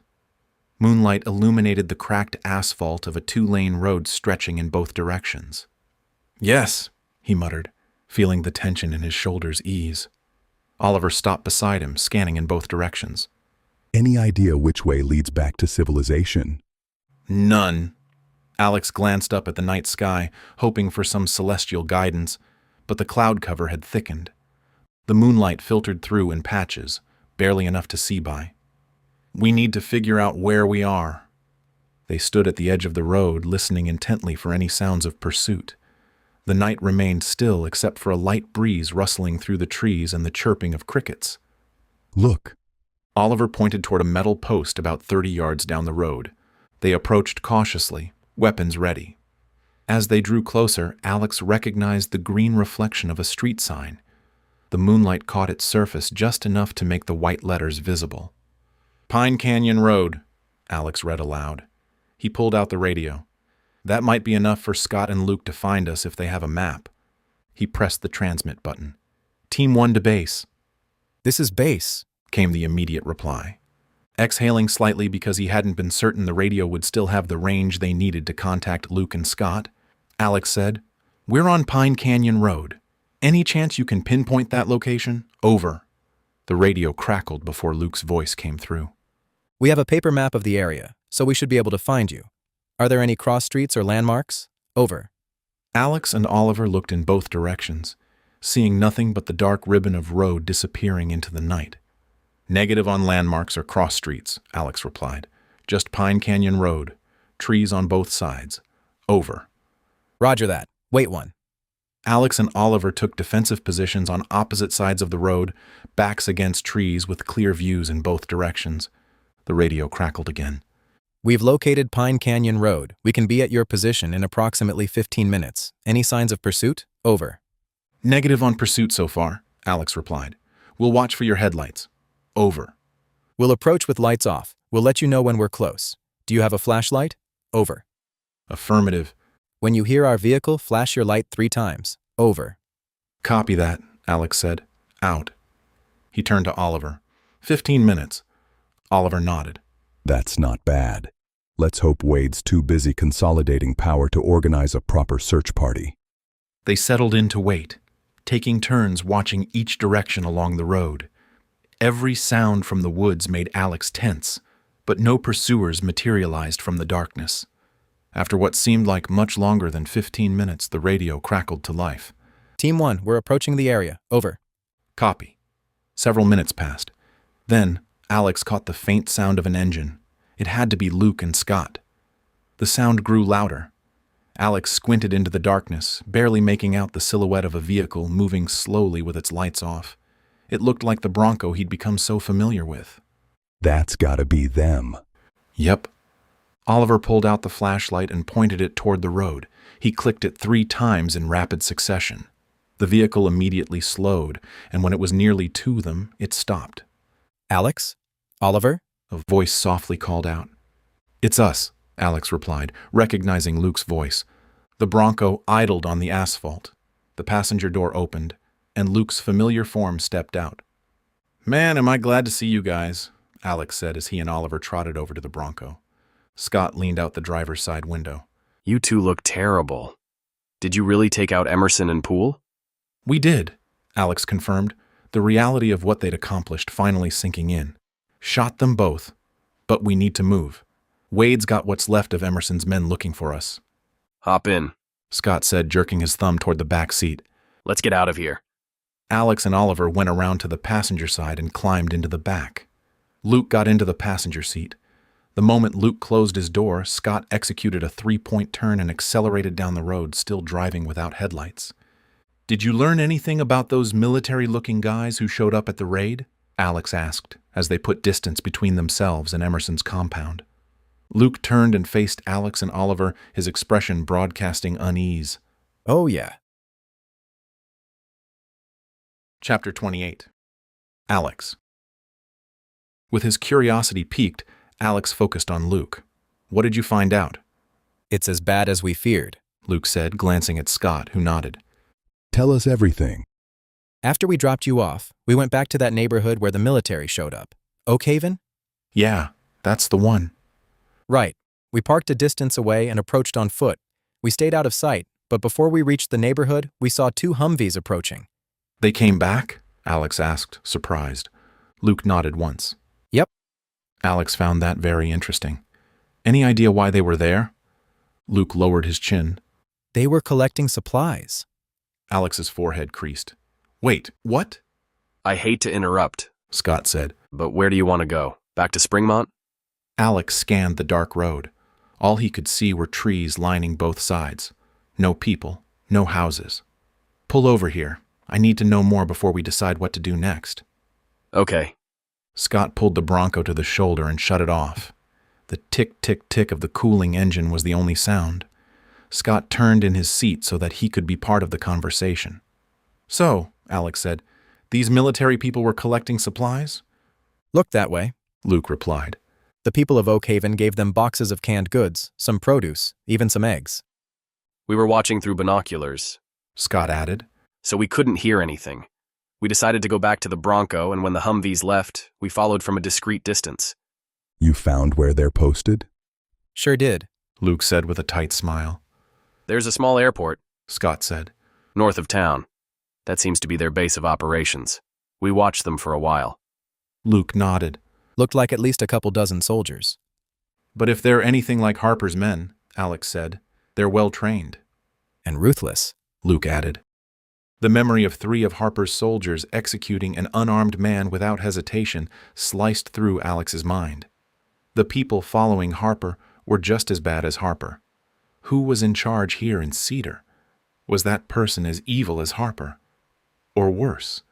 Alex drummed his fingers on his knee, processing what Luke and Scott had revealed. Cedar City now had 2 threats: Emerson's remaining followers, who would be out for blood, and this military group with unknown intentions. "What else can you tell us?" Alex asked. "They seemed disciplined. Organized perimeter, rotating guards, the whole 9 yards." Scott nodded. "Definitely not just some random group playing soldier." "And the locals just handed over supplies?" Oliver leaned forward, his voice laced with disbelief. "From what we could tell, they did it voluntarily," Scott replied. "But that doesn't mean much. People comply when they're afraid." Alex's mind sorted through possibilities. Maybe Oak Haven had an arrangement. Supplies in exchange for protection. Luke nodded. "That makes sense, and it fits what I saw. The people didn't seem scared of the soldiers. They were smiling at them." "That's how it starts," Alex said. "Friendly and helpful, until they demand everything you have." The interior of the Bronco felt suddenly claustrophobic as they all processed this information. Alex gazed out the window at the darkness beyond. They'd eliminated Emerson and Poole, but instead of relief, he felt a growing unease. "We need to know more before we head back to Springmont," he finally said. "If these military types are expanding their territory, we have to understand what we're dealing with." Oliver shifted uncomfortably. "You're not suggesting we try to infiltrate another group, are you? Because that didn't exactly go well." "No." Alex shook his head firmly. "No more undercover work, but we should observe them tomorrow and get a better sense of their operations. Then we head home with solid intel." He went quiet as he considered all they were facing. Finally, he added, "We can't forget about Wade." "I don't think Wade knew about the planned attack on Springmont. I'm almost certain of it. It sounded like Poole had just convinced Emerson to go that route." That gave Alex some comfort, but from what he'd observed, Wade wasn't any better than Emerson or Poole. "Let's find somewhere to sleep," Luke said. "We all need rest." Scott turned the key, bringing the Bronco's engine to life. "There's an abandoned gas station not far from here. Should be defensible enough for the night." "Good idea," Alex said. "We'll take turns keeping watch." As Scott pulled back onto the road, Alex felt the weight of fatigue settling into his bones. They'd accomplished their primary mission of neutralizing Emerson and Poole, but the situation had grown more complex. There was no way this military presence was a good thing. The gas station appeared ahead, a dark silhouette against the night sky. Scott parked the Bronco behind the building, out of sight from the road. "I'll take the first watch," Alex volunteered. Although bone-tired, his thoughts wouldn't stop, and he knew sleep was impossible just then. 2-hour rotations should get us through until morning. While the others settled in for some rest, Alex positioned himself near a broken window, scanning the darkness beyond. His thoughts drifted to Melissa and the kids, to Springmont and the community they'd joined. The world had become so much smaller since the EMP, yet somehow much more complicated. The night air carried a chill that kept him alert as he settled in for his watch. The next day, they would gather the intelligence they needed, and then make the journey home. Alex only hoped the people of Springmont would take the news they brought seriously. He thought about Victor, the Springmont man who'd pushed back so hard against the information Alex had shared. Sheriff Clarkson had attempted to convince Victor that Alex and Luke knew what they were talking about, but some people refused to believe. They didn't want to face reality and dug their heels in as hard as they could to avoid the truth. There were times Alex wished he could be oblivious and pretend everything was fine, but he didn't have that luxury, not when he had his family to protect. The silence of the abandoned gas station felt heavier than the darkness outside. Alex sat on an overturned milk crate near the shattered front window, the smell of stale oil and ancient dust filling his nose. Outside, the wind rattled a loose piece of sheet metal on the canopy, a rhythmic clack, clack, clack that grated on his frayed nerves. He shifted the weight of the pistol in his lap. His hands were steady, but his mind wouldn't stop replaying the moments in Emerson's office. The look of surprise on the redhead's face, the kick of the gun, the absolute finality of it. Alex hadn't hesitated to kill the man. The EMP had changed him. Whether for better or worse, he didn't know. All he knew was that keeping his family safe was the only thing that mattered. Movement in the room's corner drew his attention. Scott sat up from his bedroll, rubbing a hand over his face. He checked his watch in the sliver of moonlight cutting through the grime on the glass. 2 hours, Scott whispered, his voice rough with sleep. He walked over, stepping silently in his boots. Get some rest, Alex. You've had quite a day. Alex stood, his knees popping. It's quiet out there. Scott took the spot by the window, peering into the gloom. Go to sleep. We need you sharp tomorrow. Alex moved to a heavy pile of rags Luke had gathered earlier. He lay down, his body protesting against the hard concrete floor, but exhaustion pulled him under within seconds. Chapter 29. Alex. A sound snapped Alex awake. On instinct, he reached for his handgun. Bright sunlight filtered in through the gas station's dirty windows. It was morning. Easy, Luke said from the other side of the room. He was already up, tightening the laces on his boots. It's just us. Allowing himself to relax, Alex rubbed the grit from his eyes. Oliver was packing their supplies while Scott studied a map spread out on the dusty counter next to the register. Alex joined Scott, who used his finger to trace the route he planned to take. We'll be less likely to come across anyone from the military on this road, Scott said. Sounds good. You know this area better than any of us. Even so, I don't know what we'll run into. That's what makes it fun, Oliver said with a wry smile. Alex shook his head with a soft chuckle. Your idea of fun is a lot different than mine. Oliver slapped Alex on the back with a hearty laugh. Let's get out of here, Luke said. Eager to finish the recon and get back to his family, Alex nodded his assent. The drive toward the airport/military base was tense, the silence inside the Bronco broken only by the hum of the tires on the cracked asphalt and the occasional rattle of the suspension over a pothole. Scott gripped the steering wheel as he scanned the horizon with a laser-like focus. Next to him, Alex navigated, the map spread out on his knees, his mind focused on the mission. Getting close, he said, tracing a line on the map with one finger. Airport should be in about 2 miles. Let's find a building with a good vantage point. Copy that, Scott said as he slowed the Bronco. The scenery changed from residential to industrial, with warehouses spaced along the road.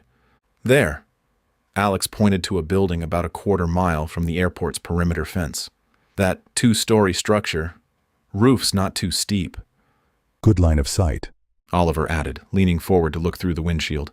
And plenty of cover for the Bronco around back. Scott maneuvered the vehicle behind a towering stack of shipping containers, killing the engine. They didn't speak, the reality of what they were about to do settling over them. They were knowingly walking toward a well-armed and well-trained military force. If caught, they would be taken prisoner, or worse. Trying not to think about that, Alex got out of the Bronco and checked his ammo. Only carry what's vital. We need to be able to leave in a hurry. He glanced at his friends. If we get spotted, we run. Do not engage. Luke slung his pack over one shoulder. Agreed. We're just eyes and ears today. Staying together, they hustled over to the building where they found a caged ladder bolted to the wall, leading up to the roof. I'll go first, Luke whispered. Cover me. Alex knelt at the corner of the building, his rifle raised as he scanned the lot behind them. The metal rungs groaned under Luke's weight, a sound that seemed deafening in the quiet morning. Once Luke crested the roof, He signaled the all clear. One by one, they climbed. The only thing concealing them from the soldiers stationed at the airport was the slight pitch of the roof. They stayed on the downslope side, out of view of the men they wanted to observe. Alex scanned the small regional airport. The parking lot, split into two halves, looked like it wouldn't fit more than 200 cars. A brick and wood two-story building sat between the two sides of the parking lot. This had been the passenger drop-off and pickup area before airplanes stopped working. The runway was to the west, and to the east sat a row of warehouses that were directly across from where Alex and his team stretched out on the roof. Here. Luke passed the binoculars to Alex. Look just north of the terminal. Even without the binoculars, Alex could see clear signs of a military base. He lifted the binoculars to his eyes and adjusted the focus. The airport was a fortress. A chain-link fence, topped with fresh razor wire, glistened in the sunlight. Inside, the tarmac was swept clean. There were no private Cessnas or commercial jets visible. Instead, 4 Humvees sat near a hangar, but activity centered on a row of heavy-duty tents erected on the tarmac. "How many soldiers did you see?" Alex asked softly. 22 visible, Luke murmured, his voice tight. But there could be more in the hangars or tents. Alex used the binoculars to study the soldiers. These men weren't like Emerson's ragtag crew of desperate civilians and power-hungry bullies. They wore matching fatigues and carried M4 carbines slung across their chests with the ease of professionals who treated weapons as extensions of their bodies. "Look at the way they move," Scott whispered from Alex's left. "They walk in pairs. Nobody is slouching. Nobody is smoking or leaning against walls." Disciplined, Oliver said, his tone somber. "That's not a militia. That looks like active duty." Or private contractors, Luke countered. "Mercenaries. The gear is high-end, but I don't see any unit patches." That was an interesting observation, because if they weren't regular military, Alex had to wonder who was actually behind this. He focused on a group near the hangar. A man who seemed in charge was pointing at a map spread on the hood of a Humvee. He barked orders, his gestures sharp and precise. The surrounding soldiers nodded once and dispersed, moving with a fluidity that made Alex's stomach churn. Alex lowered the binoculars. "Springmont can't fight this." "Let's hope they don't know Springmont exists," Scott said morosely. Alex doubted they would be that lucky, but he kept his thoughts to himself. They watched for nearly an hour, the sun warming their backs. The soldiers drilled, cleaned weapons, and moved crates with efficient purpose. "Okay," Alex said, the feeling of dread only growing. "We've seen enough." "Yeah," Luke said. "These are not people we want to tangle with." "So," Scott began, "head back to Springmont?" Alex was more than ready to get back to his family. "Yeah." They moved across the roof to the ladder, then climbed down. Once on the asphalt, they strode to the Bronco and got inside with Scott behind the wheel and Alex riding shotgun. As Scott drove, Alex couldn't help himself. His eyes kept drifting to the side view mirror, watching for a tail. Although fairly confident the military troops hadn't seen them, he couldn't be 100% certain. "Fuel is low," Scott said from beside him. "We ought to fill up while things are quiet," Luke pointed out. Alex concurred. It was still fairly early, and no one was around. "Pull in there." He pointed to an apartment complex with multiple cars parked neatly in the lot. Scott did so, backing the Bronco into a space right beside a blue car. The car was older, but not so old that it was immune to the effects of an EMP. "I'll grab the siphon kit." Within minutes, gas was moving through the hose from the blue car into the Bronco. "Got lucky," Oliver said as the gas continued to flow. "They must have recently filled it." They waited until the liquid went to a trickle. Good enough. Alex scanned the area, concerned that a resident would see them and come out shooting. Oliver retracted the hose from the blue car and put the siphon kit in the back of the Bronco. "What's that?" Scott tilted his head as if listening to something. Then Alex heard it. "Sounds like a diesel engine." That's when a pair of Humvees sped past, heading towards Cedar City proper. "It's the military." Luke's voice was tense. "We've got to see where they're going." The 4 men piled into the Bronco and within seconds were back on the road. Chapter 30. Alex. Keep plenty of distance, Alex instructed Scott as they went in the same direction as the Humvees. I plan to. Alex rolled down his window but could barely hear the Humvees. Where do you think they're headed? Luke asked. This is the way to Emerson's headquarters. What do you think their mission is? Alex thought it over. The day before, these same military people had interrupted Emerson's raid, stopping Emerson's men from stealing from the Oak Haven neighborhood, and then had come back to collect food. I have a pretty good idea, Alex began. They didn't like Emerson's forces taking what Oak Haven had prepared for them. He turned to look at Luke and Oliver in the back. They don't want to compete for resources. Luke sat up straighter. They're going to take out Emerson's people. Alex nodded as a sick feeling filled his stomach. I think so too. Oliver softly whistled. Good thing we left when we did. Not able to stop a nervous chuckle, Alex added. Not to mention that if we hadn't, we'd be dead anyway. Oliver tossed him a wry grin. True. Alex pictured the people he and Oliver had interacted with. Some, like Wade, were not good people, but some hadn't known what they'd gotten themselves into. As much as he didn't want to think it, he had to assume that this would be a take-no-prisoners kind of mission. If the military leader here was anything like Harper, it would be a bloodbath. Massaging his temples, he turned to Scott. Hang back. If they're going to Emerson's headquarters, we don't want to be caught in the crossfire. We also don't want them to think we have any ties to Emerson, Luke pointed out. Exactly, Alex agreed. That would be a fatal error. When they were less than a mile from Emerson's headquarters, Scott slowed to 10 miles an hour. Pull into that parking lot. Alex pointed to a shopping center with a handful of abandoned cars. We'll wait for the Humvees to retreat, and then we'll see what's what. Scott parked the Bronco and shut off the engine. Alex's window was still down, and when he heard what sounded like several automatic weapons at once, his heart plummeted into his stomach. The rapid succession of gunfire continued for what seemed like several minutes. Then silence descended, heavy and ominous. No one spoke as all of their attention was riveted to the road.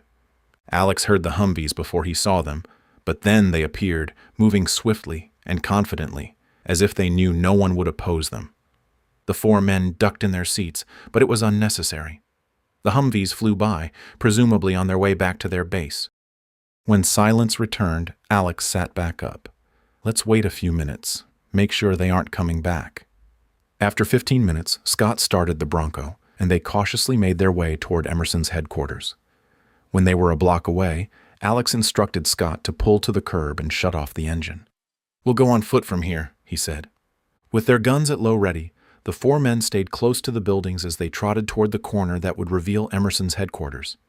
Even before they reached the corner, Alex noticed the sharp stench of recent gunfire, a bitter, smoky bite that wouldn't quite disperse. A sense of foreboding washed over him, and he knew his assumption had been correct. The Humvees had brought death and destruction. As he rounded the corner, he saw several bodies strewn in the street. I wonder if Wade is among them, Alex murmured to Oliver. Although the thought was morbid, the truth was that if Wade had been killed, there would be zero threat from the remnants of Emerson's army. Let's find out. Oliver's tone said he was thinking the same thing. As they checked each body, Alex recognized people he'd trained with, but he didn't see Wade. We need to look inside the building, he said as he stepped over a body in the doorway. Bullet holes splintered the frame. Inside, the space was eerily silent. The smell of blood and gunpowder filled his nostrils. Clear the rooms. The four of them moved methodically through the building, finding more bodies in each room.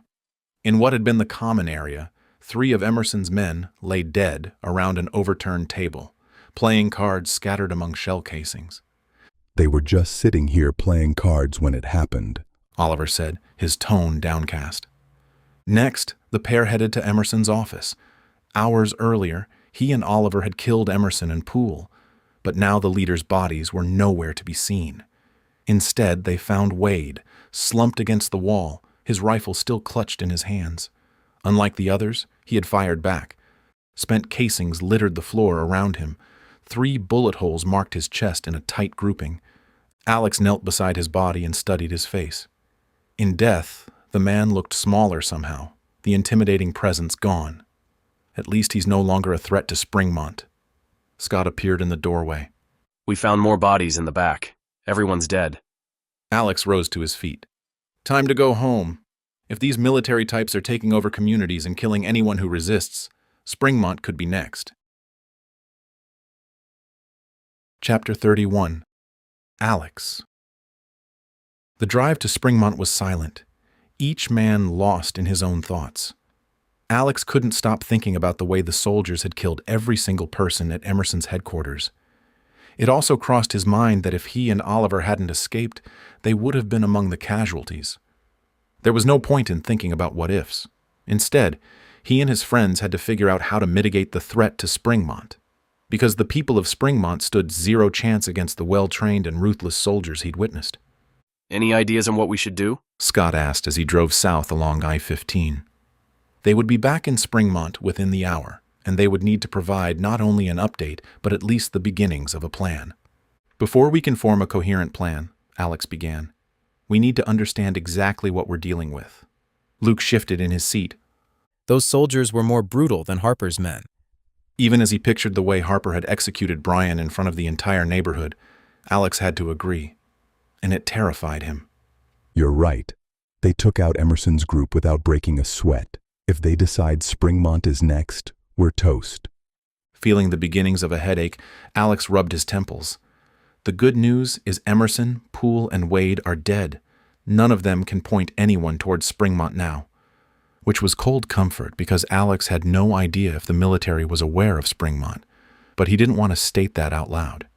If the military hasn't already sent out scouts to the surrounding towns, they will soon, Luke pointed out, crushing any hope Alex had of his new home going unnoticed. Okay, let's brainstorm. What if we intercept them? Alex suggested, as an idea took shape. If scouts never reach Springmont, it will essentially stay invisible. I like where you're going with that, Scott said as he slowed to get around two abandoned cars that blocked both lanes of the interstate, using the shoulder to pass them before increasing the Bronco's speed. It's not a bad idea, Luke began. But assuming we're able to find them before they report back, if we kill them, their absence will only bring more soldiers. Then we turn them, Alex said, desperate to mitigate this threat. We convince them to report back that Springmont isn't worth their time. Not sure it will be that easy, Oliver said with a pained expression. I know it's unlikely to work, Alex replied with a frown, but it's worth a try. Silence settled over them as they all processed this potential path forward. We'll need to have a community meeting, Scott finally said. Let everyone know what's going on. It's in everyone's interest to make this work, and if we have any hope of succeeding, we'll need every person to keep watch for scouts. This task would definitely require the cooperation of the entire community. And Scott was right.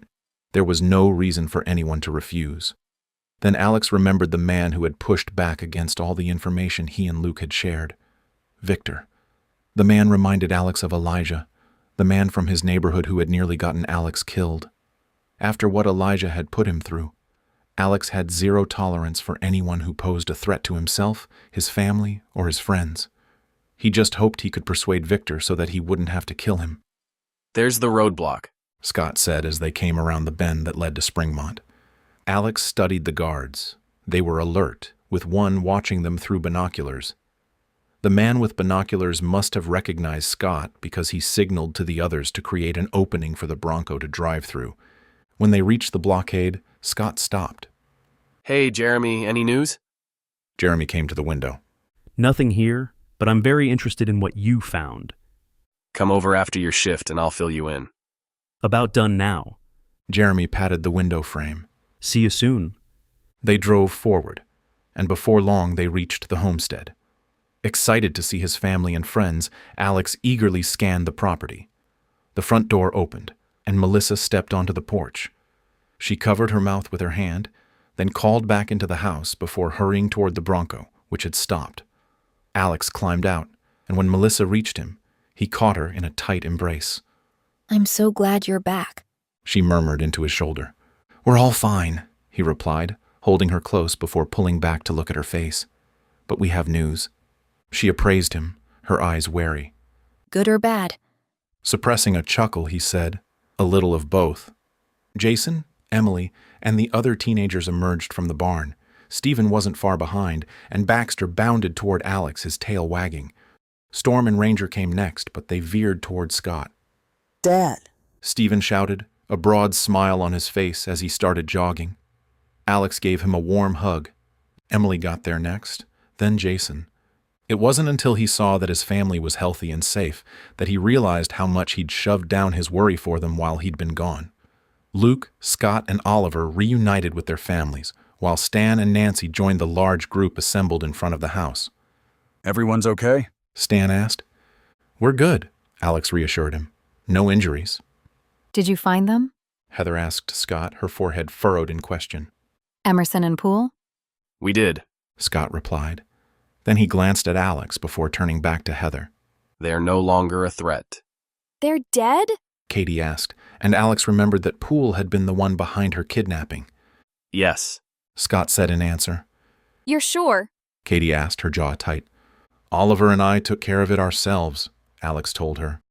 Her body seemed to relax. Thank you, Uncle Alex. She smiled at Oliver, Luke, and Scott. And all of you. That must be the good news, Melissa said, her voice tense. What other news do you have? Heather asked, her focus on Scott. He nodded toward the house. Everyone needs to hear this, but I wouldn't mind a bite to eat. Now that you mention it, Heather said with a smile. It is about time for lunch. We have a few chores to finish first, Jason said with a glance at the other teenagers. Come inside when you're done, Alex told him. Then he followed Scott and the others into the house. Chapter 32. Alex. After they'd eaten lunch and the teenagers had joined them, they gathered in the living room. It was tight with the entire group, but Alex wanted everyone to hear what they had learned on their reconnaissance mission. With all the bodies, the room was warm, so they didn't bother lighting the wood-burning stove. A knock sounded at the front door.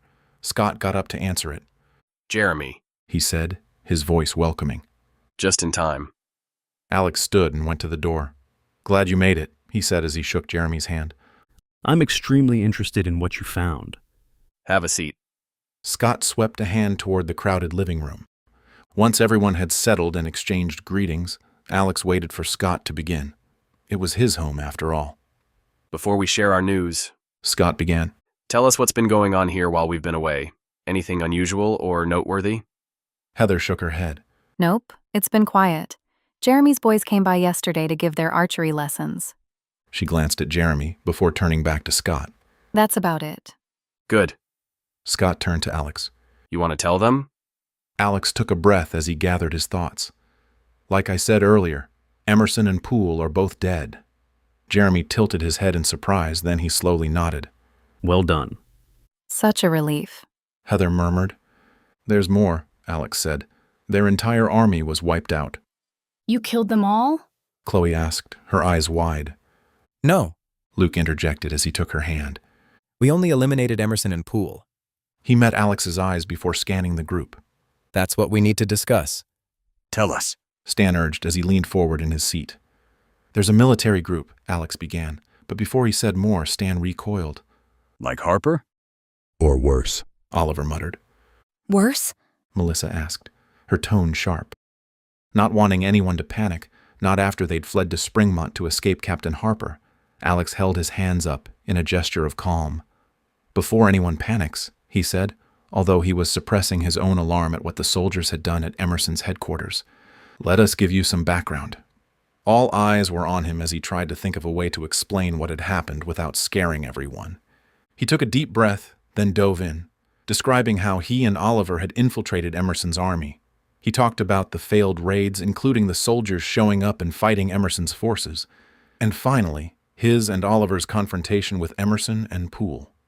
They were discussing plans to attack Springmont, he said to several gasps, but now they're all dead, so that threat is gone. If you didn't kill everyone, Jason asked. Then who did? Those soldiers? Alex met Jason's inquisitive gaze. Yes. Then he described how they'd observed the military unit housed at Cedar City Airport, but then the Humvees had driven by, and they'd followed them. They went to Emerson's headquarters. After they left, we saw what they'd done. He pictured the bodies strewn everywhere. They killed every last person. Stephen's face had gone pale. Are they coming here? We don't know, Alex said honestly, meeting his youngest son's eyes. But we have to assume they might. What can we do against soldiers like that? Nancy's voice cracked slightly. If they eliminated Emerson's forces so easily, what chance do we have? She looked around frantically. We can't stay here. Stan put his arm around her shoulders. We're not running.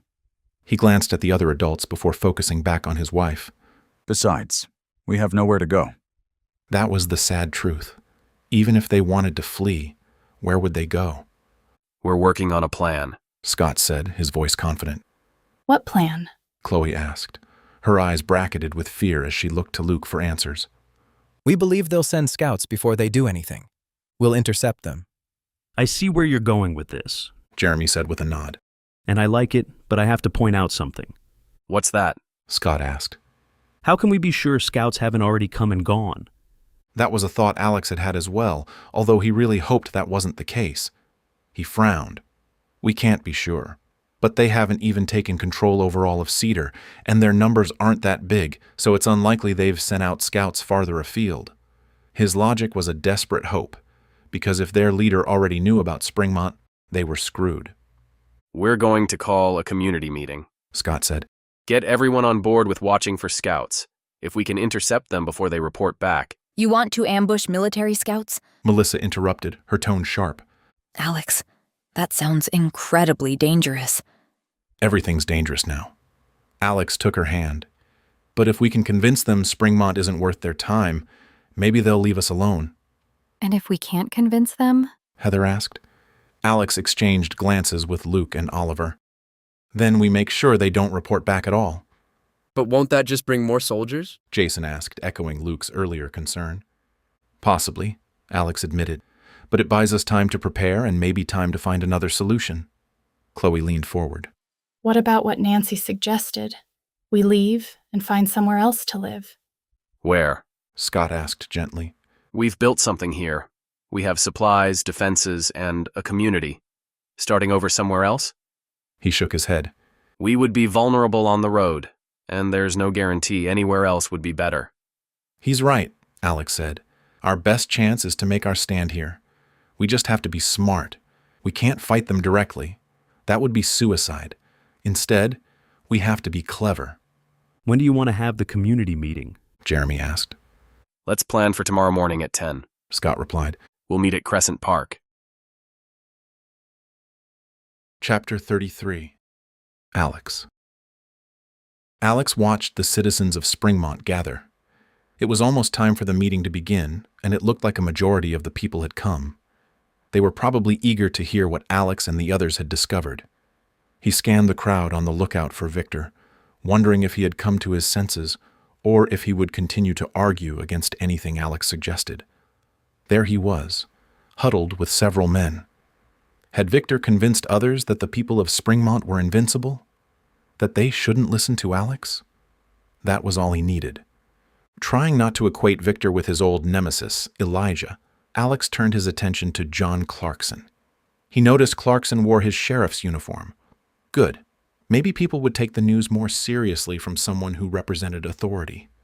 Alex and Scott had briefed Clarkson earlier, and the sheriff was just as concerned as they were. Let's get started, Clarkson said, his voice carrying across the park. People settled down and gathered closer. Thank you all for coming this morning. Clarkson projected confidence, and the people paid close attention to what he was saying. I know everyone is busy trying to survive, so I appreciate you making time to attend. He slowly scanned the crowd. As you may recall from our last meeting, we discussed a potential threat from a military group. People shifted uncomfortably, as if they remembered that conversation but wanted to pretend it hadn't happened. Clarkson went on.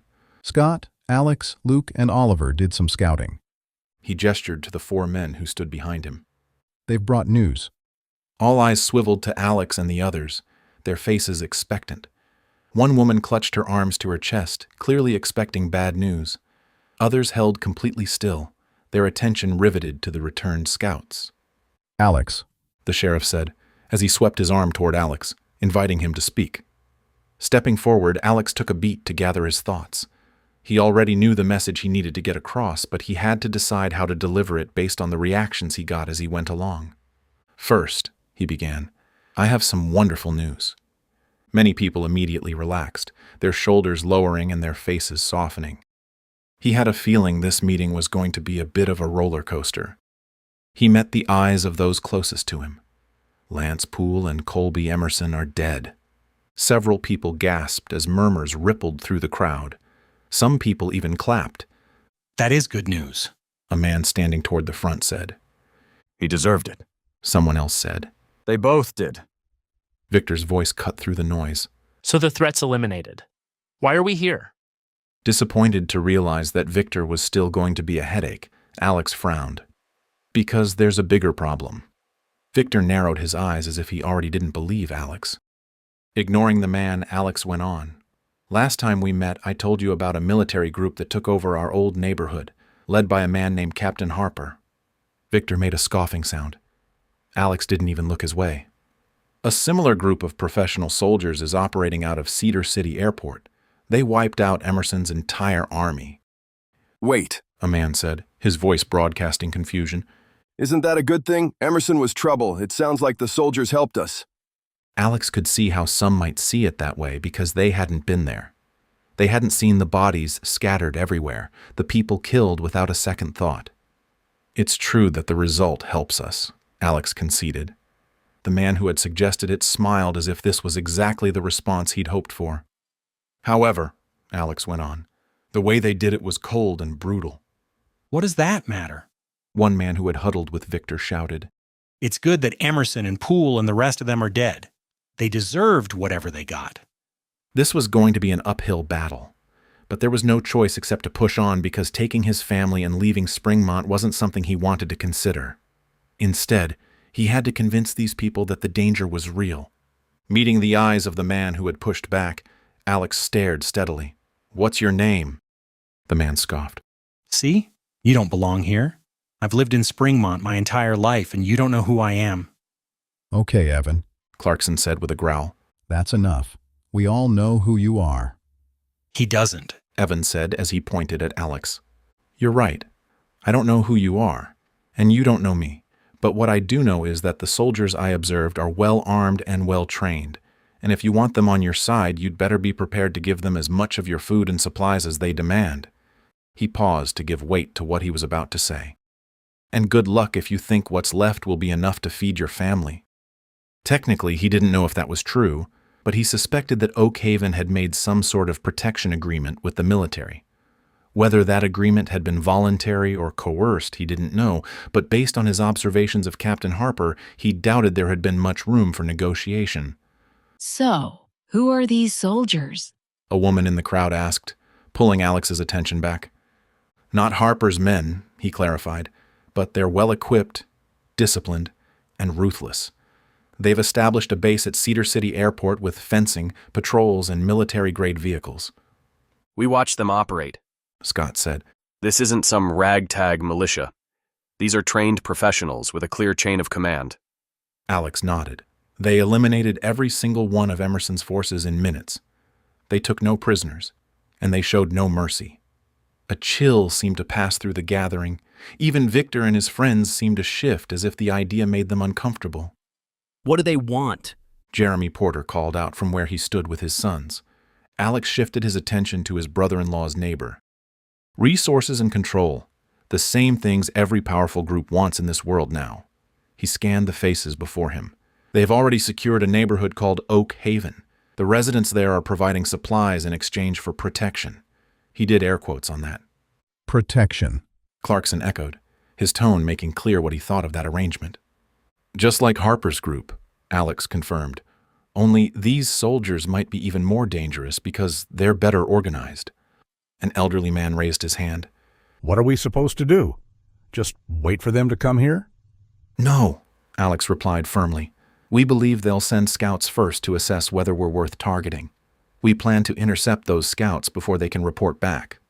Murmurs rippled through the crowd as people digested this information. You mean kill them? Someone asked.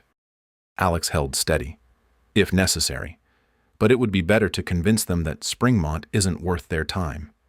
Either way, we can't let them report that we have food, supplies, and a functioning community. That's murder, Victor interjected, finding his voice again. You want us to ambush and murder people who might just want to help us? They do not want to help us. Luke cut in, his voice sharp. They want to take. These are armed soldiers who wiped out an entire compound without hesitation because they saw them as competition for limited resources. That seemed to give most people pause. Even if you're right, Victor shouted, giving Alex a glimmer of hope that the man was starting to see the light. What happens if we kill their scouts? Won't they send soldiers to come looking for them? That was one of Alex's concerns as well. That's a possibility, which is why it would be better if we could convince them Springmont's not worth their time. But even if we can't, from what we observed, they have limited manpower. They may not have enough soldiers to come looking for the missing scouts. It's also possible that they'll assume their scouts encountered trouble. Things like wildlife or other hostile groups or maybe an accident of some sort. They'll focus on communities they know are viable rather than risk more people investigating unknowns. Some people nodded as if that made sense, but others, like Victor and his friends, still looked skeptical. It's worth a try, Sheriff Clarkson said, his voice ringing with confidence. He scanned the crowd, his focus stopping on Victor. Unless anyone has a better idea. Some people scowled at Victor as if they didn't like the way he was being so contrary. Victor's mouth tightened. The men with him either looked at the ground or turned to Victor as if waiting to follow his lead. Okay then, Clarkson said. Sounds like we have a plan. What if the scouts have already been here? Victor cried out. That was something Alex had considered as well, and he didn't have a good answer. Then get ready to hand over your food, Clarkson said, his eyes steady on Victor. I won't do that, Victor replied, his back straight and his chin high. Having had enough of the man, Alex glared at him. Then get ready to die. Are you threatening me? Victor shouted, his chest puffed out. I won't need to, because if the man in charge in Cedar City is anything like Captain Harper, he'll shoot you the moment you open that big mouth of yours. Admittedly, he probably should have kept his cool, but damn, this man was like a pebble in his shoe, one that he was desperate to be rid of. You hear that? Victor exclaimed to anyone who would listen, his finger pointed at Alex. He's threatening me. People shifted as if the confrontation made them uncomfortable, like they didn't know if they should take the side of Alex, a relative stranger, or Victor, a man they knew but didn't particularly like. Calm down, Victor, Clarkson said. No one's threatening you. Easy for you to say, Victor shot back.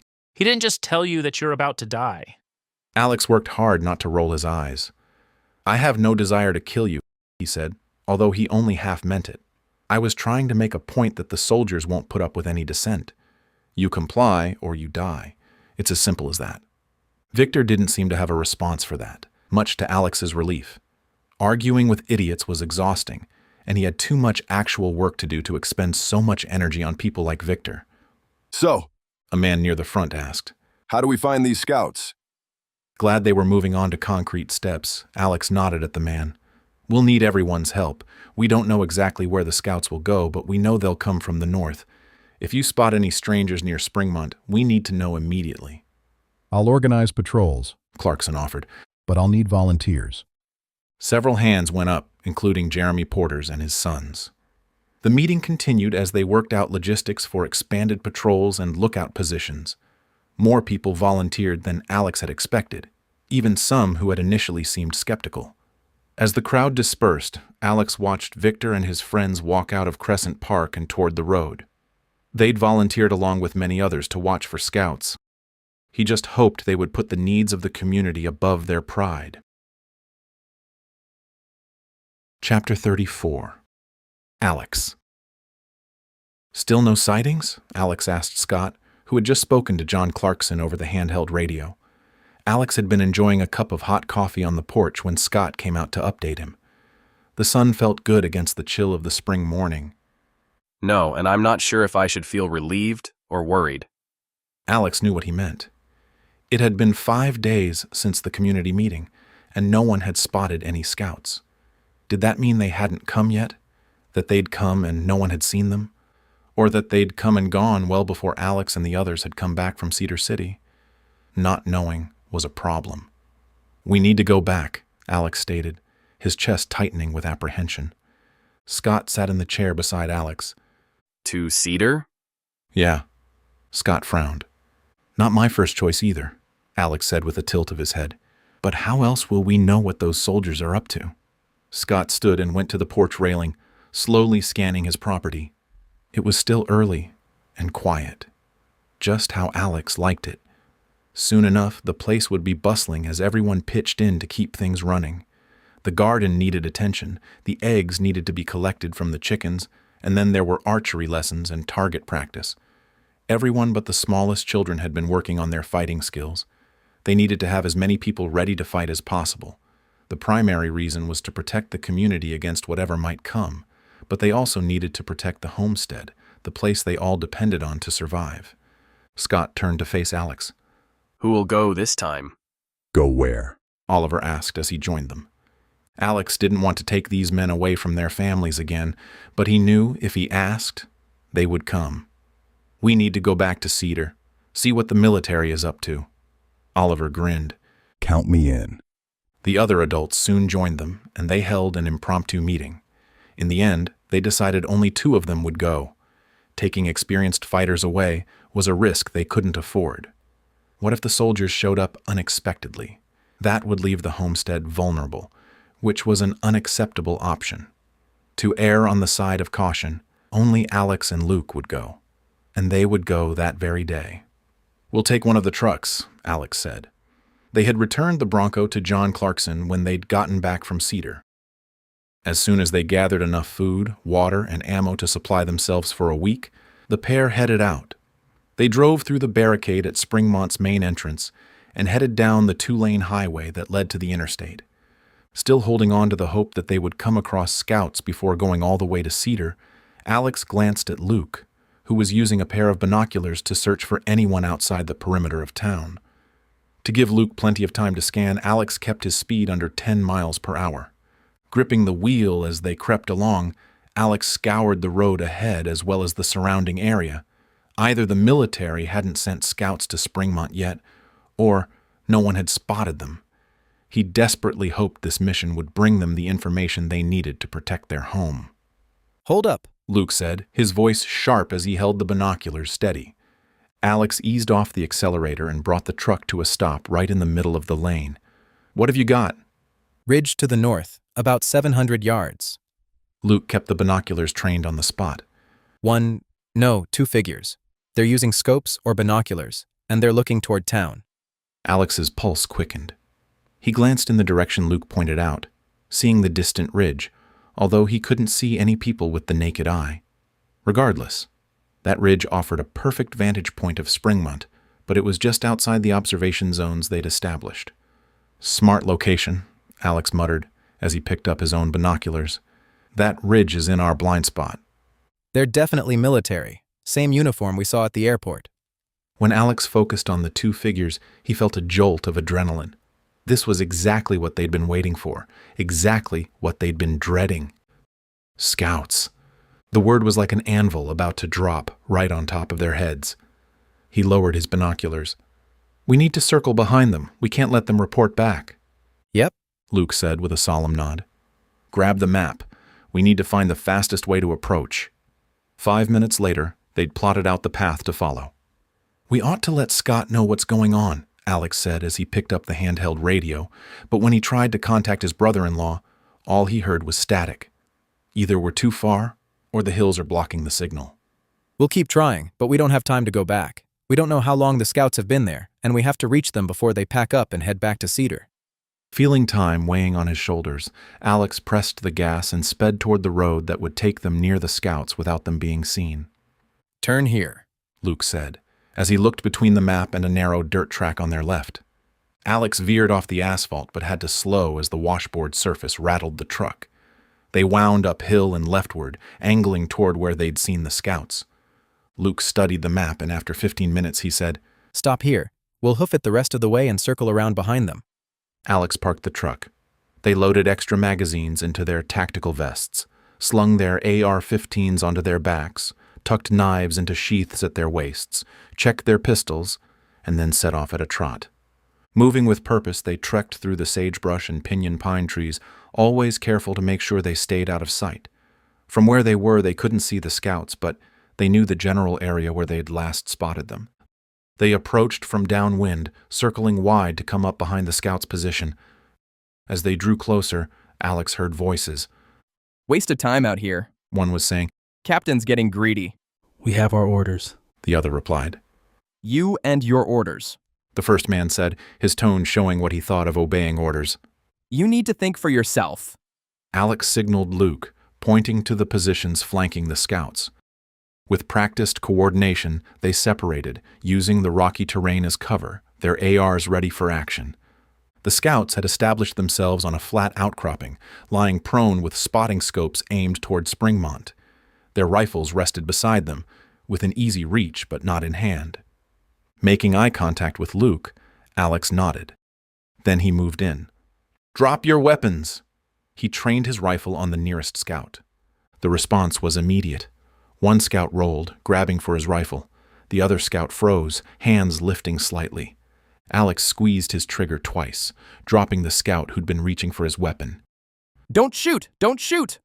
The remaining scout, still on his stomach, placed his hands on the back of his head. I surrender. Alex kept his rifle trained on the man as Luke moved forward, kicking away the scout's weapon and checking the other one to confirm he was down. Clear, Luke called. Alex approached the surviving scout, whose eyes were wide with undisguised fear. Please, I have a family. So do we, Alex replied, his voice hard. And we're trying to protect them from people like you. Chapter 35. Alex. Alex kept his rifle trained on the scout while Luke searched the man, removing his weapons, and then securing his hands behind his back with twine before pulling him to his knees. Are you alone? Alex asked. The scout nodded. Yes. Despite that answer, Alex glanced at Luke, who was monitoring their surroundings. What's your name? Alex demanded, his focus back on the scout. Sweat beaded on the scout's upper lip despite the chilly air. Crane, Seth Crane. All right, Crane. Alex kept his aim steady. You're going to answer my questions, or you're going to get a bullet in your head. The blood drained from the scout's face, but he nodded. Not wanting to shoot an unarmed man, Alex really hoped Crane wouldn't balk at answering his questions. Let's start with an easy one, Alex began. Who's in command at Cedar City? Crane's eyes darted between Alex and Luke. Captain Warner. He runs everything. Expecting resistance to his next question, Alex couldn't keep the aggression out of his voice. What were your orders regarding Springmont? Crane flinched. Reconnaissance only. What were you watching for? Weaknesses, the best points of entry, security setup, and the number of armed personnel. Based on the scout's orders, it seemed as if Warner was considering an attack, but Alex needed to know for sure. Still aiming his rifle at the scout, he asked, "What are Warner's plans?" He lowered his voice.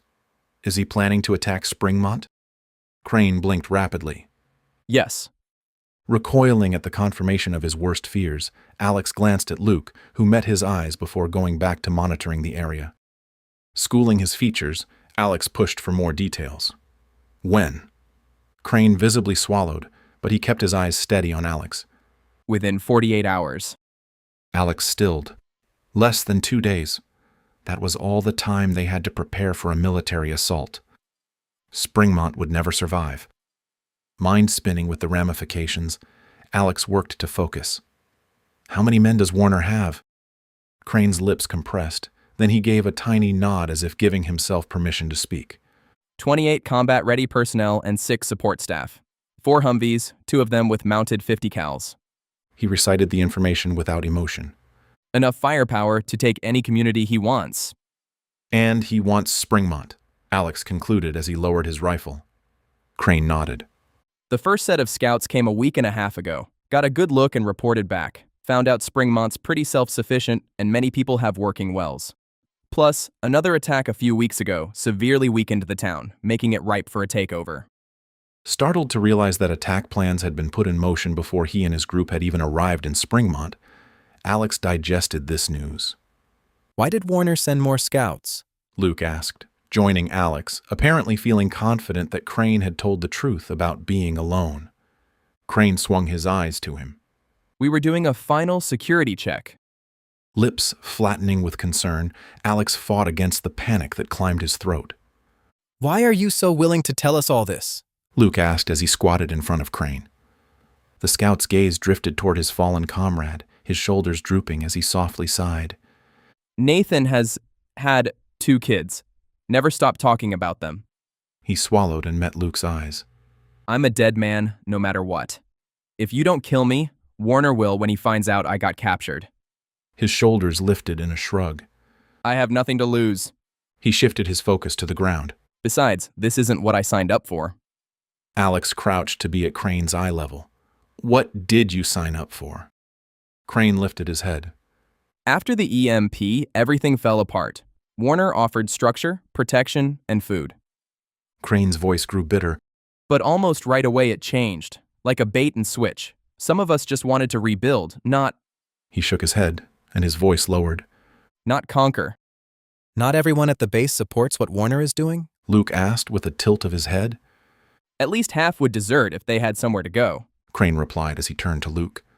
Warner executes anyone who questions orders. Just last week, he shot Lieutenant Phillips in front of everyone for suggesting we trade with communities instead of subjugating them. Alex processed this information. Division within the ranks could be useful. A sliver of hope threaded through him. Luke stood, then went to the dead scout, and after searching the fallen man, came back with a handheld radio, guns, and ammo. Holding up the radio, Luke squatted in front of Crane again. How much information were you able to transmit to Warner? Crane swallowed hard. None yet. The base is too far for our radios to reach it. Alex narrowed his eyes. Then what's the radio for? Once the pickup crew is in range, we let them know where we are. Pickup crew? Luke asked as he stood and pocketed the confiscated radio. Crane shifted his eyes back to Luke. Yeah. With only 4 Humvees, Warner had us dropped off. The pickup crew is coming to this area at sunset. We're supposed to meet them at the road north of here. Alex glanced at the sun, which hadn't risen very high. That gave them all day before Warner realized he had compromised scouts. Regardless, an attack was coming. Softly swearing, Alex stood. Then, with thoughts sprinting through his mind, he paced back and forth, hardly noticing the sagebrush beneath his feet. The information Crane had shared echoed in his head. 28 combat-ready personnel with heavy weapons planning to attack within 2 days. From all he'd observed, Springmont didn't have the firepower or the manpower to repel that kind of assault. They would be crushed, and someone as bad as or worse than Captain Harper would be in charge, destroying any hope of a peaceful home for his family. Despair roared through his chest. After all they'd been through to get here, now they were staring down the barrel of another tyrant. We need to get back and warn everyone. Alex stopped his pacing. He had to get out of his head and figure out a plan of action. He glanced at their captive. Killing the man would solve one problem, but it would also erase their only source of information. Alex raised his rifle again, barely glancing at Luke. What do you want to do with him? Crane lifted his head. Take me with you. So you can report our defenses to Warner? Alex's voice hardened. Not a chance. I won't. I swear. Crane's eyes showed genuine desperation. When the pickup crew can't find us, Warner will know you've captured or killed us. He'll assume I betrayed him, and he'll kill me the moment he sees me. Luke gestured for Alex to step a few yards away from Crane. Keeping his rifle trained on the scout, Alex moved to where Luke stood. Way I see it, Luke began, his voice low. We have 2 choices. Execute him or bring him with us. Alex appraised the man whose head hung in clear defeat, his entire posture sagging. Maybe they could use him somehow. At the very least, he could give them further insight into Warner's operation. But how much would he help them? Frustrated at how helpless he felt and worried about the impending attack that threatened his family, Alex slung his rifle onto his back, then marched over to Crane. He grabbed a fistful of Crane's hair and forced his head back until the scout had no choice but to meet his eyes. Why should we let you live? Alex's voice was a growl. Crane grimaced in obvious discomfort. I can help you. I know Warner's tactics, and I'll tell you whatever you want to know. Searching for deception, he studied Crane's face. Why would you turn against your own people? They're not my people anymore. Bitterness edged Crane's words. Warner promised us we were rebuilding society. Instead, we're just taking what others built. Alex released Crane's hair, and his head fell forward before he lifted it and looked at the body of his fallen comrade. I'm tired of watching people die for one man's power trip. Alex exchanged a look with Luke. The information Crane possessed could be invaluable, but trusting him was a massive risk. If we bring you back, you'll be under guard 24/7, Alex stated flatly, his eyes hard. One wrong move, and I'll put a bullet in your head. Crane nodded. Understood. While Alex guarded Crane, Luke collected both scouts' backpacks, then did a cursory search. He found a second handheld radio, extra ammo, water, and a small amount of food. After combining everything of value into one pack, Luke tossed it over his shoulder. Do you want to bury the body? We can't take the time, Alex replied, feeling some guilt, but knowing he had to focus on the needs of the living. Luke nodded. Okay, let's go. They began the hike back to the truck, with Alex leading the way and Luke bringing up the rear. How will Warner attack? Alex asked, glancing over his shoulder at their prisoner. A two-pronged assault. Hit the main entrance with the Humvees while a second team infiltrates from the northwest ridge. The creek side, Luke muttered. It's Springmont's weakest point. Exactly, Crane confirmed. Warner knows that from the first reconnaissance. Alex couldn't help but pick up the pace.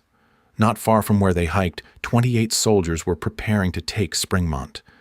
Then a new thought crashed over him.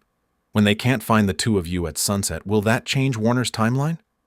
He may speed up the attack. He won't want to lose any advantage he might have. A terrible realization hit Alex. So, by stopping you, we might have made things worse. Crane didn't answer right away, and the only sound was the crunch of their boots in the dirt. You gained information, Crane finally said. Without that, you'd have no chance. Although Alex knew he was right, he still didn't like their odds. They loaded Crane into the truck's bed and headed toward Springmont. Alex drove while Luke sat in the back, his pistol trained on their prisoner. As they approached the roadblock at the entrance to Springmont, Alex saw Jeremy Porter on guard duty.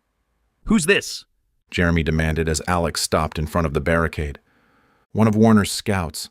We intercepted them on the ridge. Alex kept his voice low. Meet us at Scott's place. We need to move fast. Jeremy nodded, signaling another guard to take his position. I'll let the sheriff know. Alex drove straight to Scott's house, where Melissa, Heather, Scott, and some of the kids were working in the yard, expanding the garden. As the truck came to a halt, Melissa led the way as everyone hurried over to see what was going on, and when Melissa saw Crane in the truck's bed, she turned to Alex. What happened? Apprehension filled her voice. They're coming, he said. We need to prepare. Chapter 36. Alex. With no time to waste, Alex told Melissa, Scott, and Heather what had happened. Meanwhile, Luke monitored the captured scout in the bed of the truck. The clock's ticking, Alex finished, his chest tightening with dread at the thought of Warner launching an attack on Springmont. We've got to figure out what to do, and we've got to figure it out now. A muscle flexed in Scott's jaw, then he strode over to the truck bed, his focus on Crane. Get inside, now. Wanting to see how Crane would react to being interrogated, Alex let it play out. Would Crane keep the same story and remain cooperative, or would he become combative? The answer to that question would determine whether the scout's intel would be useful in developing a strategy. Crane scooted out of the truck bed, slowly because his hands were bound behind his back. Luke stayed right on him. Alex gathered the confiscated weapons from the truck. Jason and Stephen emerged from the house, their eyes widening at the sight of the prisoner. Get everyone inside, Alex told Jason. We have a lot to discuss. The group filed into Scott's living room. Crane stood in the center with Luke right beside him. Melissa positioned herself near the doorway, arms crossed. Heather sat on the couch beside Katie, her expression grim. Amanda and Nancy took the younger children down to the basement to play. The rest of the adults and the teenagers spread out between the couch and the floor. Start talking, Scott ordered Crane. Everything you know about the plans to attack Springmont. Crane cleared his throat. Warner's moving on Springmont within 48 hours, maybe sooner, once the pickup team realizes we're missing. He's got 28 combat-ready personnel and 4 Humvees with mounted .50 caliber machine guns. Oh no, Melissa breathed. Alex glanced her way, saw how her face had paled, and wished he could take away her worry. Warner's planning a two-pronged assault. Crane continued. The primary force will hit your entrance with the Humvees. The second team will flank from the northwest ridge near the creek. How many are on the flanking team? Alex asked, gratified to hear the same story Crane had told him and Luke earlier. Either he had a superb memory for the lies he'd told, or he was telling the truth. As awful as the truth was, Alex preferred it to be that, because then they knew exactly what to expect and could be as prepared as possible. I'm sorry, Crane said with an expression that seemed to be sincere. I wasn't told that level of detail, but I do know that they'll be moving under the cover of the main assault, and the plan is to hit your residential areas while everyone's focused on the roadblock. Heather's shoulders drooped. Our neighborhoods? Crane shifted his weight as he glanced her way. That's the idea. His voice sounded apologetic. He turned back to Scott. Warner wants to break your resistance fast, take out leadership, secure resources, establish control before anyone can organize to fight back. What weapons does the flanking team carry? Luke asked. Grenades, one saw, and AR-15s, standard loadout for urban infiltration. What's a saw? Heather asked, her eyes tight with worry. Crane turned to her. It's a squad automatic weapon, ma'am. Basically, a portable machine gun. Heather's mouth fell open as the blood drained from her face. Scott? She whispered as she turned to him. He put his arm around her but didn't speak. Alex's stomach clenched. The more details he heard, the more he knew they had zero chance against these forces. Heck, they'd fled from Harper, and he didn't have that kind of firepower. Scott sat ramrod straight. We can't defend both fronts with what we've got. You don't have to. Crane leaned forward slightly despite Luke's warning nudge. Warner is overconfident. He thinks you're just another desperate community that will fold under military pressure. We're not, Alex stated flatly, although inside he wasn't so sure. Jeremy burst through the door, Sheriff Clarkson right behind him. The sheriff assessed Crane, his eyes narrowed. Is this one of the scouts? Seth Crane, Alex confirmed. He claims he wants to help. Help? Clarkson's voice dripped skepticism. Why would you turn on your own unit? Because Warner's out of control. Crane shot back. He executes anyone who questions orders and shoots civilians for sport. I signed up to rebuild society, not become a warlord's enforcer. So you say. Clarkson stepped closer. Convenient timing for a crisis of conscience. Sheriff, we don't have time for this, Alex interjected. Whether or not we trust him, his intel matches what we've observed. Warner's coming, and we need to prepare. I want to hear this intel. Alex was intensely interested to hear if Crane would repeat the same thing once again. Listening closely, when Crane recited precisely the same details, Alex felt even more certain that he was telling the truth. Clarkson looked slightly stunned to hear the laundry list of firepower heading their way. Jeremy even more so. Melissa pushed off the doorframe. Can we even fight them? 28 trained soldiers with machine guns and grenades? We have to. Scott stood and went to the window, then turned and faced the room. Running isn't an option. We're not leaving everything we've built. They'll just follow us anyway. Or find the next community, Jeremy added. Then the next. Someone has to stop this Warner character. Alex studied Crane. You said about half the base would desert if they could. How many would actually fight for Warner? Crane considered the question. 12, maybe 15 true believers. The rest are scared or just following orders. Those are better odds, Luke observed. Still terrible odds, Scott countered. We need to split our forces, Alex said. Fortify the roadblock with our best shooters and set up a defensive position near the creek to ambush the flanking team. Ambush armed soldiers? Melissa's voice rose. It's our only chance. If they hit our neighborhoods, families will die. Kids will die. He met her eyes. We can't let them get that far. John Clarkson nodded slowly. Alex is right. We choose our ground and make them fight on our terms. I can help with that, Crane interjected. I know their approach routes, their communication protocols, and their vulnerabilities. Or you're feeding us exactly what Warner wants us to hear. Then keep me under guard. Use what makes sense, ignore what doesn't. Desperation crept into Crane's tone. But don't waste the information I'm offering. Scott looked at Alex. Your call. Alex thought of Emerson's headquarters, of the bodies scattered across blood-soaked floors. Warner's brutality made Emerson look like a street thug, but Crane's intel could mean the difference between survival and slaughter. We use him, Alex decided, but he stays bound and under armed guard every second. We need to call an emergency community meeting. We'll meet at Crescent Park in 1 hour. I'll get the word out through our normal communication channels. He turned to Alex. You and the others.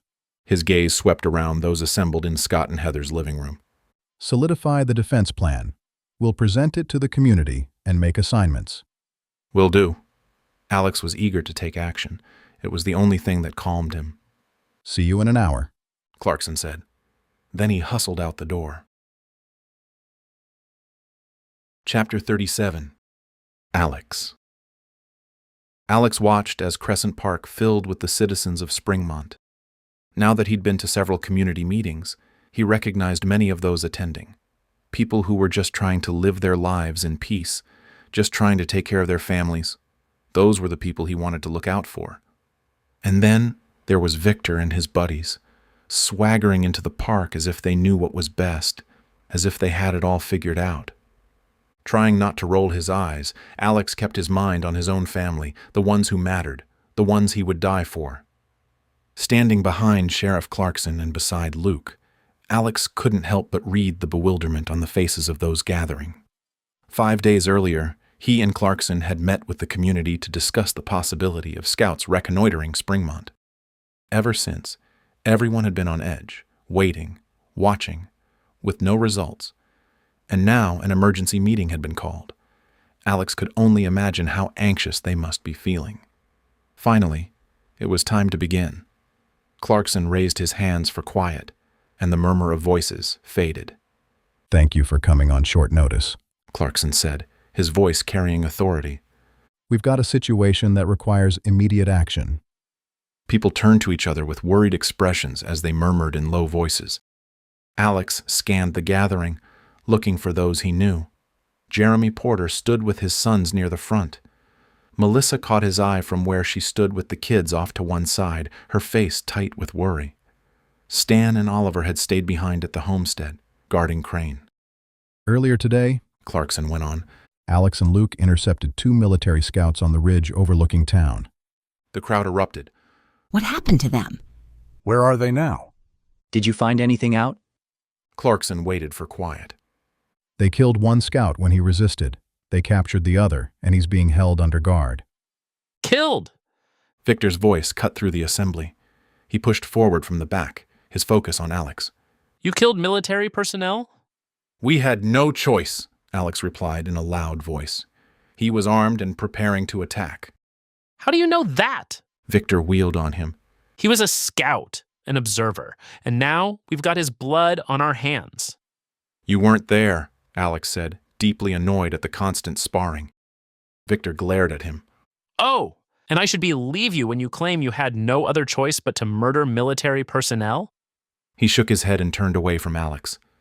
Fury built inside him, but rather than react to Victor, he took slow, deep breaths until calmness replaced his anger. Somehow that man knew how to press his buttons, but he wouldn't allow him to derail what mattered, keeping his family safe. Those soldiers are part of a force run by Captain Warner, Clarkson stated firmly. The same unit that massacred Emerson's people. Maybe Emerson's people had it coming. Victor's nostrils flared. They were raiders and murderers. Of course the military went after them. You seem to believe that Warner is a knight in shining armor, Luke began. But his forces don't discriminate. They take what they want and eliminate anyone who resists. According to who? Your captured scout? Victor laughed bitterly. A prisoner who'll say anything to save his skin? Evan stood beside Victor, arms crossed. Seems convenient. You took down armed soldiers without casualties. Sounds like an ambush to me. Alex swung his gaze to Victor's buddy and reminded himself to unclench his jaw. Are you saying you would have walked up to armed soldiers who were surveying your town and asked to talk? Alex shook his head in disgust. I'm sure that would have gone well. Evan looked away as if he realized how stupid he sounded. Your lack of battle experience is showing, Luke stated, his eyes shifting between Evan and Victor. A flush crept up Victor's cheeks. All I know is that you murdered military personnel. Victor's voice rose as if that would cover his embarrassment. You started a war we can't win. Those scouts have a commander who'll come looking for them. Those scouts were mapping our defenses, Alex shot back, fed up with Victor and his naivete. Their commander was planning to attack Springmont regardless of what we did. Victor narrowed his eyes. And you don't know that. Yes, we do. The captured scout. The one who's conveniently telling you exactly what justifies killing that soldier? Victor spread his arms, addressing the crowd. Don't you see what's happening here? Alex Clark shows up in our town, brings his problems with him, and now he's dragged us into a conflict with trained soldiers. Murmurs rippled through the gathering, and Alex saw a few people nodding along with Victor. We were already on their radar, Scott interjected. Warner was going to come whether... Maybe. Victor cut him off.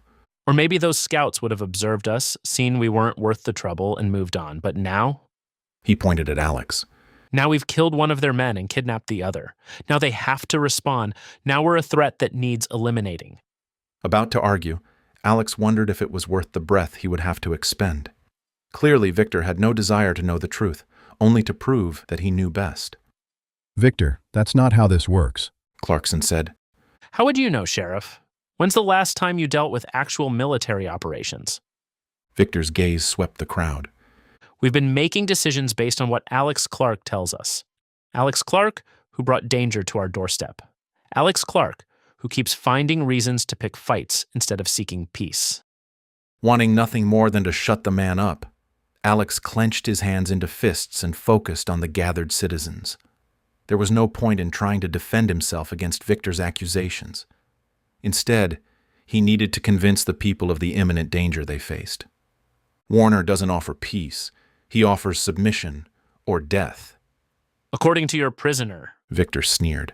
We're taking the word of a man who betrayed his own unit, who switched sides the moment he was captured, who's probably telling us whatever keeps him alive. His intelligence matches everything we've observed, Luke argued. Convenient again. Evan smirked, evidently gaining confidence in the face of Victor's argument. Almost like someone coached him on what to say. That's ridiculous, Melissa called out. Is it? Victor rounded on her. Your husband shows up with a defector who confirms all of his paranoid theories, who gives intel that just happens to require immediate military action, who provides the perfect excuse for him to keep control of our defense planning. Nobody's trying to control anything, Alex stated, working mighty hard to keep his mounting anger in check. Aren't you? You've been steering every decision since you arrived. First it was Emerson, now it's Warner. What's next, Alex? Who else are you going to paint as an existential threat that only you can handle? Alex would have been more than happy to turn over leadership to whoever could keep his family safe. Trouble was, he had yet to find someone he could trust with that responsibility. Before Alex could respond, Sheriff Clarkson moved between them. That's enough, Victor. We don't have time for this. We should make time. Victor lifted his chin in defiance. We should discuss alternatives, negotiation, diplomacy. Maybe if we send representatives to Cedar City and explain what happened, we can avoid bloodshed. They'll kill anyone we send, Alex said evenly. You keep saying that, but you've been wrong before. When? Victor faltered momentarily, then rallied. The point is, we're deciding based on fear instead of facts. We're letting one man's paranoia drive us toward a battle we can't win. I've seen what Warner's people do, Luke spoke up. Alex isn't exaggerating. You're his friend. Of course you'll back him up. The crowd visibly splintered. About a third clustered closer to Victor and Evan. The rest remained near Clarkson, Alex, and Luke, but uncertainty showed on many faces. Sheriff Clarkson raised his voice. We can debate this all day, but... Good, Victor interrupted. Let's debate. Let's vote. Then we can decide as a community instead of following orders from someone who's been here less than 2 weeks. The people who'd rallied around Victor shouted their agreement. Alex watched Victor work the crowd, saw people responding to his rhetoric, and immediately recognized the danger. The man wasn't just questioning strategy. He was undermining the community's ability to come together and mount a defense. This was just like his neighborhood in Sandy before Harper had shown up. If Springmont stayed divided, they would have zero chance of defeating Warner. Chapter 38. Alex. As much as Alex despised Victor, and as much as he wanted to silence him, if he were to take him out in front of everyone, that would only paint him as the villain, confirming what Victor had convinced fully 1/3 of the citizens to believe. Instead, he had to turn the tide, or get someone else to dispatch Victor. "Maybe you're right, Victor," Alex said, his voice carrying over the commotion. Victor spun around, his expression showing a mix of triumph that Alex was agreeing with him, layered with suspicion as to why. Of course I'm right, he said, his chest puffing out. But why don't you tell me why that is? Knowing Victor had fallen right into his trap, Alex suppressed a grin. "You suggested we send a representative to Cedar to explain to Captain Warner what happened to his scouts so we can avoid bloodshed." Alex watched Victor's face. It seemed as if the man wasn't as dumb as he looked, because his face kind of fell as if he anticipated where Alex was going with this. Before Victor could object, Alex went on. "I think you'd be perfect in that role. You obviously feel passionately about clearing things up with Captain Warner. I'm sure he'll see your sincerity and will negotiate." Those surrounding Victor nodded as if it were an excellent idea. They turned to him to see his reaction. "What do you say, Victor?" Sheriff Clarkson asked, obviously understanding what Alex was doing. Victor's face flushed red, his jaw working as if he wanted to spit out a response but couldn't find the words. The crowd had gone quiet, watching him squirm under the sudden spotlight. Victor stammered. That's not what I meant. "Really?" Alex tilted his head. "Because it sounded like you were volunteering to be our ambassador.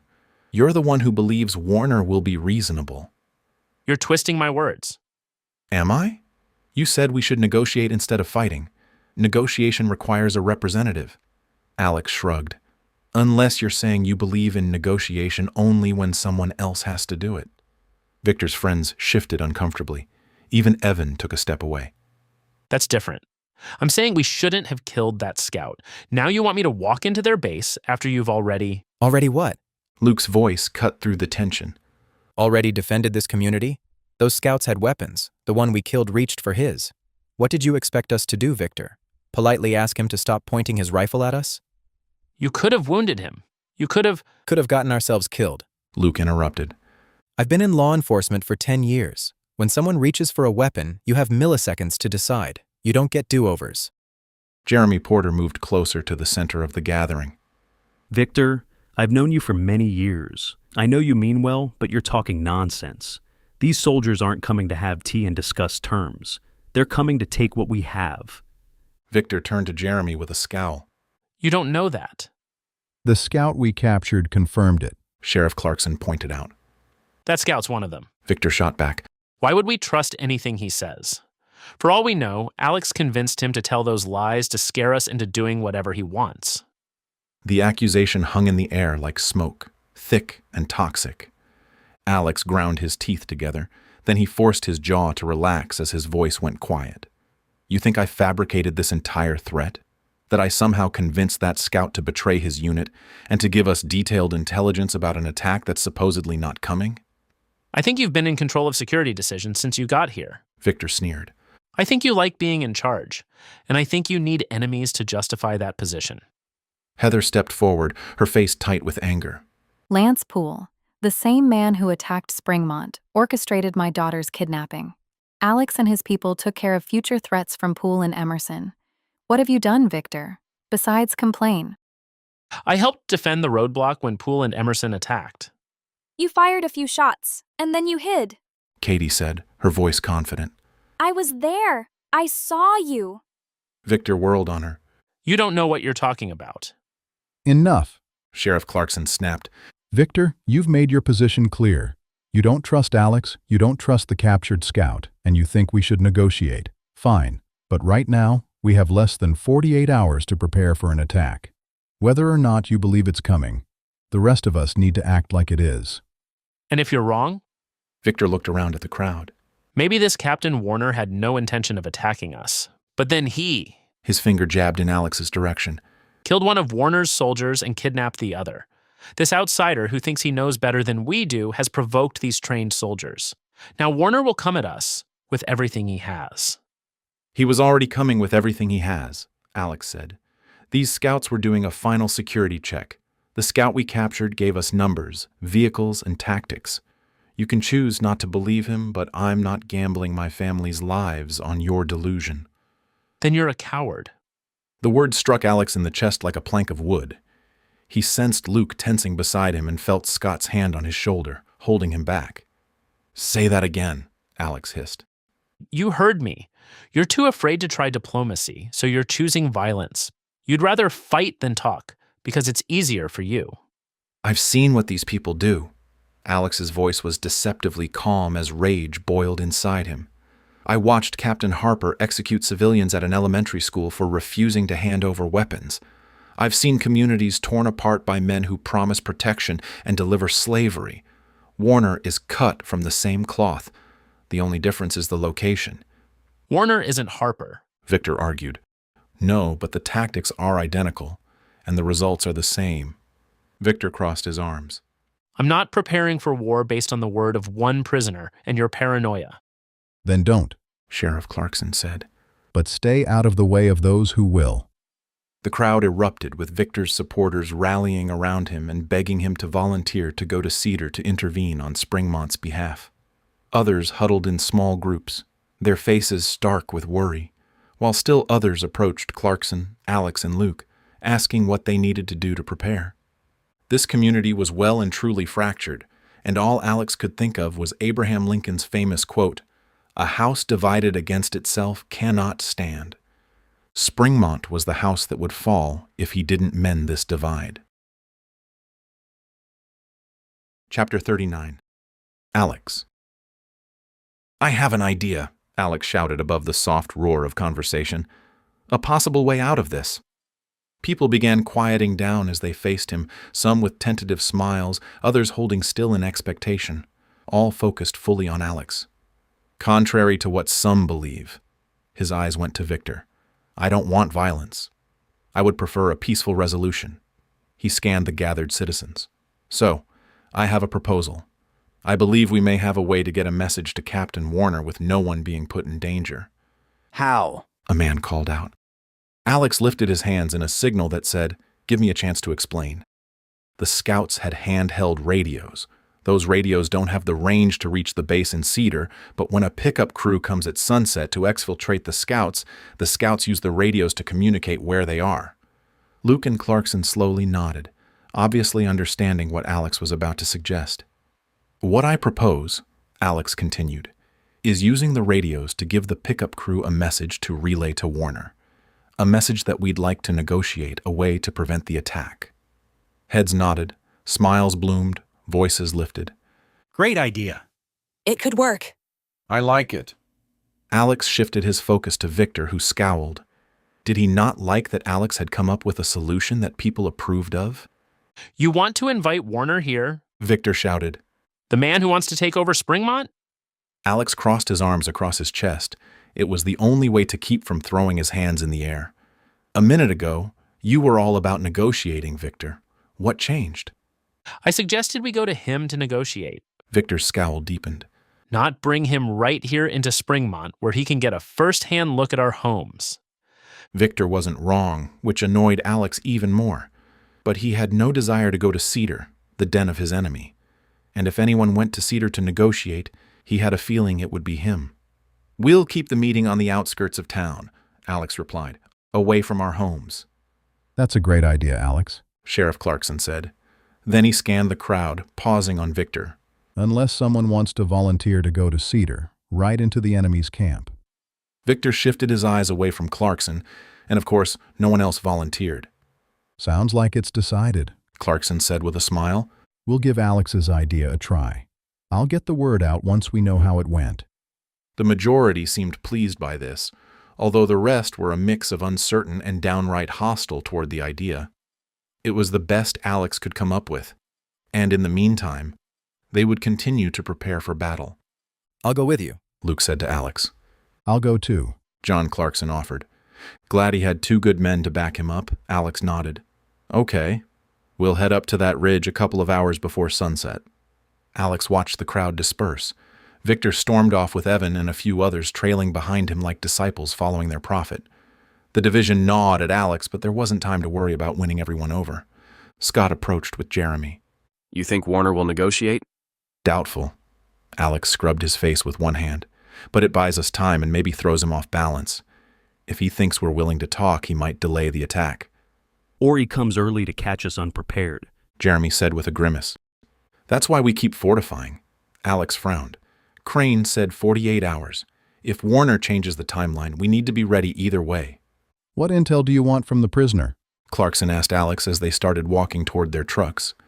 Everything he knows about Warner's tactics, how he runs operations, how he makes decisions under pressure, what angers him.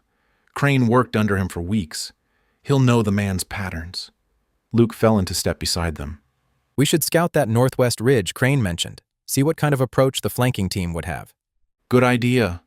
Alex pulled the dead scout's radio from his pocket. We have less than 8 hours before those scouts are supposed to check in. We need to figure out exactly what to say. They reached the vehicles. Melissa stood near the truck with Jason and Emily, worry clear on their faces. Scott and Heather joined them. Victor's wrong about you. Emily's voice carried an edge he'd rarely heard from her. Everyone knows it. Not everyone. Alex put a hand on her shoulder. And that's okay. People are scared. Fear makes them look for someone to blame. He's still wrong, Jason muttered. I know why you do what you do. Melissa said. And it's not because you want to be in charge. Gratified that those closest to him believed in him, he smiled at her. Thanks. Sheriff Clarkson stopped on the sidewalk. I'll work on beefing up defenses. Jeremy, you want to coordinate the ridge surveillance? On it. Jeremy nodded to Alex. Be careful up there. Will do. As Jeremy and Clarkson walked off, Scott moved closer to Alex. What are the chances we can convince Warner not to attack? I'm not all that hopeful, to be honest. Alex tucked the radio into his pocket. But Crane said half the base would desert if they could. Maybe that's something we can exploit. How? Haven't figured that part out yet. Alex watched the families still gathered in small clusters around Crescent Park. People he barely knew, all looking to him and Clarkson for answers. First things first, we get a message to Warner and see how he responds. They divided their group between the 2 trucks, then they started toward the homestead. Having a plan made Alex feel slightly better, even if their chances of success weren't high. Still, they had to try, because if they had to battle well-armed soldiers, disaster was all but guaranteed. Chapter 40. Alex. 2 hours before sunset, John Clarkson pulled up to the homestead in his Bronco. He's here, Alex said to Luke, who was talking to Chloe. With a sense of trepidation, Alex walked out of Scott's house and toward the Bronco. Luke followed. The pair climbed in, and the 3 of them headed to the rendezvous point Crane had shown them on a map. Earlier, Alex, Luke, Scott, and Clarkson had spent a significant amount of time questioning Crane, and to the man's credit, he hadn't changed anything from what he'd told them before. Rather, he doubled down, answering every question they asked and giving them as much detail as he could. The captured scout seemed completely sincere in his desire to right the wrongs Warner had committed. This is where we found them, Alex said to Clarkson, as the trio reached the general area where he and Luke had ambushed the scouts. They'd left the Bronco on a dirt road about a mile away and had hiked the rest of the way in. But Alex had purposely not gone to the exact spot. He had no desire to see the dead scout lying in the dirt. They verified that both confiscated radios were tuned to the channel Crane had told them to use. Then Alex left his on before tucking it into his pocket. Luke kept the other one as a backup, although he turned it off. Next, using a map Crane had marked up, they followed the path he'd outlined until they reached a paved road that was half a mile from the ridge. Looks like a good drop-off spot, Clarkson said. Let me see the map, Alex said. Then he spread it out on a flattish rock. He wanted to know if the dirt road where they'd parked the Bronco connected to the paved road. After finding approximately where they were on the map, he ran his finger along the line that marked the paved road, but it didn't look like the dirt road crossed it. They don't connect, Clarkson stated as he watched Alex study the map. Alex lifted his head and grinned. Guess I should have just asked you. Clarkson chuckled. Doesn't hurt to see for yourself. Glad the sheriff wasn't offended. Alex studied the map some more. I expect the pickup crew to come this way. He ran his finger along a thick line that came from the general direction of Cedar. I agree. Where do you want to set up? Luke asked. Alex looked west. The sun hung low, casting long shadows across the scrub brush and rocky terrain. He figured they had fewer than 60 minutes before it reached the horizon. "We need cover," Alex said as he turned back to Clarkson and Luke. "Somewhere we can watch the road but stay hidden if things go sideways. And I'd like to be far enough that we can disappear unseen if we need to." All three of them studied the landscape. Then Luke pointed to a cluster of boulders a distance away. "There. Good sight lines and multiple exit routes. Far enough that they won't hear us speaking." "Works for me."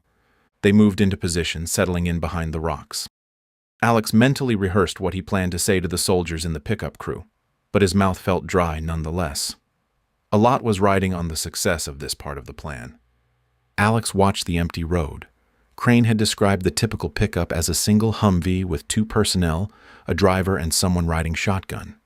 Closing his eyes, Alex listened for the sound of an approaching vehicle, but all he heard was the trill of a bird and the gentle breeze rustling the needles of a pinyon pine. How close to sunset would the pickup crew arrive? How would they respond to Alex speaking to them? Would they try to hunt them down? If so, they would have to make a hasty retreat. Alex opened his eyes and focused on the feel of the cool desert air washing over him. It soothed him. Luke glanced at the sun dipping toward the horizon. "Should be soon." The reminder made Alex's chest tighten with anticipation. Then he thought about Melissa back at the homestead, about their kids. He pictured Emily's face when she'd defended him against Victor's accusations, thought about Jason's growing maturity and Stephen's quiet trust. They were finally safe. Scott and Heather's homestead was the perfect setup, and Springmont was a close-knit town. It was exactly where he wanted his children to live. He couldn't let Warner's people take that from them. But the danger wasn't just from Warner. The division in Springmont created a danger all its own. "You good?" Luke asked. Alex realized he'd been staring at nothing. "Yeah, just thinking." "What about?" Alex couldn't stop the scowl. "Victor, and the way he's causing a huge rift." Clarkson spat into the dirt. "He's always been like that.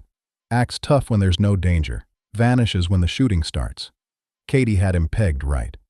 "Doesn't make him less dangerous to us. He's got people listening to him." "Let them listen. When Warner's trucks roll in, they'll figure out who was right." Alex hoped it wouldn't get that far because if Victor's followers refused to help fortify defenses, Springmont would fall in minutes. They needed every fighter they could get. The sun crept lower. Alex's legs cramped from crouching behind the boulder, so he adjusted his position. Clarkson sipped from a water bottle. No one spoke. When the sun was nearly gone, Alex heard the engine. "Here they come." They ducked lower behind the rocks. Peering around the edge of a boulder, Alex watched the paved road. A Humvee appeared, moving at a steady pace, painted military green with no markings. Alex lifted binoculars to his eyes. Through the windshield, he counted 2 occupants. "Just like Crane said," Luke murmured as he watched through his own binoculars. As the Humvee approached the area where the scouts should have been waiting, it slowed, both occupants scanning the roadside.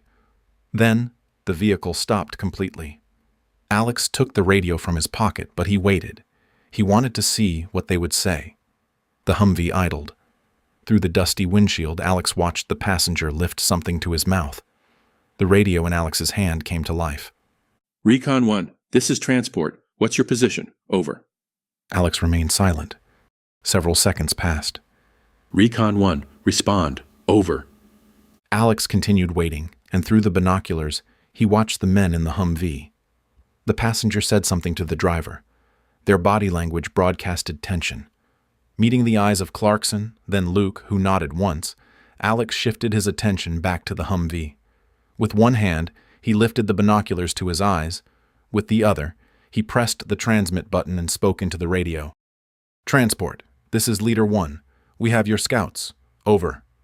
Both soldiers reacted, with the passenger grabbing what looked like a rifle, while both men's heads swiveled from side to side, clearly searching for whoever was talking. Finally, the passenger lifted the radio to his lips. "Who is this? Where are the scouts? Over." Chapter 41. Alex. Alex kept his voice level. "We have a message for Captain Warner. Tell him Springmont wants to negotiate. Over." The passenger's response came sharp and fast. "Leader 1, return our personnel immediately. This is your only warning. Over." Alex exchanged glances with Luke and Clarkson. The sheriff slowly nodded, his expression somber. "One of your scouts is dead," Alex said into the radio. "The other is in our custody. Over." Silence stretched across the channel. In the Humvee, the two soldiers were arguing. The passenger pointed in several directions while the driver kept shaking his head. Finally, the radio came to life again. Leader 1, you've made a serious mistake. Captain Warner does not negotiate with terrorists. Over. "We're not terrorists," Alex said calmly. "We're protecting our families. Tell Warner we have 60 armed defenders." He glanced at Luke, who smirked at Alex's wild exaggeration. "An assault will cost him soldiers he can't replace. We'll meet him tomorrow at 1200 hours. We'll give you the location once he agrees to meet. Over." The passenger climbed out of the Humvee, rifle in hand. He scanned the ridgeline, obviously trying to spot them. Alex stayed low, and using the binoculars, he watched the soldier through a gap between two boulders. The soldier walked several paces from the vehicle, still searching. His partner remained in the driver's seat with the engine running. The radio crackled. This time the driver spoke. Leader 1, I need confirmation that you have one of our men alive. Put him on. Over. Alex cursed under his breath. He should have anticipated that. "Negative," he said. "Your man stays in Springmont until Warner agrees to meet. Insurance that you won't attack us before we talk. Over." That's not how this works. Captain Warner will need proof of life. Over. Warner gets proof when he comes to the meeting. We both know he can't afford to lose a quarter of his force in a siege. Springmont's got supplies, but nothing worth dying for. Tell him that. Over. The soldier near the Humvee raised his rifle, aiming vaguely in their direction. Luke's hand moved to his AR, but he didn't lift it. Not yet. "Easy," Clarkson breathed. The soldier shifted in another direction, nowhere near their position, and fired 3 rounds into the tree line. A message. We're armed and we're not afraid. Alex smiled grimly. Neither were they. "Transport, you're wasting ammunition," Alex said. "Take our message to Warner. Tomorrow at noon. Over." The soldier lowered his weapon and jogged back to the Humvee. He climbed in, and both men appeared to be talking rapidly, probably deciding how to proceed. Alex waited, watching through the binoculars. Minutes crawled past. The sun was fully behind the mountains. Shadows lengthened. Good. Darkness would cover their withdrawal if this went badly. Finally, the soldiers responded. Leader 1, we'll take your message to Captain Warner. Return to this frequency at 0800 hours tomorrow for his response. Over. Alex lifted the radio to his lips and pressed the transmit button. Understood. Leader 1, out. He watched the Humvee. Both soldiers stayed inside. After 30 seconds, the vehicle began backing up slowly. Once they had some distance, the Humvee turned and sped away. Alex let out a breath. That had gone about as well as he could have hoped. When the rumble of the Humvee was gone, and the quiet desert sounds had taken its place, Alex stood up from behind the boulder. Luke and Clarkson stood as well. "Think Warner will meet us?" "I think chances are high." Alex stretched to get the kinks out of his legs. "But we have to be prepared for an ambush." Which was why he wouldn't give Warner a heads up on the location until a few hours before the meet. That would give Alex and his people time to set up Overwatch. He wouldn't put anything past this man. They gathered their gear and started the hike back to where they'd left the Bronco. The desert air had cooled rapidly as darkness fell, and Alex pulled his jacket tighter with one hand while he held a flashlight in the other. As he watched the path in front of him to make sure he didn't trip, he considered what might happen next. Warner would get the message within the hour. He would have all night to decide his response. Would he see negotiation as a weakness or as an opportunity? "What do we tell the town?" Luke asked as they made their way through the sagebrush. "The truth," Alex replied. "We made contact, we proposed a meeting, and we'll hear back in the morning." And in the meantime, we continue to prepare. Because for all we know, he'll move up his attack plans and hit us at dawn. Chapter 42. Alex. Now that it was night, it was a little late to have a community meeting, but Alex knew the citizens would be eager to know what had happened. John was driving the Bronco to the homestead with Alex in the passenger seat and Luke in the back. "We need to get word out," Alex said as he shifted in his seat to glance at Luke before turning to the sheriff. Let people know what's going on. Make sure they know to be on high alert. I agree. The danger's higher than ever. We can't afford to let our guard down. Not tonight. For all we know, when Warner hears we killed one of his scouts and took the other, he'll be furious and will want to attack immediately. Alex was worried about the same thing. Luke leaned forward. According to Crane, Warner's got a temper. Doesn't react well to being defied. Alex rubbed his face, exhaustion settling into his bones. We need everyone ready. I'll get the word out to every household. Let them know the situation. I'll tell them to sleep in shifts with weapons loaded and within reach. Alex nodded. On the outside, he was calm, but his chest tightened with anxiety over all the things that could go wrong. Warner could roll in at dawn with everything he had, or he could wait, make them sweat, wear down their nerves before attacking when they least expected it. 10 minutes later, they reached the barricade on the outskirts of town. Clarkson stopped, his window down. It's the sheriff. The man closest to them called out to the others, who immediately began creating a gap. Any movement? Clarkson asked the man. Nope, all's quiet here. The man tilted his head. Did Warner agree to meet? Clarkson quickly filled him in. Get the word out to everyone you can. I'll do the same. Yes, sir, the man said, then stepped back so Clarkson could drive the Bronco through the gap. It didn't take long to reach the homestead, and as they pulled up, Alex could see a few lights on inside. They'd been using minimal electricity at night to conserve, but having even a handful of lights gave a boost to morale. I'll pick you boys up at 0600, Clarkson said as Alex opened the passenger door. I want to have plenty of time to get to the contact point, but I'll be in touch with you on the radio overnight. Alex heard the unspoken words. In case there's any trouble. Thanks, John. Alex and Luke got out, and the sheriff drove off. Before Alex and Luke reached the porch, Melissa, Scott, and Heather came out of the house. How'd it go? Scott asked. Who's watching the perimeter?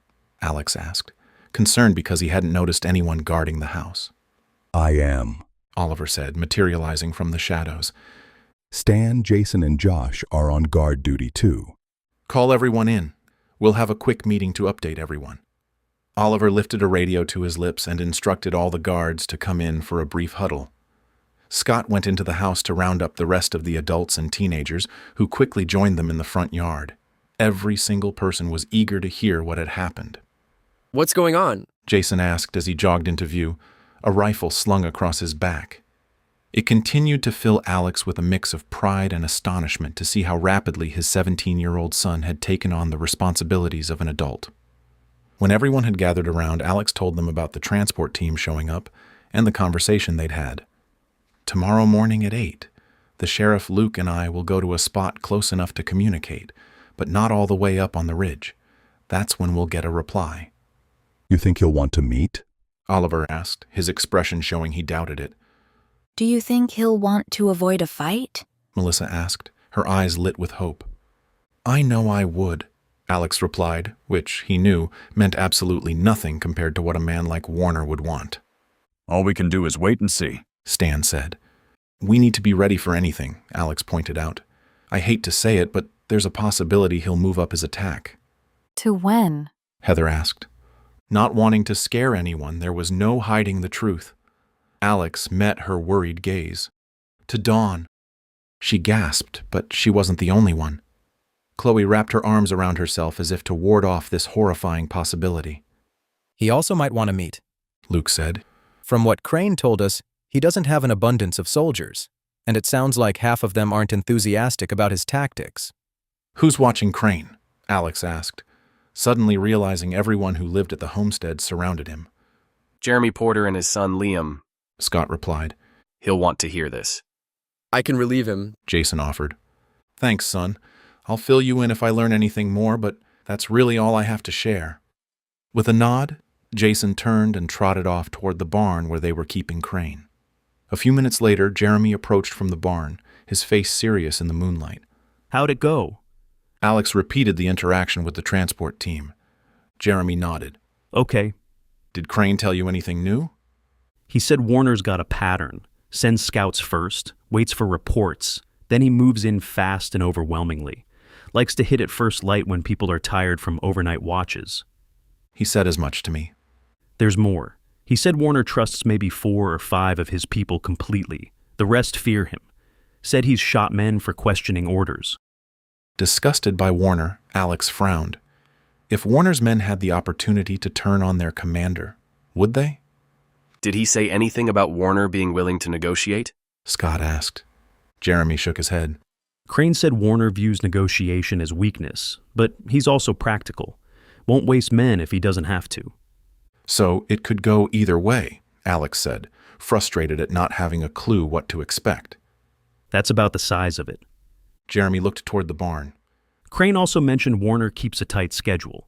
800 hours means 800 hours, not 805. Punctual tyrant, Luke said dryly. Fantastic. Alex turned to the group. Everyone needs to sleep armed tonight. Rotate watches every 2 hours so nobody gets too tired. Jeremy, can you and Liam keep Crane secure for another hour? Already planned on it. Good. Everyone else try to get some rest. Tomorrow's going to be a long day regardless of what happens. The group dispersed slowly, talking in low voices as they headed inside or back to their guard posts. Melissa stayed close to Alex as they walked into the house.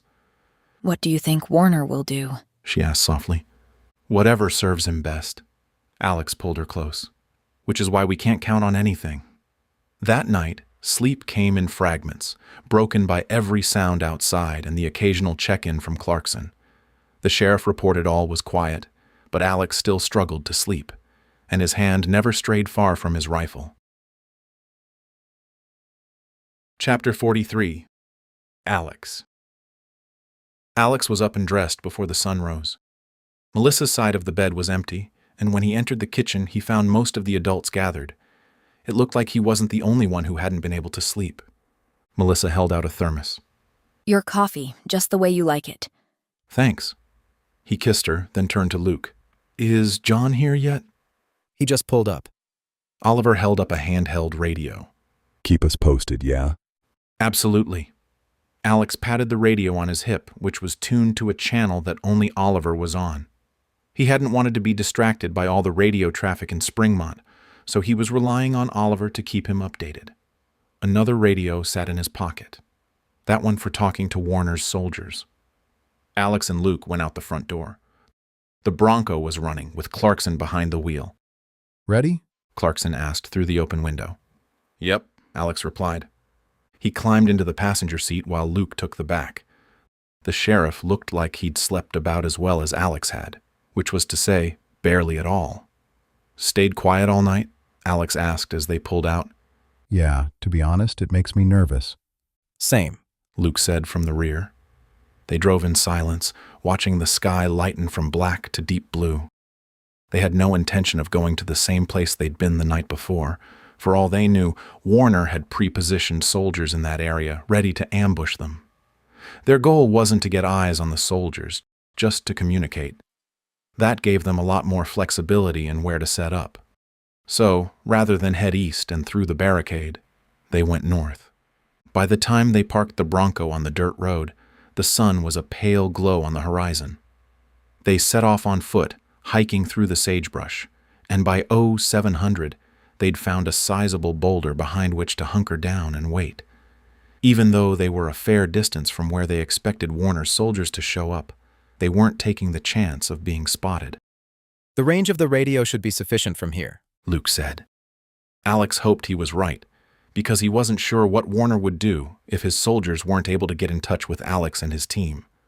The minutes crawled by, each one stretching the tension inside Alex's chest to an uncomfortable level. The only sounds were the occasional call of a bird or the rustle of a squirrel in the underbrush. He pulled the radio from his hip, the one that would communicate with Oliver. Come in, home base.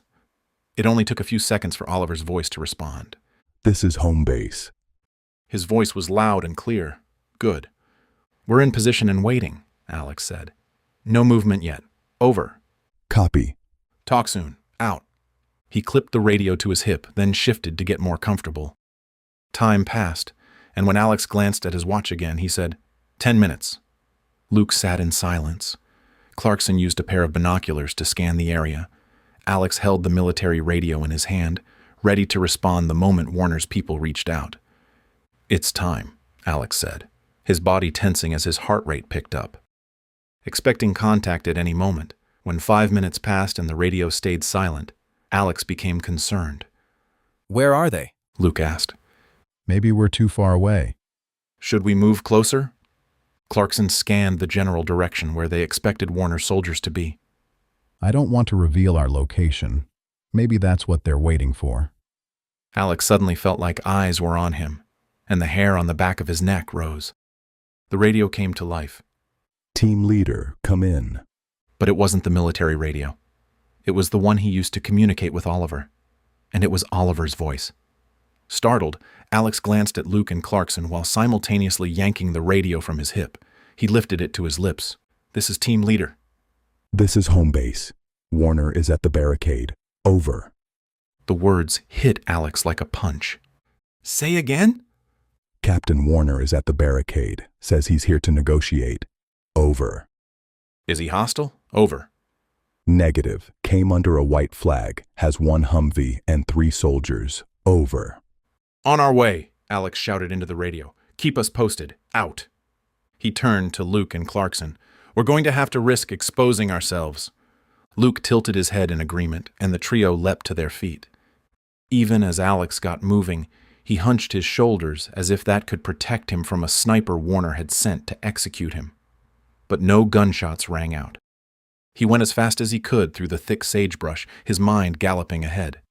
Warner had outmaneuvered them by showing up in a place of his choosing.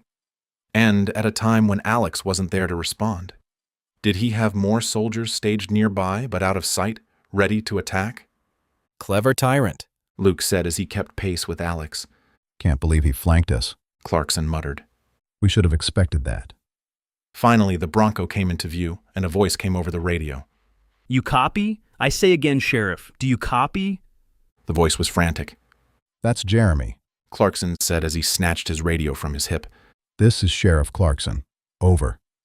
Warner's at the barricade. I say again, Warner is at the barricade. Over. Copy. We know. We're on our way. Over. There's a problem. Jeremy's words came fast, clipped. Evan was on duty when Warner showed up. He radioed Victor instead of you. Over. Alex's gut clenched. This was a complication they did not need.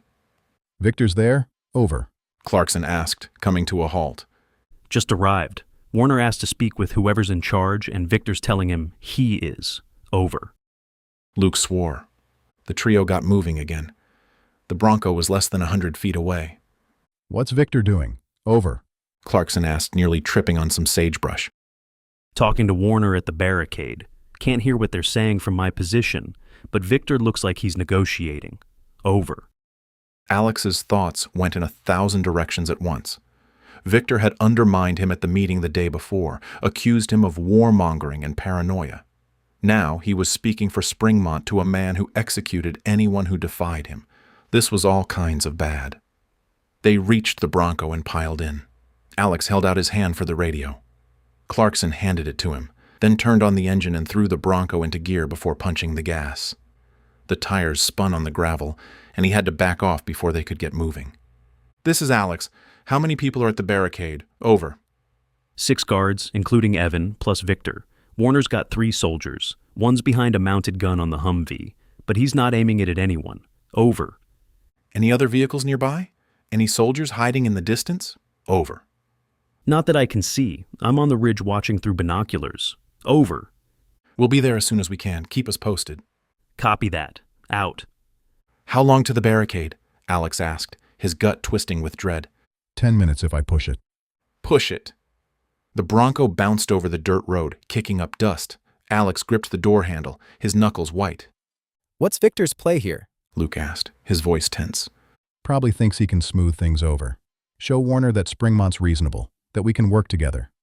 He's going to get people killed, Alex ground out. Several minutes later, the dirt road merged onto pavement. Clarkson accelerated, the engine roaring. They flew past abandoned cars and silent houses. Alex lifted Clarkson's radio. Jeremy, do you copy? I'm here. What's happening now? Still talking. Victor's gesturing a lot. Warner's just standing there with his arms crossed.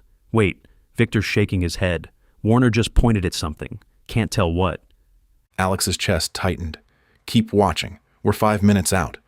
Copy that. The Bronco took a corner too fast, tires squealing. Clarkson didn't slow down. Victor thinks he's saving the town. He thinks Alex is the problem. He's an idiot. Worse, he's a coward pretending to be brave.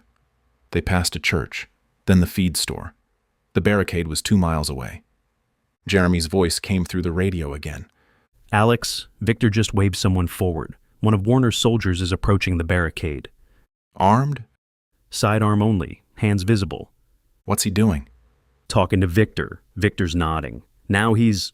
Oh, crap. What? Clarkson snapped. Victor just ordered the guards to open the barricade. Alex's blood went cold. Say again? He's opening the barricade. The guards are moving the barriers aside. Stop them! Alex shouted into the radio. I'm too far away. I can't get down there in time. Frantic to keep Warner out of Springmont, Alex said, Jeremy, fire a warning shot. Do something. If I shoot, Warner's people might think it's an ambush. Alex wasn't thinking straight. He squeezed his eyes shut and forced himself to focus. Luke leaned forward between the seats. Has the soldier gone through the barricade yet?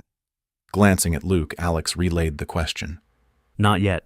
Guards are still moving the barriers. Wait, Victor's waving the soldier through. He's coming through now. The Bronco crested a hill. Below them, maybe half a mile away, Alex could see the barricade. The Humvee sat on the far side, soldiers standing near it. Victor was visible near the barrier. We won't make it in time, Luke said. Alex pressed the transmit button. Jeremy, can you see what the soldier's doing? He's shaking Victor's hand. Now he just turned and signaled to Warner. Where's Warner? By the Humvee. He's getting in. They're all getting in. Clarkson pushed the Bronco harder. The engine screamed. The Humvee's moving, coming toward the barricade. Victor's smiling. He thinks he just made peace. Victor just let them in, Alex said. Chapter 44. Alex. Alex saw the Humvee roll through the gap in the barricade. He could hear its engine rumbling, low and steady. Victor stepped back, chest puffed out, arms spread as if he'd just brokered world peace. Clarkson slammed on the brakes. The Bronco skidded to a stop 30 yards from the barricade, throwing Alex forward against his seatbelt. Before they could move, a pickup truck roared in from the opposite direction. Scott's truck. It screeched to a halt directly in front of the Humvee, blocking its path. Oliver jumped out of the passenger side, rifle in hand, but not yet raised, and moved to the back of the truck. Stan and Scott climbed out as well, rifles in their hands. Stan used the open passenger door as cover, while Scott used the driver's side door. "Everyone out!" Alex shouted to Clarkson and Luke. The three of them piled out of the Bronco. Alex's boots hit the pavement, and he ran toward the standoff, Luke and Clarkson flanking him. The Humvee sat motionless, boxed in by Scott's truck on one side, the barricade at its back. The gunner on the mounted weapon shifted, tracking the new arrivals. Alex's heart stuttered at the sight of that weapon aimed at him. Even so, he didn't stop. Warner's face appeared in the passenger window of the Humvee, his eyes narrowed and ice-cold. Victor shifted his gaze from the Humvee to the truck and then to Alex, his expression transforming from triumph to rage. "What are you doing?" Victor shouted as he marched toward Alex. "I just negotiated peace and you're pointing guns at them." Alex ignored him, stopping 20 feet from the Humvee. He kept his rifle low but ready, his eyes on Warner through the windshield. "Stand down," Alex said to Victor without looking at him. "Stand down? You stand down. I'm handling this." "You opened the barricade to our enemy." "Because I'm not a paranoid lunatic who shoots first and asks questions afterward." Victor stepped closer to Alex, his face red. "Warner came here in good faith. He came to talk. And you show up with an armed escort like we're at war." We are at war, Clarkson said. "No, we're not. That's what I just prevented." Victor jabbed a finger at Alex. "If you'd stayed out of it like I said, we could have avoided all this. But you had to play soldier, had to be the big hero." More than anything, Alex wanted to shut Victor up, permanently. But opening fire would be a mistake. It could invite the soldier behind the 50 cal to open fire on him. Instead, he kept his focus on the Humvee. Warner's door opened. Alex lifted his rifle several inches. but aware of the gunner on top of the Humvee, he didn't aim at the military leader. However, Oliver, Scott, and Stan did. Warner got out slowly, hands visible and no weapon drawn. He was tall, maybe 6'2", with close-cropped gray hair and a face that looked carved from granite. He wore military fatigues, clean and pressed, despite the world falling apart around him. "Gentlemen," Warner said. His voice carried easily, calm and measured. "Let's all take a breath." Victor turned to Warner, spreading his hands. Captain, I apologize. These men don't speak for Springmont. Like I told you a few minutes ago, I represent the community here. No, you don't, Alex said. Victor whirled on him. Yes, I do. The people chose me to negotiate because they're tired of your warmongering. They want peace, not whatever vendetta you're nursing against the military. Warner watched the exchange with the detached interest of someone observing an experiment. The gunner on the Humvee hadn't lowered his weapon. Neither had Warner's other two soldiers. Clarkson spoke. Victor, shut your mouth and step aside. I will not. You don't have authority here, John. Just because you're wearing a sheriff's uniform doesn't give you any kind of command. Things are different now. We need new leadership. Real leadership. And that's you? Luke asked. Better than him. Victor pointed at Alex. At least I'm trying to save lives instead of throwing them away. Warner raised a hand. "If I may." Everyone fell silent. "I came here in good faith. Your representative, Victor, is it? Extended an invitation. Said Springmont was ready to discuss terms. But now your people draw weapons on me and you're divided." He looked directly at Alex. "You must be the one who killed my scout." He reached for his weapon, Alex said. "So you claim." "I don't lie." "Everyone lies when their life depends on it." Warner's eyes swept across the group. "But that's not my concern right now. My concern is that half of you seem ready to shoot me, while the other half wants to negotiate. Which is it? Because I don't do business with communities that can't speak with one voice." Victor jumped in before Alex could respond. We can speak with one voice. Alex isn't even from here. He just... "Victor," Alex interrupted, his tone flat. "Walk away, now." "Make me." The tension coiled tighter. Warner crossed his arms, waiting. The mounted gun tracked between Alex and Scott's truck. Evan and the other guards at the barricade looked lost, weapons half raised, unsure who to point them at, or if they should point them at all. "This is exactly what I was afraid of. Internal conflict. It makes communities weak and vulnerable." "We're not weak," Clarkson said. "Then prove it." Warner gestured between Alex and Victor. "Decide right now who speaks for Springmont, because I won't waste time negotiating with a town that can't even agree on who's in charge." Victor stepped toward Warner. "I speak for..." "You speak for yourself," Alex said, cutting him off. "Same as always." Victor's face went a bright shade of red. "You arrogant piece of..." "Captain Warner sees it," Alex said. "Everyone sees it. You're scared. You hid during Poole's attack, and you're hiding now, just dressed up in different clothes." Victor's hands balled into fists. "You want to call me a coward? Fine. But at least I'm not getting people killed for my ego." "Your ego just opened that barricade," Alex countered, "without consulting anyone, without a plan. You put everyone at risk because you wanted to be right." "I put us on the path to peace." "There is no peace with men like Warner." Warner cleared his throat. "I'm standing right here." Alex turned to Warner. "I know exactly who you are, Captain. Crane told us everything." "Crane?" Warner's expression flickered just for a second, but Alex caught it. Surprise? Concern? Then the mask returned. "Seth Crane was one of my scouts. Where is he?" "Safe," Alex said. "For now." "I want him returned." "I'm sure you do." Victor looked between them, confusion creeping across his face. "Who's Crane?" "The scout we captured," Luke said. "The one who told us Warner executes dissenters." Crane was lying, Victor said quickly. Captain Warner wouldn't... "Wouldn't what?" Warner's voice remained calm, but something sharp glinted in his eyes. "Execute men who betray me? You're right. I wouldn't do that in front of civilians. Bad for morale." The words drifted over them like a poisonous fog, slowly settling and stealing their oxygen. Victor's face paled. "You just said you came in good faith." "I came to see Springmont up close." Warner scanned the barricade, the guards, and the houses visible beyond. So far, I'm not impressed. You can't even agree on basic leadership. That tells me you're weak and disorganized. We're organized enough to ambush your scouts, Alex said. Warner's jaw tightened. You snuck up on 2 men. Not exactly a military victory. I wasn't trying for a military victory, just trying to protect my community. Your community? Victor spun toward Alex. It's not your community. You showed up 2 weeks ago. And you've been here your whole life, but you still don't understand what's at stake. Clarkson raised his hand. Enough, both of you. Victor ignored him. What's at stake is survival. And we can't survive if we pick fights with everyone who shows up at our gates. Warner's not here to talk, Alex said, his tone calm despite the anger brewing in his chest. He's here to scout, to see our defenses, count our weapons, and find our weak points. You don't know that. Crane told us Warner's pattern. Scouts first, then negotiations, and when communities think they're safe, attack. Warner smiled, but it didn't reach his eyes. Crane talks too much. Always did. So you're not denying it? Luke said. I'm not confirming anything for you either. Warner turned to Victor. You seem reasonable, willing to work with me. That's refreshing. Most people these days think bullets solve everything. His eyes flicked to Alex before he turned back to Victor.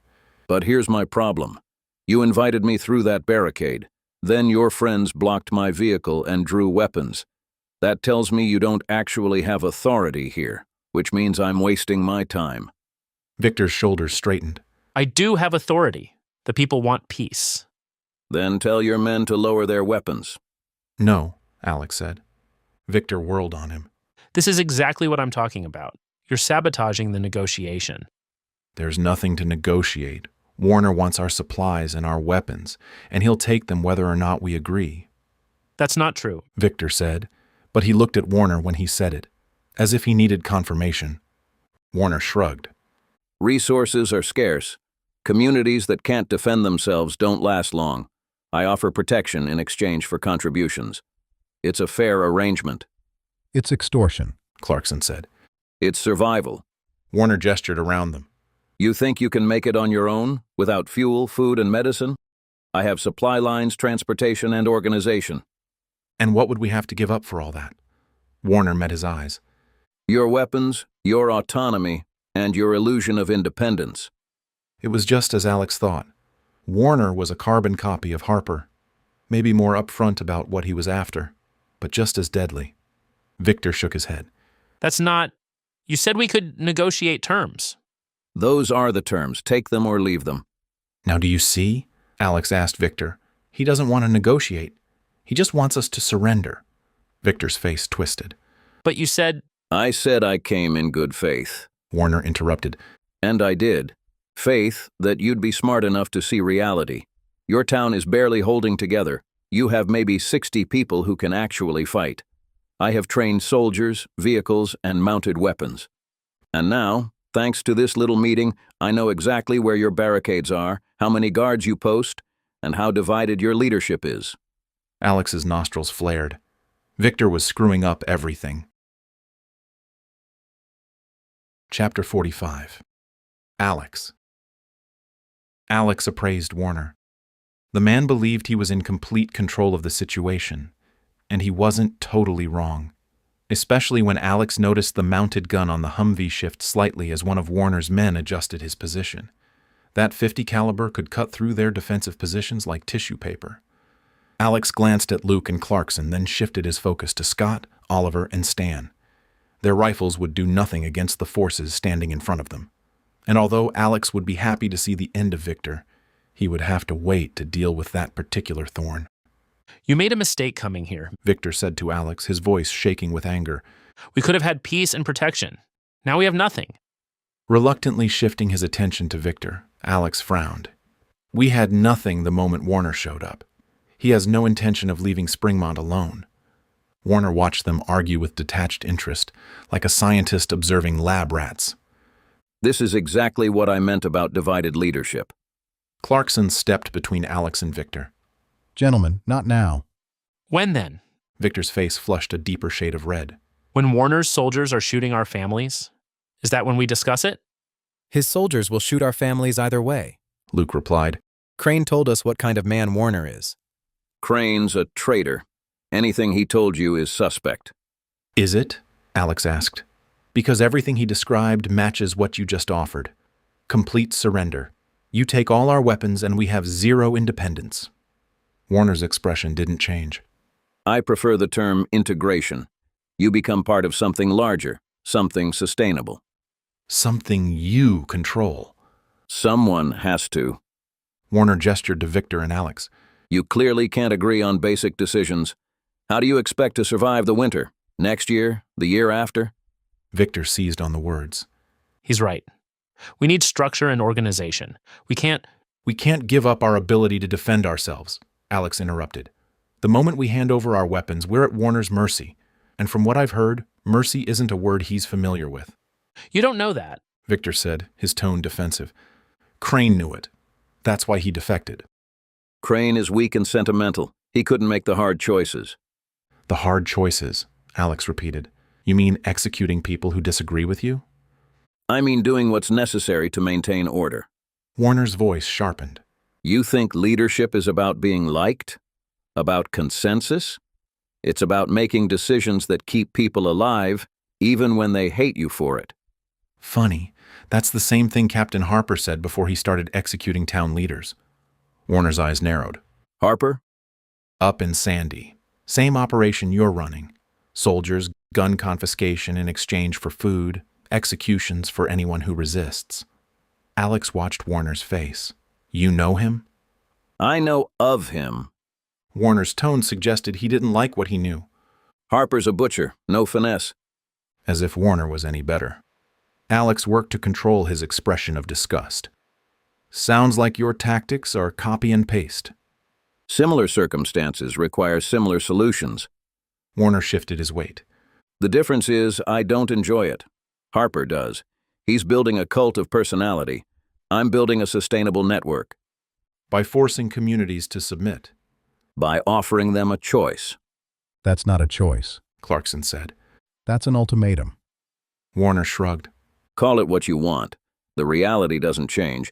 You can join my network voluntarily, or I can take what I need by force. Either way, I get your resources. Victor made a strangled sound. But you said you'd negotiate. Warner turned to Victor with a smile that didn't reach his eyes. This is the negotiation. I'm giving you the option to keep your people alive. That's more generous than Harper would be. Alex studied Warner. He stood right in front of him. If he could just take him out. But he knew what that would mean against the 50 cal mounted on the Humvee. Alex and his friends would be slaughtered. Warner could even roll into town and immediately take it over. He pictured his family safe at home. For the moment. He had to keep it that way. On the other hand, they couldn't surrender. That would mean a slow death. Warner would bleed them dry, take their weapons, their food, all their resources. That would leave them weak and defenseless when the next threat arrived. What they needed was time, to prepare and to find Warner's weaknesses, time to talk to Crane and figure out which of Warner's men might actually desert. 24 hours, Alex said. Everyone turned to stare at him. Warner raised an eyebrow. What? You want a formal answer from Springmont. Fine. Give us 24 hours to present your terms to the community and let them decide. Victor's face twisted with confusion. We don't need... Yes, we do, Alex interrupted, keeping his eyes on Warner. You said it yourself, Captain. Our leadership is divided. That means any answer Victor or I give isn't legitimate. You need the community's official response. Warner studied him. You're stalling. The man was sharp. No doubt about it. Alex smiled. I'm being practical. He gestured to the barricade, the guards, the tension crackling in the air. You want Springmont integrated into your network. That works better if the people agree voluntarily. If we tell them we decided without consulting them, you'll have resistance and resentment. People who undermine you at every turn. I can handle resistance. Sure, by executing them. But then you're Harper, not you. And you just said you're different. Warner narrowed his eyes. 24 hours, Alex repeated. We will present your terms to the community at a town meeting. They vote. You get a legitimate answer that represents everyone, not just a divided leadership arguing at a barricade. Victor grabbed Alex's arm. What are you doing? We should accept now, before he changes his mind. About what? Alex yanked his arm free. Warner just told us the terms aren't negotiable. What difference does it make if we accept now or tomorrow? Because tomorrow he might not offer the same deal. The deal won't change, Warner stated. His eyes hadn't left Alex. The terms are the terms. Exactly. Alex looked at Victor. So what's the harm in giving the community a voice? Unless you're afraid they'll vote differently from what you want. Victor's nostrils flared. I'm not afraid of anything. I'm trying to save lives. So am I. Warner watched the exchange with growing interest. The dynamic clearly intrigued him. Two leaders pulling in opposite directions while the community watched. Finally, Warner nodded. 24 hours. But not because you asked for it. He turned to his men. Let's go. The soldier manning the mounted gun looked confused. Sir? I said move out. Warner's voice carried absolute authority. These people need time to process reality. We'll give it to them. The soldier nodded and relaxed his stance on the weapon. Warner turned to Victor. You seem like a reasonable man. I hope your community listens to you. Then his attention shifted to Alex. And I hope you understand what you're gambling with. I'm offering you a way out. A way to keep your family safe. If you reject that... He left the words hanging, the threat unmistakable. I understand the terms. Do you? Warner moved closer, lowering his voice so only Alex, Luke, and Clarkson could hear. I have combat-trained soldiers. He motioned to the Humvee. 50 caliber machine guns mounted on my Humvees. We have night vision equipment and body armor. You have farmers with hunting rifles. We know exactly what you have, Alex replied, his voice cool. Crane told us everything. Warner's jaw tightened. Then you know what happens if you fight. It won't be a battle. It'll be a massacre. Maybe. Not maybe. Definitely. Warner's eyes hardened. I've done this before. I know how it ends. Communities that resist get flattened. Communities that cooperate survive. Those are your options. We'll present them to the community. You do that. Warner stepped back, raising his voice so everyone could hear. 24 hours. Then I return with my full force. If Springmont accepts integration, we proceed peacefully. If not... He shrugged. Well, you've been warned. He turned toward his Humvee, then paused. Oh, and Alex. Yeah? Crane doesn't get to come home. He made his choice. He dies with you if you fight. Alex said nothing. Warner climbed into the Humvee. His men followed, the mounted gunner swiveling the weapon to cover their withdrawal. The engine rumbled to life. Victor rushed forward. Wait, we don't need 24 hours. I can tell you right now that Springmont... Warner raised a hand, silencing him. 24 hours. Your friend wanted a formal process. Let's see if democracy works better than dictatorship. His eyes were ice cold. My guess, you'll tear yourselves apart arguing. His lips lifted in a demonic grin. That will just make my job that much easier. The Humvee backed through the barricade, then turned around and drove away until the engine noise faded into the distance. Silence settled over the barricade. Then, Victor snapped. You just guaranteed our destruction. He rounded on Alex. We could have had peace, protection, and you threw it away.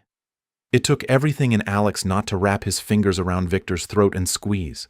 The only thing stopping him was the knowledge that murder would outrage the people. That was a complication he didn't need. Instead, he worked to keep his voice level. He wasn't offering peace. Scott joined them. Victor, what exactly do you think would have happened if we accepted Warner's terms? Victor turned to him, desperation in his eyes. Our chances of survival would have skyrocketed. He's willing to give us protection, food, and medicine. You have it backwards, Oliver said as he strode over to them. If Warner's in charge, he'll take resources from you, your family, and every person in this community. We wouldn't let him. Victor's voice was less certain, his shoulders sinking just enough to show he might be starting to see reason. If you believe you would have any say in what he takes, Alex said, then you're living in a dream world. I've seen firsthand what these men will do. They start by claiming they'll protect us, but just like that, He snapped his fingers. They become tyrants. You don't know if that's what would happen, Victor said, but his voice had lost its certainty. My daughter is 6 and my wife is terrified. I'm trying to keep them alive. Alex exhaled slowly, his anger at Victor cooling. I have kids too, and I'd do anything to keep them safe. But giving up our freedom? He shook his head. That doesn't keep them safe. It just changes who threatens them. Victor stared at Alex with wide eyes. You're wrong. You have to be. He visibly swallowed. Because if you're right, we're all dead. He turned and stalked away, shoulders back and chin jutting out. Alex watched him go, then turned to his friends. We need to gather the community and let them know what's going on. On it, Clarkson said. Then he turned and trotted to his Bronco. Let's go, Alex said.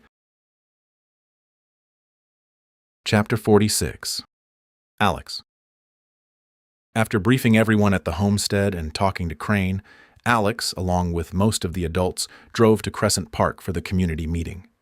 Alex dreaded telling the citizens of Springmont that Captain Warner intended to take over their community. When they arrived, the residents were still trickling in. Alex joined Sheriff Clarkson at the front. Melissa and the others from the homestead stood off to the side. Stan, Nancy, Oliver, and Amanda had stayed behind to watch over the property and the younger kids. As people gathered, Alex watched their faces. They were becoming as familiar to him as the people in his old neighborhood. Some carried rifles slung over their shoulders, but many had a handgun at their hip or in a jacket pocket. Their expressions ranged from worried to fearful to exhausted. He scanned the crowd for Victor. There, in the back, surrounded by several men, his arms waving around as he spoke, his face animated. Unsure how this meeting would go, Alex turned away from Victor, a man he had quickly come to despise, but who he also pitied. What would it feel like to be so afraid that you were willing to give up your freedom for the promise of protection that might never come? After all he'd been through, all he'd witnessed, Alex would never hand over his safety to some third party who may or may not be trustworthy. Ever since the EMP, and even before that, if he were honest, he'd learned that you could never fully rely on anyone but yourself. To do so was folly, and potentially lethal. You ready? Clarkson asked him. Alex nodded. Yeah. The two of them faced the crowd, and Clarkson raised his hands. Thank you all for coming. Most of you have heard that Captain Warner, the leader of the military in Cedar, showed up at the barricade this morning, unannounced. Voices began to rise, then the questions came. What did he say? Is he going to attack us? Clarkson raised his hands again. We're going to tell you exactly what he said. He gestured to Alex.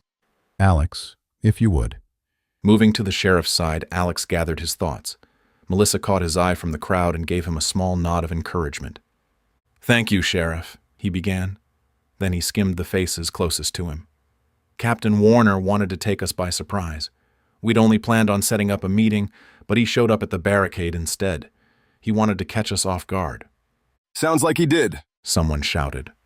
Alex couldn't stop a chuckle, but it helped to calm his nerves. Yeah, he did. He sobered. Before the sheriff and I could get there, someone let Warner through the barricade. The air filled with exclamations of surprise, and a few people turned to look at Victor, apparently knowing he was the one who had allowed that. Victor scowled. A group of my friends, Alex paused, his eyes going to Victor. All newcomers to Springmont, I might add. They're the ones who stopped Warner from going more than a few yards beyond the barricade. Several people responded at once. Thank goodness for that. How did you get him to leave? What did he say? Alex held up a hand. Warner laid out his terms. He scrutinized the crowd, making eye contact with several people. He said that everyone must surrender their weapons and accept his absolute authority over Springmont. The crowd erupted. Hell no. Over my dead body. Who does he think he is? There's more, Alex said, his voice loud enough to be heard over the tumult. Once the voices died down, he went on. He made it very clear that he expects you to give up your autonomy and your freedom to govern yourselves. This sent the crowd into a fresh uproar. Why would we do that? What would we get in return? Understanding their outrage, Alex slowly nodded. In return, you'd get protection, he claims, food and supplies. Then he shook his head as his lips compressed.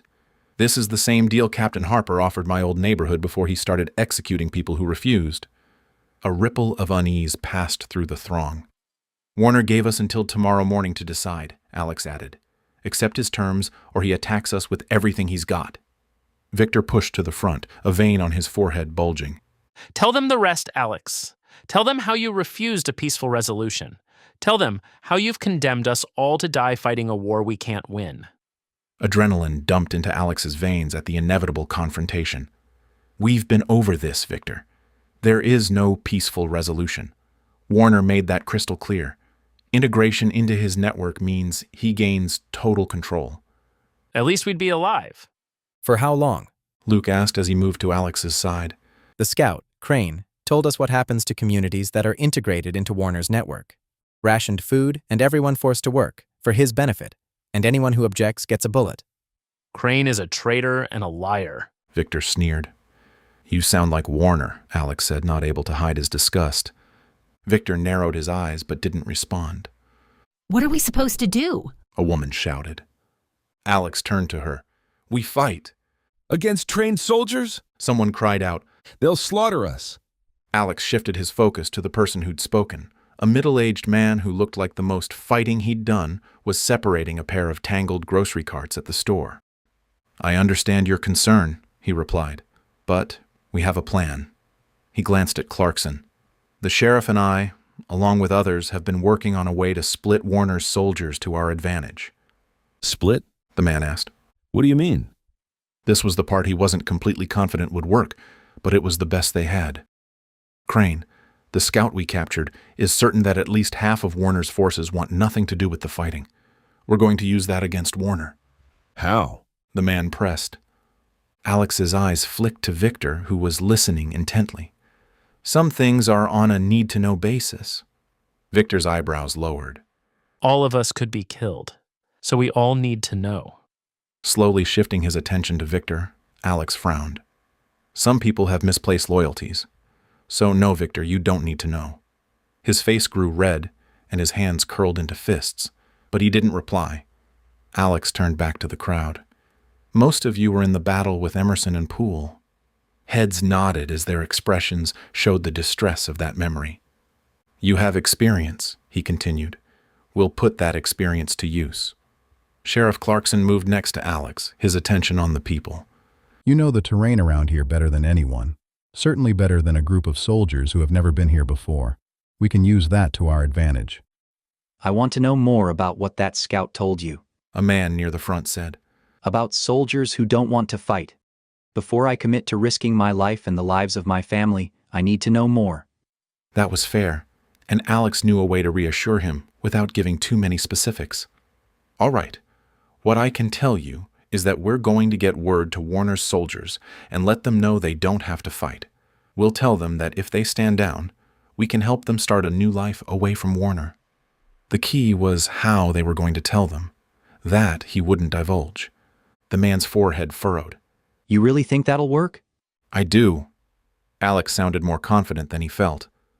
Clarkson placed a hand on Alex's shoulder. It's going to work, and we're going to win. Alex watched their faces as they processed this new twist. Some looked convinced, others terrified, a few hopeful. Victor just looked angry. This is suicide, Victor said, his voice carrying across the park. You're asking people to throw their lives away based on the word of a traitor and the delusions of a man who thinks he's some kind of military strategist. He pointed at Alex. He's not a soldier. None of us are. We're going to die because he's too proud to accept reality. Reality? Alex's voice hardened. The reality is that Warner will take everything we have, whether or not we surrender. The only difference is whether we try to stop him or give up without a fight. Noble speech, Victor sneered. Tell that to the mothers whose children get caught in the crossfire. Tell that to the families who lose everything because you refuse to negotiate. Melissa stepped forward before Alex could respond. I have 3 kids, and I'm not raising them to bow to someone like Warner. Several people nodded in agreement. My daughter was kidnapped on the orders of Lance Poole. Heather added. Because we didn't act fast enough. Because we hoped the problem would resolve itself. It didn't, and it won't this time either. Victor opened his mouth. but a man near the middle of the crowd spoke first. What do you need from us? Alex focused on him. Everyone who can fight needs to be ready. We need extra people at the barricade, more people watching the ridge, and people protecting the residential areas. And those who can't fight? A woman with a baby asked. The town library, Alex said.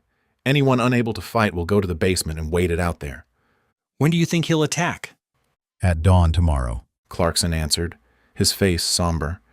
People exchanged glances as they shuffled in place, clearly terrified by what was inevitably coming. Several people began to cry. Alex needed to offer words of encouragement, but when his eyes strayed to his children and he saw fear etched on their faces, words failed him. They could very well die in this battle. He swallowed, his gaze lingering on his kids before he turned back to the crowd. I know you're scared, he began, his voice soft. All eyes shifted to him. I am too. The truth is, some of us might not make it. Then he imagined what life would look like under a tyrant like Warner. But if we give up without a fight, what message does that send to our children? His eyes went back to Jason, Emily, and Stephen, who stood a little taller. Freedom matters, he continued. Having a choice in how we live our lives matters. Our forefathers died so that we can live free. Are you willing to do any less for your children? He appraised the crowd and saw their expressions slowly changing from fear to resolve. Now we vote, he said. If you want to accept Warner's terms and give up your weapons, your homes, and your say in how you live, stand over there. He pointed to his right, where, not coincidentally, Victor stood with his followers. But if you reject Warner's terms and you're willing to fight for your freedom, stand over there. He pointed to his left. At first, no one moved. Alex watched, his heart in his throat. What if the majority chose Warner's terms? Could he live with that? Then a few people stepped to the left. Others followed, hesitant at first, glancing around as if second-guessing themselves. A few went to the right, lining up behind Victor.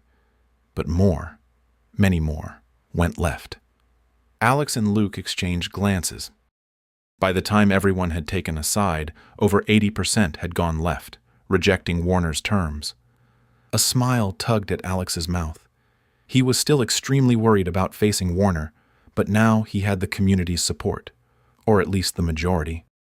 His eyes went to Victor, whose lips twisted into a scowl. We have our decision, Clarkson said with a restrained smile. We fight. Victor stormed forward. What about those of us who think this is insane? What about those who want no part of your war? Alex met his glare. No one's forcing you to fight, Victor. But when we win, you'll benefit from those of us who did. Or we'll die because of you, Victor sneered. Then he turned and stalked away. A handful followed. Not everyone who'd gone to the right, but enough to cause Alex concern. Chapter 47. Alex.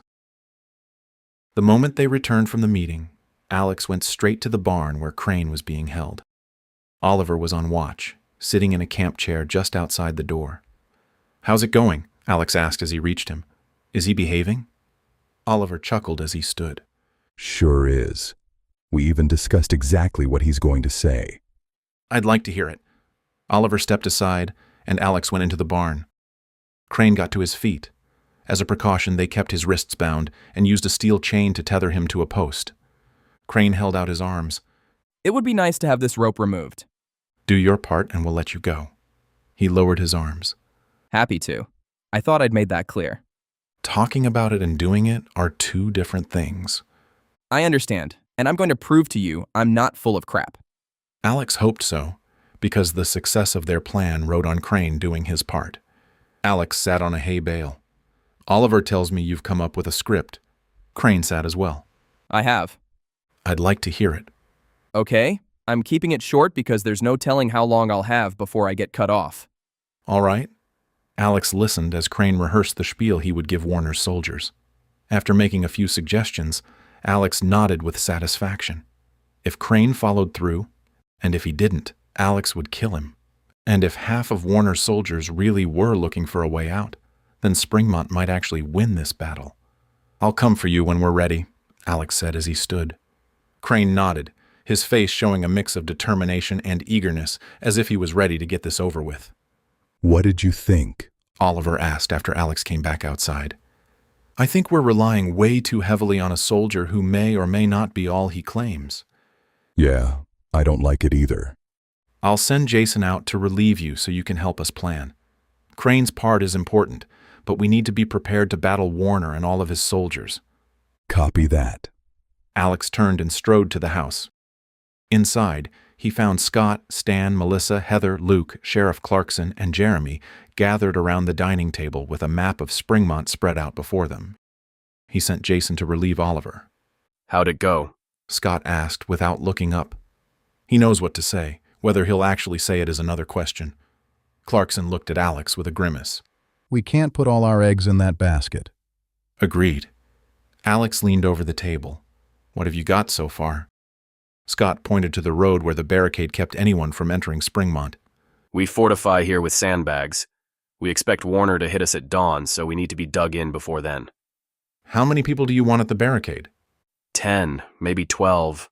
Enough to make it look like our chief defense. But we'll also use the spike strip. Not sure how well it will work against the Humvees, but it might slow them down." He chuckled. "Worked like a charm against Emerson and Poole." Alex had noticed the overturned truck on the approach to the barricade. Couldn't hurt. Oliver joined them, and they quickly filled him in. Jeremy traced a line along the northwestern ridge. "I scouted this earlier. There's a ravine here that's perfect for an ambush if Warner sends his flanking team, like Crane said he would." "How many can we hide there?" 6, maybe 8 if we spread them out. Suitable cover with an elevation advantage." Alex studied the map. "What about the residential areas?" Luke leaned forward. "We position rotating patrols throughout the neighborhoods. 4 teams of 3. If Warner's flanking team gets past the ravine, the patrols can intercept." "That's assuming Crane's intel is accurate," Clarkson said. "True." Alex rubbed his face. "But I think it is. Crane's seen Warner in action. He knows how he operates, and he's never wavered from what he's told me." "Fair point," Scott said. "So we proceed as planned?" "We don't have any other choice." "We'll have another dozen fighters at lookout points. They can join in any battles that break out." Melissa placed her hand on Alex's shoulder. "And families with young children will go to the library." "That's right. It's central, has brick construction, and a basement for shelter if things go sideways." I'll coordinate that. Heather added from the kitchen doorway. I'll tell those who aren't able to fight to get down there before dawn. Jeremy lifted his gaze from the map. "What about Victor and his people?" "What about them?" "Do we count them in our numbers?" Alex considered that. He'd seen a handful of men follow Victor after the meeting, men they could really use in a battle, but men he had to assume wouldn't help. "We don't count them," he finally said. "If they show up to fight, fine, but we plan without them." That drops us to what? 40 defenders, including women and teenagers? 42 by my count, against 24 of Warner's. 24 trained soldiers with superior firepower and equipment, Clarkson corrected. The reminder was sobering. Alex took a long drink of coffee, letting the heat settle in his chest. He reminded himself that numbers didn't tell the entire story. Warner's people were trained and disciplined, yes, but they were fighting due to hunger or fear of their commander. The people of Springmont, on the other hand, were protecting their homes, their families, and everything they had left in this world. That should mean something. Time to focus on solutions. Crane went over his message with me. "What'd you think of it?" "I think some of Warner's soldiers are tired of following a tyrant. Whether that's half of them, like Crane claims, or just a handful, we won't know until it happens." Scott smoothed out the map. "And if none of them stand down?"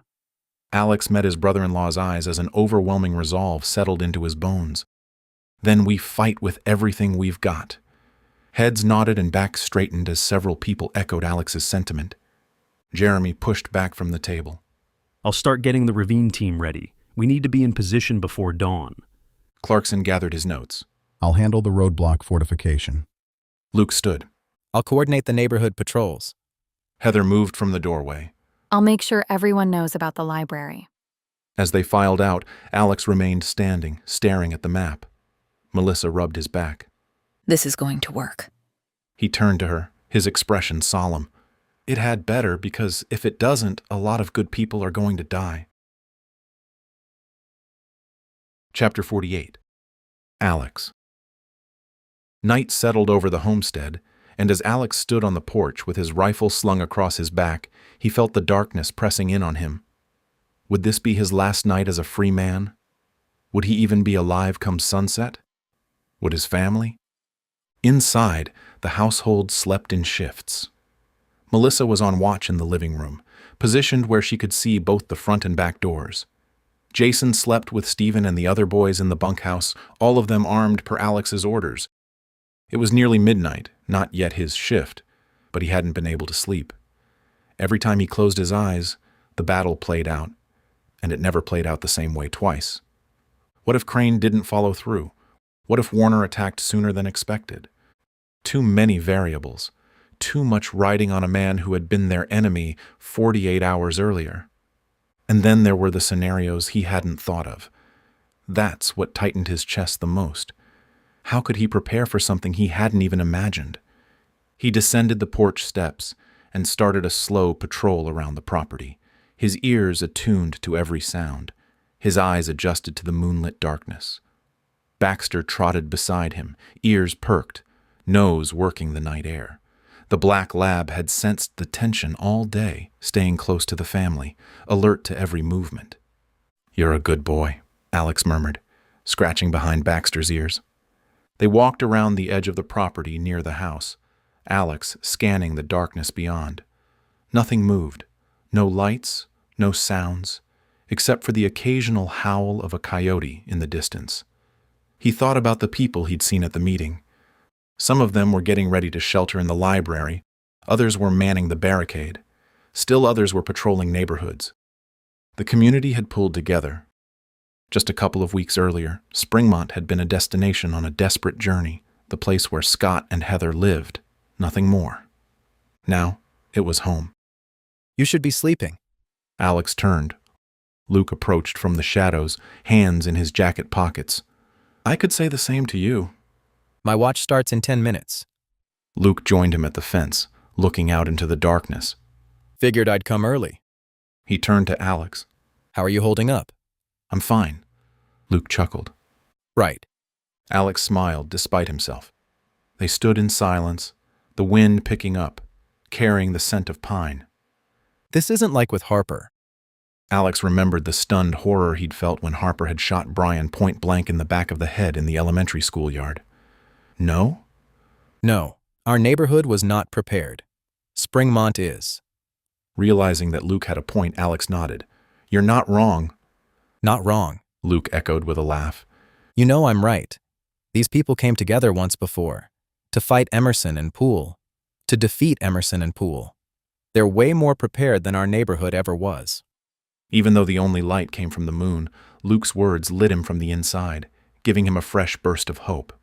"You're right. Maybe I'm underestimating these people." Yep, as is Warner. He's an arrogant prick. He thinks Springmont will fold because it's filled with civilians. That arrogance is going to cost him. "If Crane comes through." If Crane comes through, Luke agreed. He kicked at a clump of dirt. You trust him? "I trust he wants Warner gone as much as we do. Whether that's enough," Alex shrugged. "We'll find out soon enough." Another silence stretched between them. Alex thought about all the people sleeping in houses across Springmont, families who had survived the EMP, the initial chaos, and the brutal first weeks when society collapsed. They'd endured Emerson's attack, rebuilt their defenses, and had started forming something resembling a community again. And now this. Jeremy's got the ravine team positioned. Clarkson tightened the barricade and laid the spike strip. Scott's coordinating the patrol routes through the residential areas. And Heather got word out to the vulnerable families. That's right. The library basement will be packed by dawn. Alex nodded. Everything was in place. Now they just had to wait for Warner to make his move. You should try to sleep. Even an hour would help. Maybe later. Alex. I can't. He turned to his friend. Every time I close my eyes, I see it going wrong. I see Warner breaking through the barricade, his people burning houses, executing everyone who resists. I see my kids. He couldn't finish the sentence. Luke gripped his shoulder. We won't let that happen. You can't promise that. No, but I can promise we'll fight like hell to prevent it. Alex looked back at the house where his family slept. Melissa would be in the living room chair now, probably fighting her own battle to stay awake. Jason and Stephen were in their bunks, while Emily was with her cousin. Everything worth protecting was right here, among the people who'd chosen to stand and fight instead of surrendering their freedom to a bully. Get some rest. I've got the watch now. Alex wanted to argue, but he knew Luke was right. Tomorrow would demand everything he had. He needed sleep, even if his mind refused to cooperate. Wake me if anything changes. Count on it. Alex walked toward the house, Baxter trailing at his heels. Through the window, he saw the outline of Melissa sitting in the chair, a rifle across her lap, her head tilted back against the cushion. She was trying to stay awake and failing at it. He soundlessly pushed through the door. Melissa's eyes snapped open, finding him immediately. She stood, setting the rifle against the wall, and crossed to him. Her arms wrapped around his waist as she rested her head against his chest. We're going to be okay. Alex held her, breathing in the scent of her hair, feeling the warmth of her body against his. They'd been through so much these last few weeks, more than he could ever have imagined, and they'd only grown closer, stronger, better. Yeah, we are. Standing there in the peaceful house with his wife in his arms and their children sleeping nearby, he chose to believe it, because he had to. Chapter 49. Alex. Well before the sun rose, Alex was up and ready. He went directly to the living room, where he found most of his group doing a final weapons check. Oliver, Stan, and Luke had taken their wives and young children to the library and would be back at any moment.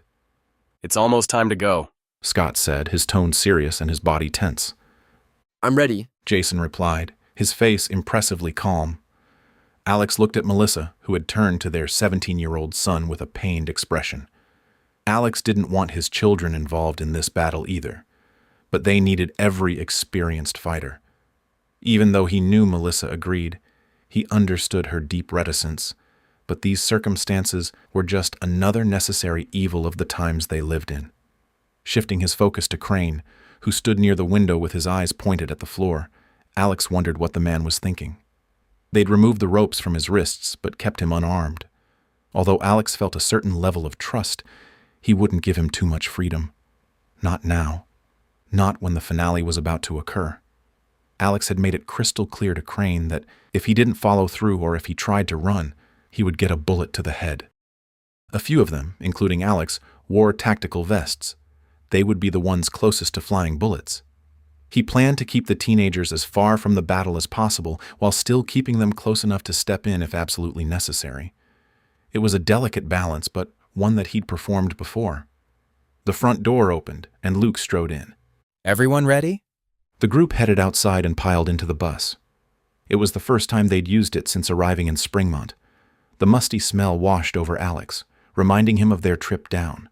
He'd thought Springmont would be paradise, and it was in a lot of ways, but it had problems of its own. Oliver got behind the wheel, and the bus rumbled to life.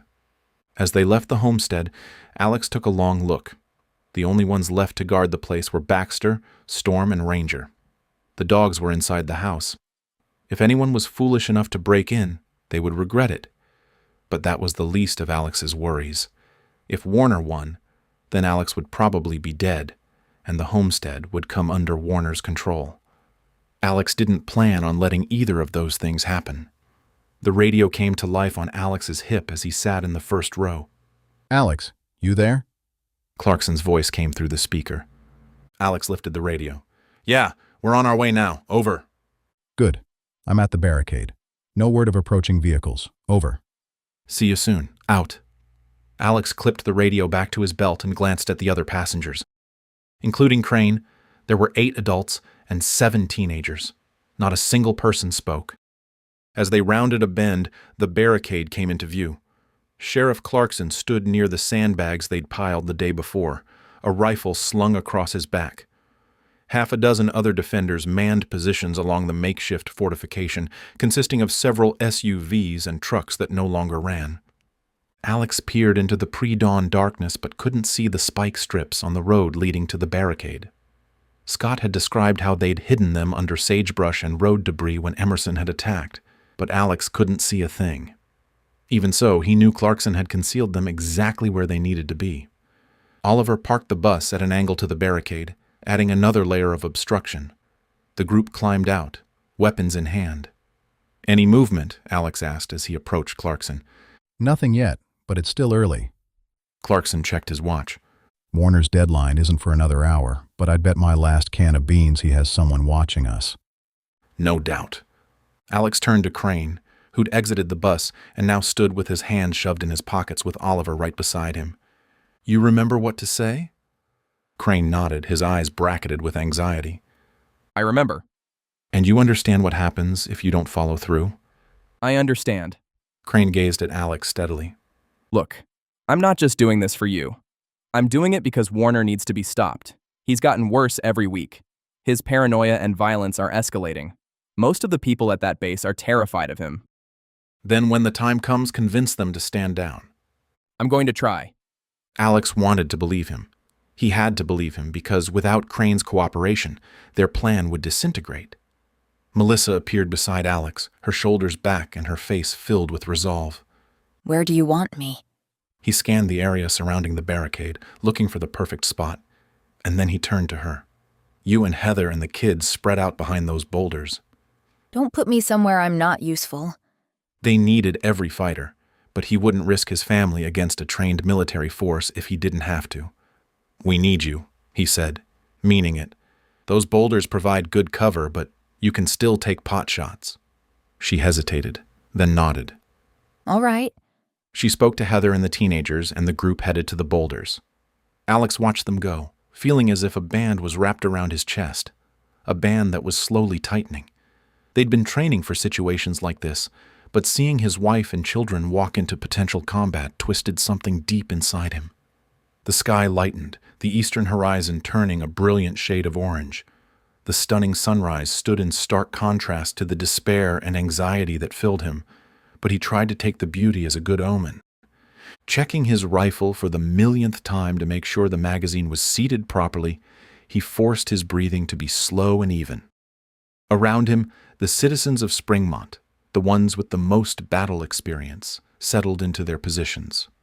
A few looked confident, but most were somewhere on the spectrum between nervous and terrified. He knew exactly how they felt.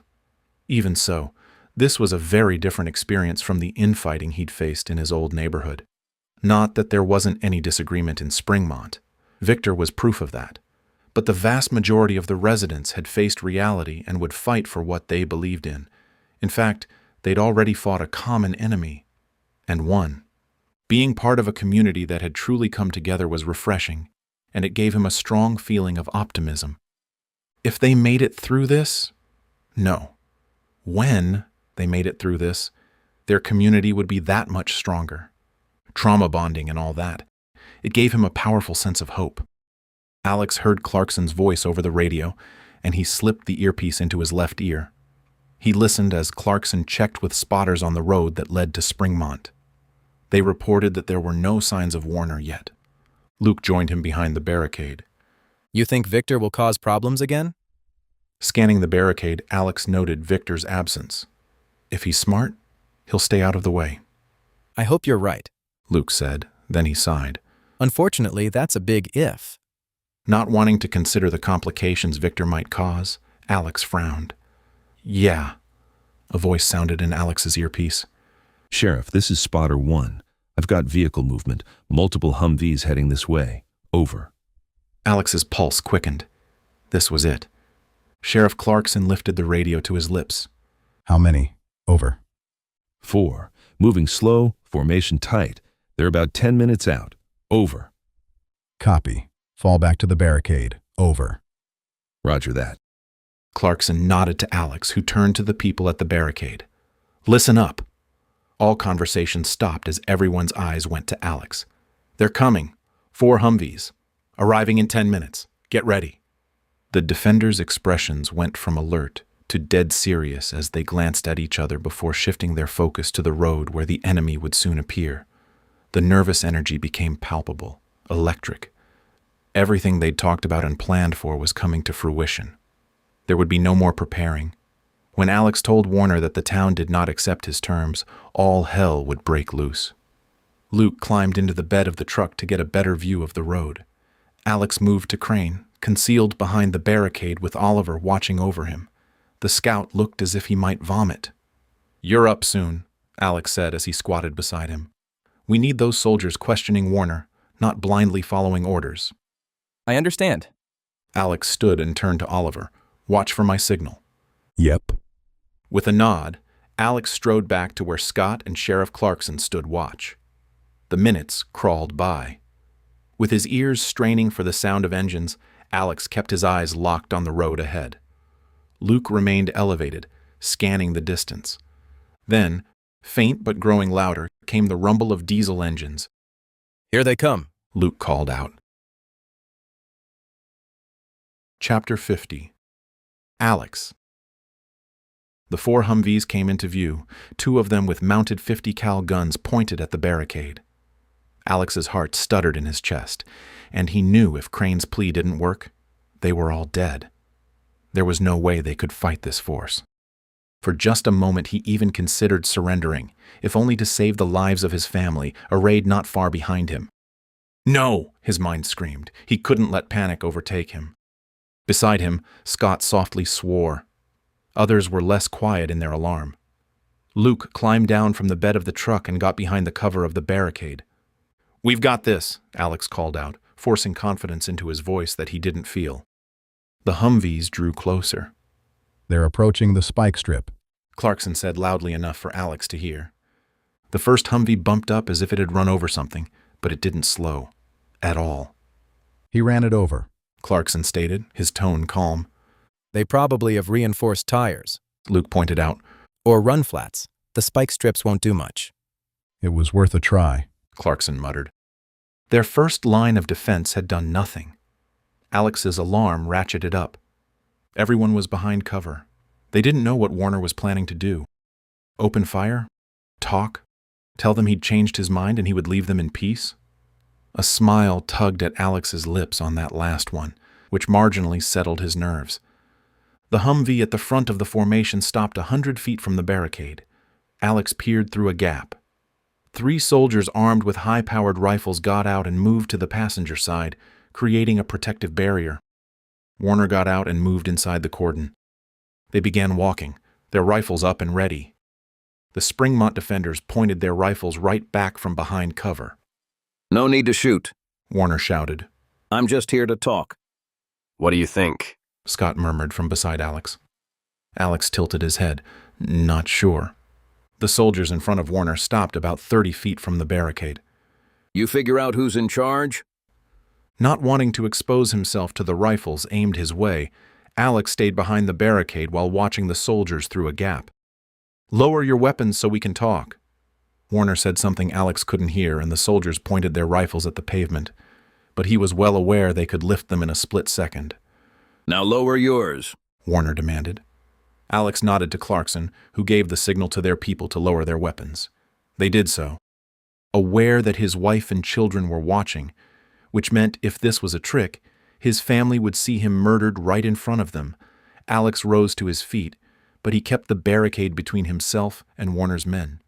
Regardless, if Warner ordered his soldiers to take Alex out, he would have very little chance of avoiding it. Warner stepped out from behind his protective wall of soldiers. Exhaling a breath of relief that Warner really wanted to talk, Alex took a beat to collect himself. Warner walked forward, stopping about 15 feet from the barricade, close enough to talk without shouting, far enough to feel safe. His soldiers moved into position behind him, their rifles still pointed at the ground. "It's been 24 hours, Warner stated. "Time's up." Alex's mouth went dry. He'd known this moment was coming, had prepared for it all night, but standing here facing down a trained military commander with mounted guns aimed at his people made his stomach twist painfully. Was this how Brian had felt right before Harper had executed him?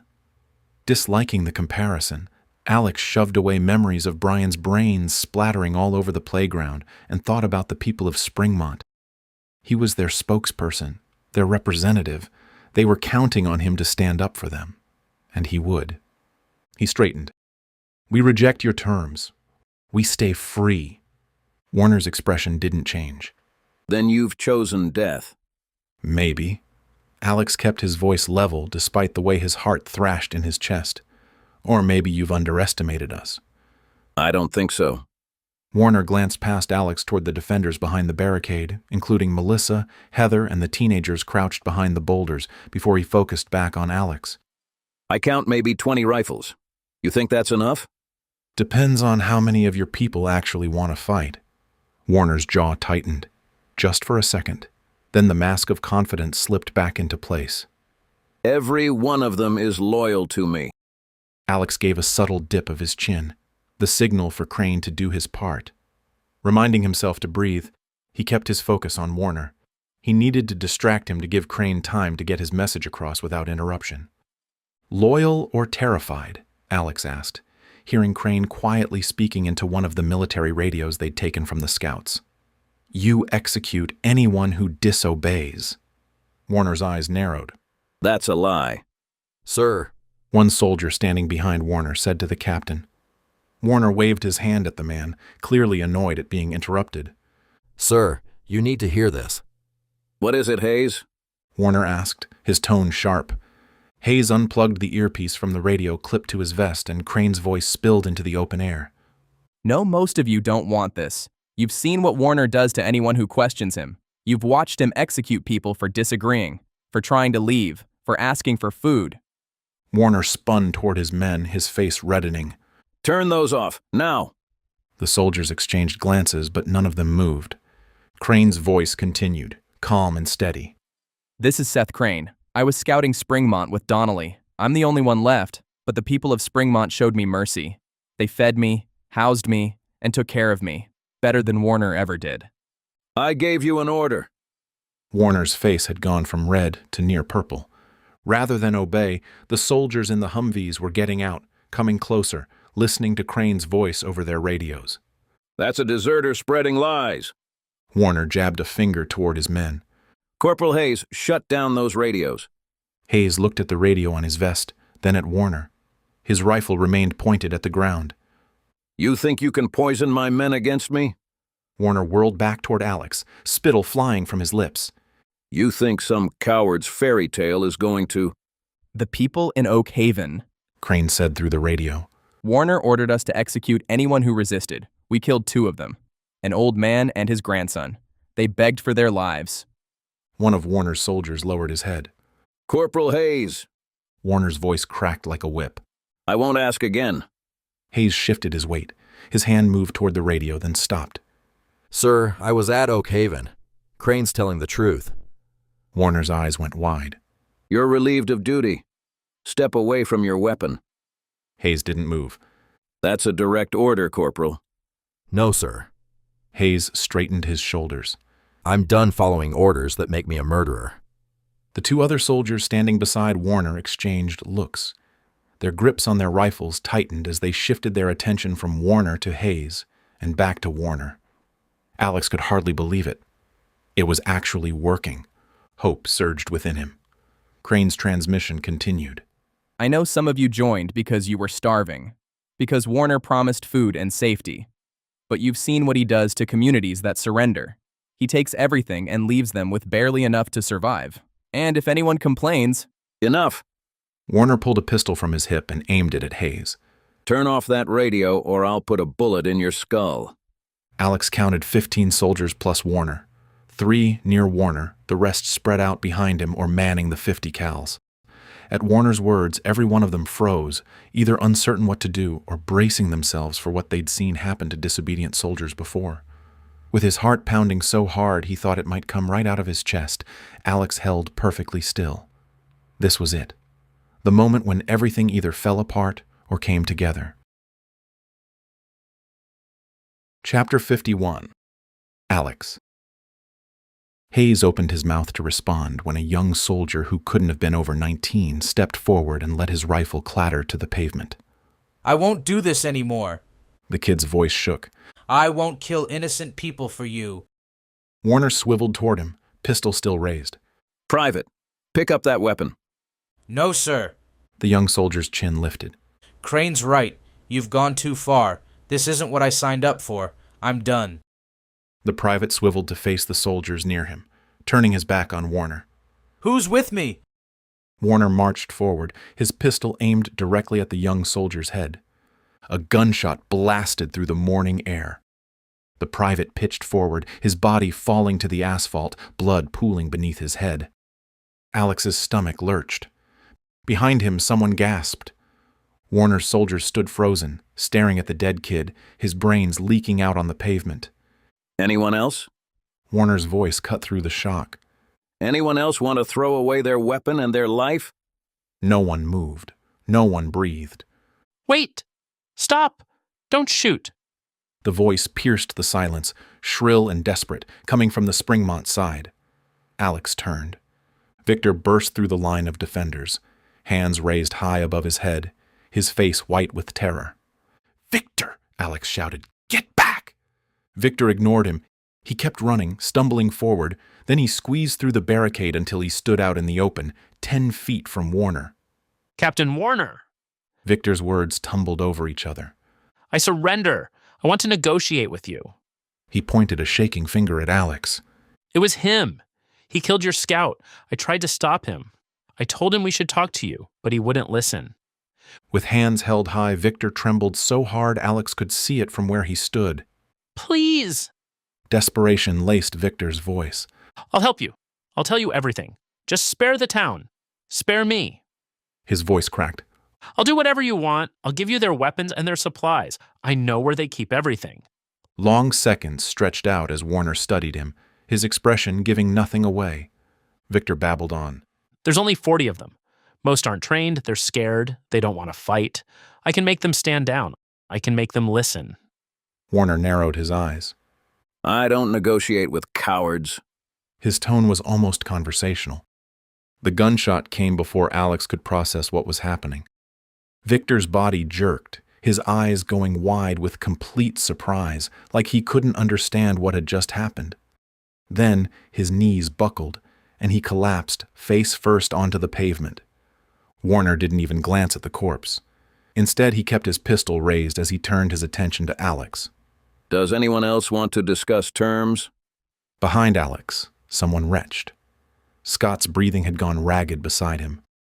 Certain that this was it, that his life was about to end, the only thing Alex felt was sadness. That his family would witness his death, that they would protest his murder, and then they would be next. Despair settled over him like a heavy blanket, suffocating him. Desperate to turn his mind elsewhere, he shifted his attention to the soldiers arrayed behind Warner. Their eyes were going between Victor's body and the body of the private. 2 men Warner had just executed without blinking. Hayes broke the silence first, his voice coming out rough. You just shot a man who was surrendering to you. I shot a traitor. Warner lowered his pistol as he turned to Hayes. He betrayed his own people. What makes you think he wouldn't betray me? He was unarmed. He was worthless. Warner's gaze swept across his troops. Just like anyone else who thinks surrender will save them. Just like anyone who thinks disobedience will go unpunished. Alex forced himself to breathe, to think. Warner had just murdered 2 people in cold blood in front of both his soldiers and Springmont's defenders. The calculation was obvious. Shock and awe, terror as a weapon. But Warner had miscalculated. Because the soldiers weren't looking at Victor and the private anymore. They were looking at Warner. And what Alex saw in their faces wasn't fear. It was disgust. Warner didn't seem to notice. Instead, he shouted for his soldiers to get back into formation as he swiveled back to Alex. This is your last chance. Surrender or die.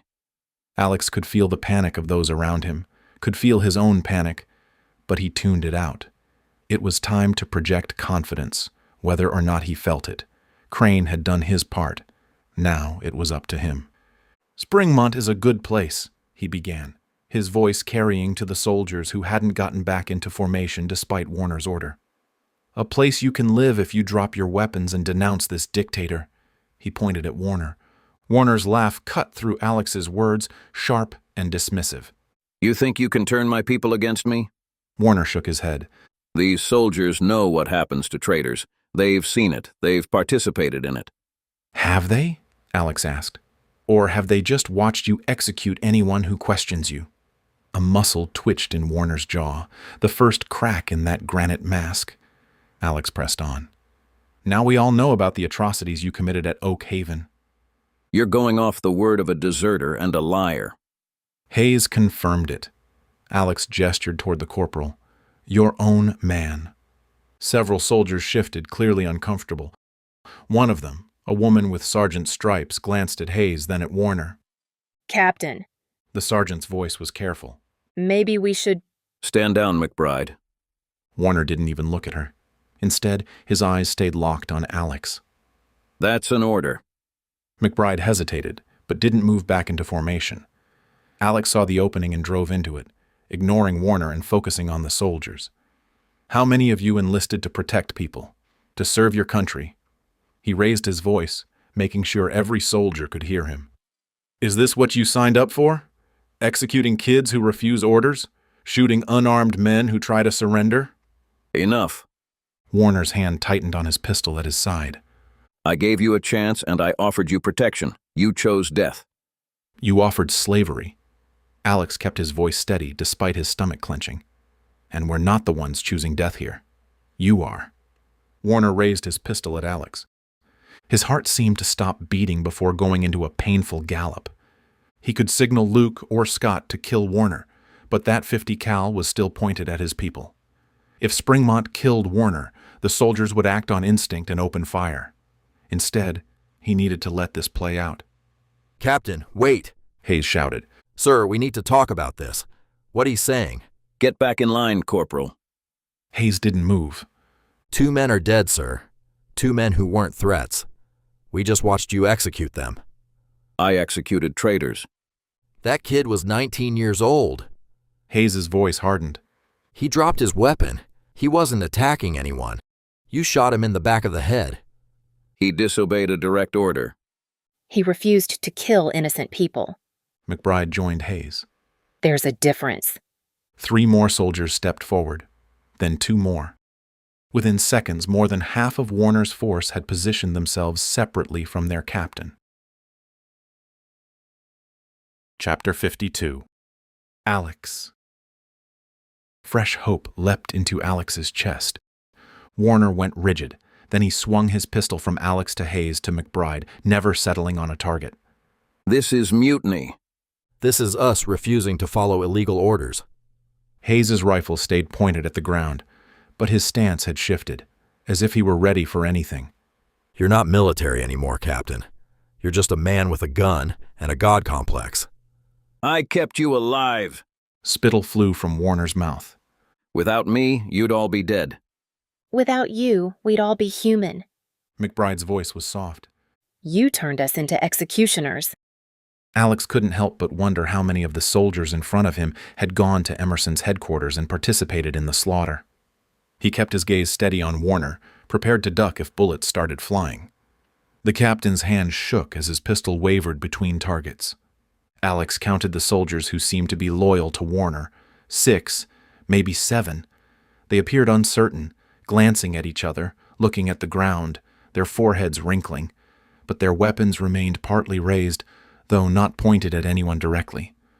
You still have a choice. Alex directed his words at Warner's remaining loyalists. You can follow him into a fight you can't win, or you can walk away, start over, build something instead of destroying it. One loyalist, a young man with corporal stripes, looked at his rifle, at Warner, at the bodies on the ground. He set his weapon on the asphalt. Corporal Davis, I will shoot you where you stand. Warner's voice cracked. Pick up that rifle. Davis shook his head before stepping away and joining Hayes and McBride. Warner's remaining loyalists numbered 6 now, maybe 5. Alex couldn't tell if the soldier on the left was committed or just frozen. Captain Warner. Sheriff Clarkson's voice came from Alex's right. You're outnumbered. Your own people are abandoning you. Walk away while you still can. Warner choked out a laugh. Walk away? To what? You think I can just disappear, start over? He swung his pistol toward Alex again. This is my army, my command, everything I built. Everything you built is falling apart. Alex kept his hands visible, but out of the corner of his eye, he saw Luke adjust his rifle to point directly at Warner. Alex went on. You built it on fear and murder. That foundation won't hold. It holds if I make it hold. Warner's voice rose to a shout. All of you, back in formation, now. Nobody moved. I said now. The soldier on the left, the one Alex couldn't read, took a step backward, away from Warner. That left 5. Warner's face contorted. Red splotches bloomed across his cheeks. His pistol hand trembled. You're making a mistake. His words came out fast, desperate. All of you, do you think these people will take you in? Trust you? You'll be refugees and beggars. You'll be nothing. Better than murderers. Hayes's response was muted, but carried across the space between them. Warner spun toward Hayes, aiming his pistol at the corporal. You started this. You questioned me first. Everything that happens now is on you. Put the weapon down, Captain. McBride raised her rifle, not quite pointing it at Warner, but close. Nobody else needs to die today. You're pointing a weapon at your commanding officer. Warner's voice had a dangerous edge to it. That's treason, Sergeant. You're not my commanding officer anymore. McBride's rifle came up another inch. You're just a man who's killed too many people. The remaining 5 loyalists exchanged glances. One of them, a broad-shouldered private, lowered his weapon slightly. Private Nolan, hold your position. Warner barked the order without looking at him. Nolan hesitated, then his rifle dipped lower. I said hold. Sir, Nolan's voice shook. I can't do this. The kid you shot was my friend. Your friend was a traitor. He was scared. Nolan's face contorted with suppressed emotion. He didn't want to hurt anyone. That's not treason. He was a nice guy. Just a kid. Nolan let his rifle hang loose on its sling as he joined the growing cluster of defectors. 4 loyalists left. Warner's breathing had gone ragged. His pistol swept back and forth, covering everyone and no one. This is my last warning. Sweat beaded on his upper lip. I will hunt down and execute anyone who defects. I don't forget traitors. You won't be hunting anyone, Hayes said. It's over, Captain. Stand down. It's not over until I say it's over. Warner swung the pistol toward Hayes and fired. The shot went wide. Hayes dove left. The bullet ricocheted off the Humvee behind him, and then everything erupted at once. McBride's rifle came up, aimed at Warner. Drop it. Drop the weapon. Warner fired again, this time at McBride. She twisted away, but the round caught her shoulder, spinning her sideways. She hit the ground hard. Alex's hand went to his rifle, but Luke grabbed his arm. Wait, let them handle it. Knowing Luke was right, Alex suppressed the urge to finish Warner. Hayes scrambled behind the Humvee while 2 of Warner's remaining loyalists raised their weapons but didn't seem to know who to point them at. Warner advanced on McBride where she'd fallen, his pistol aimed at her head. This is what happens to traitors. Captain, stop! One loyalist, a sergeant with gray at his temples, moved toward Warner. Sir, please, this isn't right. Shut up, Whitaker. Warner didn't take his eyes off McBride. Unless you want to join her. Whitaker's face went pale, his rifle pointing at the ground while his finger moved over the trigger guard. Hayes appeared around the Humvee's front end, his own pistol drawn. Step away from her, Captain. Warner glanced at Hayes. He smiled, but it wasn't the smile of a sane man.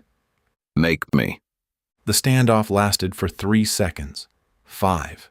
Then Whitaker moved. The gray-haired sergeant raised his rifle in one smooth motion and fired 3 rounds into Warner's chest. The shots shattered the silence. Warner staggered backward, his pistol dropping from his hand. He looked down at the spreading red on his uniform, then lifted his eyes to Whitaker. What did you... Then his knees buckled, and he fell hard, his head cracking against the pavement. Stunned, Alex didn't know what to say, what to do. Whitaker stood motionless, his rifle still pointed where Warner had been. He choked out. I couldn't let him. She's got kids. The rifle slipped from his fingers and clattered onto the pavement. Whitaker dropped to his knees. Hayes moved first. He holstered his pistol and knelt beside McBride, checking her wound. Blood soaked through her uniform, but she was conscious and breathing. I'm okay. McBride gritted her teeth. Through and through, I think. The remaining 3 loyalists lowered their weapons and moved away from Warner's body. The fight had gone out of them completely. Chapter 53. Alex. Alex watched as Hayes pressed one hand against McBride's shoulder, his other hand reaching for his radio. All units, stand down, he said into it. Code Sierra. Repeat, Code Sierra. Moments later, a voice responded. Copy that. Standing down. What's the situation? Hayes glanced at Warner's body, at Whitaker still kneeling on the pavement, then at the cluster of defectors watching everything with shell-shocked expressions. Warner's dead. No further action required. Return to staging area and await orders. Copy. Returning to staging. Alex slowly exhaled. It was over. Springmont was safe. Movement caught his attention. Oliver emerged from behind the barricade, one hand on Crane's arm, guiding him forward. Crane scanned the scene, taking in the bodies, the defectors, and Warner's corpse. His face crumpled. Crane! One soldier ran toward the barricade. Crane wove his way through the barricade, reaching the other side. The 2 men embraced, their smiles wide. I thought you were dead. The soldier's voice broke. When you disappeared, Warner said you'd been executed. Crane pulled back, gripping the man's shoulders. He lied. More soldiers moved forward, greeting Crane with smiles. A man with sergeant stripes shook his head. How did we let it get this far? We should have stopped Warner sooner. You're doing something now. Crane's voice strengthened. You stopped him today. Focus on that. Whitaker remained on his knees, staring at his hands. Blood spatter marked his uniform as his whole body trembled. Alex took the same path Crane had, and when he reached the other side, he approached Whitaker slowly, keeping his rifle pointed down. Scott and Luke flanked him. Sergeant, Alex kept his voice neutral. Whitaker didn't look up. What have we become? The words came out barely above a whisper. I followed him. For weeks. Did things. He pressed his palms against his eyes. What did we become? Alex crouched beside him. You stopped him. Too late. Whitaker's hands dropped. Look at me. Alex waited until Whitaker met his eyes.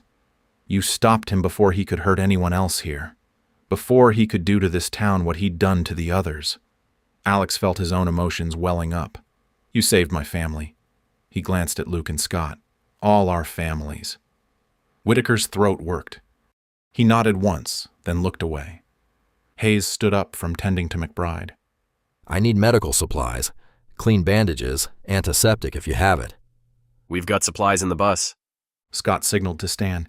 Can you grab the medical kit? The big one? Stan nodded and jogged toward the bus. Alex rose, scanning the remaining soldiers. Everyone, weapons on the ground, slowly. We're not your enemy, but we're not stupid either. The soldiers complied without protest. Rifles, pistols, and combat knives formed a pile between the 2 groups. We'll return them once we're sure this is over. Anyone else need medical attention? No one spoke up. Movement behind the Springmont line drew Alex's attention. A beat-up truck arrived. Evan and 3 other men, all supporters of Victor, got out and approached the barricade. Evan took in the scene. Where's Victor? Dead. Alex kept his voice flat as he gestured to Victor's body. Warner shot him. Evan recoiled. How? Why? Sheriff Clarkson joined them. We tried to stop him, but he wouldn't listen. Evan's eyes were wide. He turned to the men who'd come with him, then swiveled back to Clarkson. Yeah, he always liked to go his own way. It cost him his life, Clarkson said, his tone even. Alex walked toward Victor's body. It lay crumpled 20 feet from Warner's, blood pooling beneath it. Victor's eyes were still open, his mouth slack. Get a tarp from the bus. Alex didn't look away from the body. And something to carry him on. He deserves that much. Luke appeared beside him. The kid, too. The young private's body lay where it had fallen. Blood had soaked into the surrounding pavement. Yeah, Alex said with a solemn nod. Him too. They buried them 2 hours later. The young private, Mitch Foster, received full honors. Hayes and the other soldiers formed ranks, rifles raised in salute. Crane spoke about courage, about standing up to tyranny, even when it meant certain death. Mitch saw what was wrong and refused to be part of it. Crane's voice carried across the gathering. He knew what would happen. He knew Warner would kill him, but he did it anyway. That's the definition of courage. Alex watched as they lowered Foster's body into the ground, watched the soldiers salute one last time, watched Whitaker step forward and place Foster's rifle on the grave marker. Victor's burial came after. There were no salutes and no speeches about courage. Just his wife and young daughter, devastated to be left alone in this world. Springmont would take care of them, despite Victor's behavior. After, Alex studied the mound of fresh dirt. Melissa stood beside him. What a waste. His words came out soft as he pictured Victor's grieving widow and little girl. I should have tried harder to convince him. Melissa squeezed his hand. He made his choices, Alex, just like we made ours. He nodded, but knowing the truth didn't make it any easier. He turned away from Victor's grave, his eyes going to the mound of dirt where the private was buried. Foster stood up to a tyrant. Victor tried to appease one. I know which grave I'd rather be in. Melissa said nothing, just held his hand tighter as they walked back toward the living. Chapter 54. Alex. As the residents of Springmont gathered at Crescent Park that afternoon, the mood was starkly different from what it had been the day before. With their homes no longer under threat of attack, the people of Springmont were visibly relaxed, laughing and smiling. Alex felt the relief himself. He was no longer on edge, but was ready to live life, a life in which his family and friends were safe. The soldiers stood off to one side, unarmed, but still in uniform. Alex, Sheriff Clarkson, Scott, and Luke had decided it would be better if the soldiers didn't seem threatening the first time the people of Springmont met them. Crane and Hayes had agreed. The soldiers who had been on the ridge hadn't witnessed what had taken place at the barricade, but they'd heard Crane's message over the radio, and they'd seen the bodies. From what Alex could tell, they weren't too broken up about Warner's death. I think everyone's here, Clarkson said to Alex, who stood in his usual spot at the front of the gathering. Hayes and Crane were nearby, ready to answer questions. Clarkson raised his hand, and the murmur of conversation died. Most of you know what happened this morning at the barricade. Captain Warner is dead. So is Victor. He let that sink in. Many people shook their heads, their faces downcast at the news of Victor's death. As annoying as Victor had been, no one had wished for this outcome. Alex might have been less sad about it than the people who'd known Victor, but he was also tired of all the unnecessary deaths. Now we need to decide what comes next. A woman near the front glanced toward the soldiers. Why are they here? That's the main reason we called this meeting, Brenda, to decide as a community what to do with them. I don't understand, Sheriff. Her voice shook and she touched her throat. They came to attack us. But they didn't attack us, did they? Well, no. But that still doesn't explain why they're here, in the heart of Springmont. Alex saw several people nodding their agreement, people who hadn't witnessed the drama at the barricade. Those who had been there didn't seem at all confused.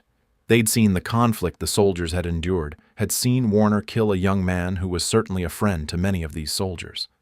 Wanting to say a few words, Alex tapped Clarkson on the shoulder. The sheriff nodded and took a step back while Alex took his place.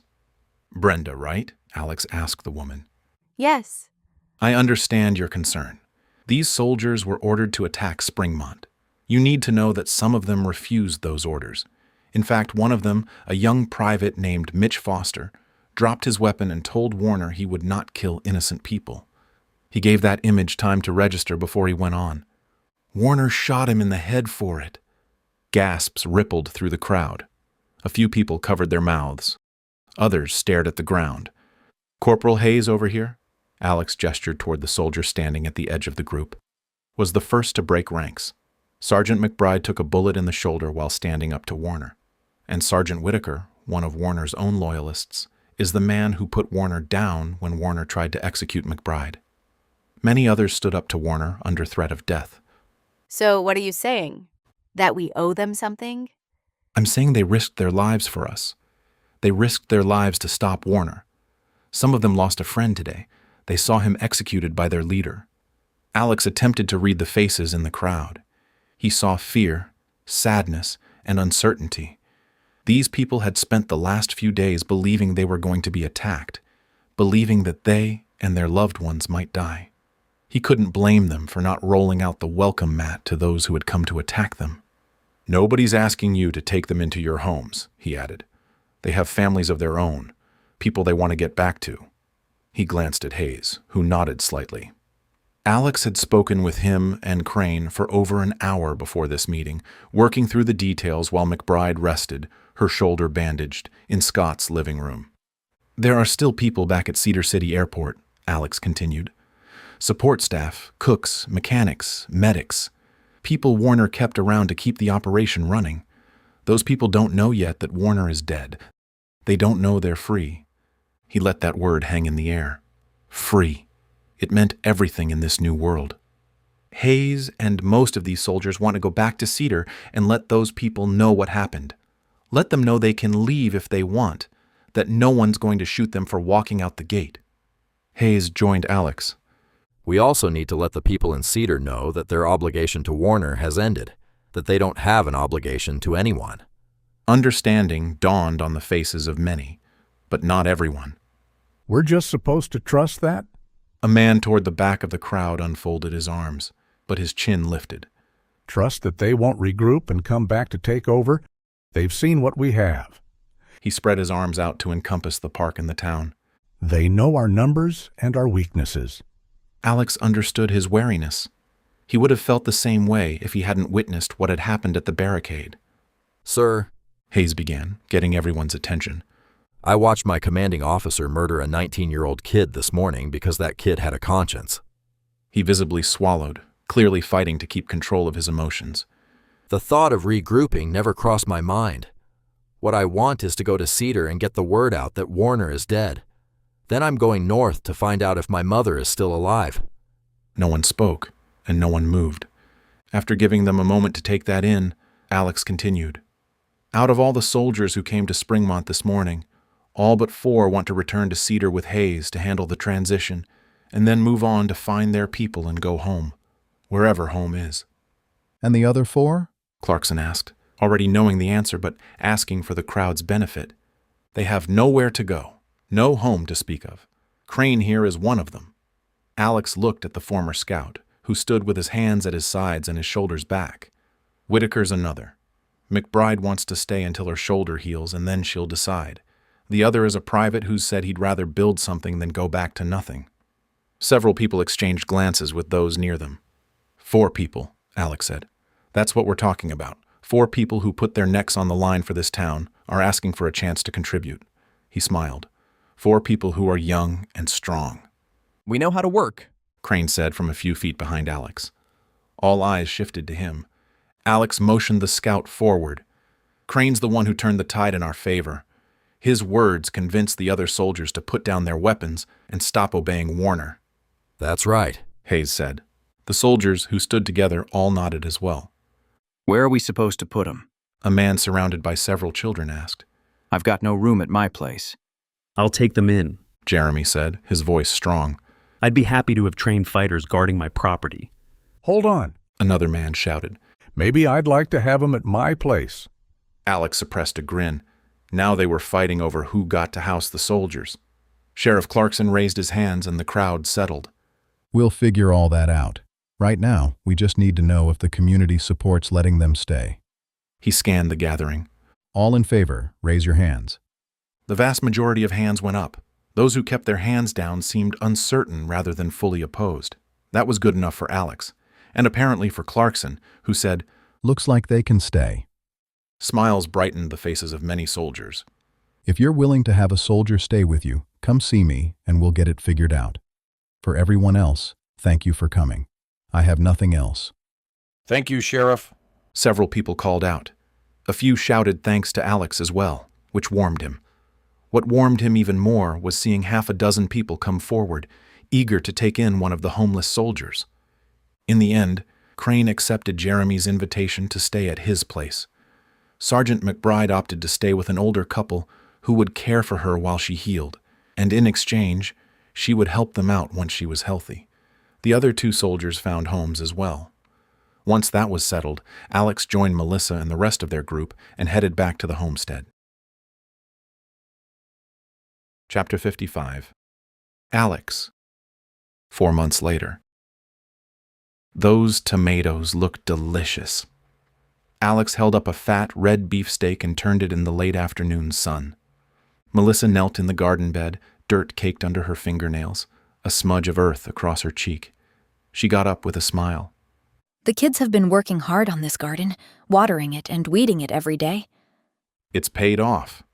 Alex brought the warm tomato up to his nose and breathed in the sharp, green smell of the vine still clinging to the stem. He surveyed the enormous garden. Besides the tomatoes, they had dark green bell peppers, jalapeno peppers, radishes, carrots, zucchini, tall stalks of corn, and much more. It was truly a bounty. Everyone had worked hard to get the space ready. Probably no one harder than Scott and Heather. It was their property, after all. Although whenever Alex referred to it as such, Scott was quick to correct him that it was home to all of them. Beyond the garden, the property hummed with activity. Oliver and Stan had finished the chicken coop expansion several weeks prior, and Scott had traded for more chickens, doubling the homestead's egg production. Nancy and Chloe hung laundry on lines that ran between two posts. Oliver, Luke, Scott, Jason, and Josh worked on the addition to the bunkhouse. The boys had requested a space where they could hang out and had been more than willing to do the work. Alex was thrilled that instead of spending much of their free time training for defense, the teenagers now had time to learn how to build. Of course, they still spent a decent amount of time honing their skills with a bow and arrow as well as target shooting because the need for defense would probably never end, but the fear of dealing with people like Harper or Warner had diminished. Recently, word had reached the homestead that a provisional state government had taken hold. One of their first priorities had been shutting down the rogue units that had cropped up in the aftermath of the EMP. Groups like Harper's and Warner's had been dismantled, bringing a sense of order back to the region. Over the last few months, the homestead had fallen into a predictable and comfortable rhythm. Most of them woke before dawn, eager to work on various projects. Sometimes they ate together, sometimes in shifts, but the adults and older teenagers met regularly to discuss what needed to be done, and Alex had been pleasantly surprised that all three of his children seemed happy to pitch in and do their share. They rarely complained. They'd seen the importance, the necessity, of everyone pulling their weight, and they continued to step up. Emily wants to organize a school. Alex shifted his attention from the work going on at the bunkhouse to his wife. A school? Softly chuckling, Melissa nodded. That's right. You know she's been teaching the younger kids to read for weeks now. Robbie and Sophia are loving it. Melissa brushed soil from her knees. Emily came to me with a complete plan. A curriculum, a schedule, the works. Just among their group, they had 7 children under the age of 10. It made sense to set up a more formal schooling situation. Where does she want to hold it? Alex asked. The barn loft. She says it gets the best morning light. I think that's a great idea. And maybe, Alex said, his mind whirring with ideas, we can build a schoolhouse, right here on the homestead. Melissa's face lit up. That's a wonderful idea. Katie said she wants to teach too. Alex pictured the pair of teenage cousins standing in front of a row of young children, teaching them to read and do math and whatever else they could. We should see if we can scrounge up textbooks, Alex suggested. Excellent idea. Alex set the tomato in the basket with the others and wiped his hands on his jeans. A warm breeze rolled across the property, carrying the scent of sagebrush and sun-warmed earth. He closed his eyes and let himself feel it. 4 months ago, he couldn't have imagined standing still like this, not without a rifle in his hands and his pulse thudding in his ears. The sound of hammering pulled him back. Jason stood on a ladder, driving nails into a crossbeam with confident strokes. 4 months ago, those hands had gripped a rifle, ready to fight. Now, they were building. Alex watched his son laugh at a comment Josh made and felt warmth in his chest. Melissa slipped her hand into his. Let's show Heather and Scott this bounty. They walked toward the house, passing the spot where Oliver was showing Sophia how to use a hand drill.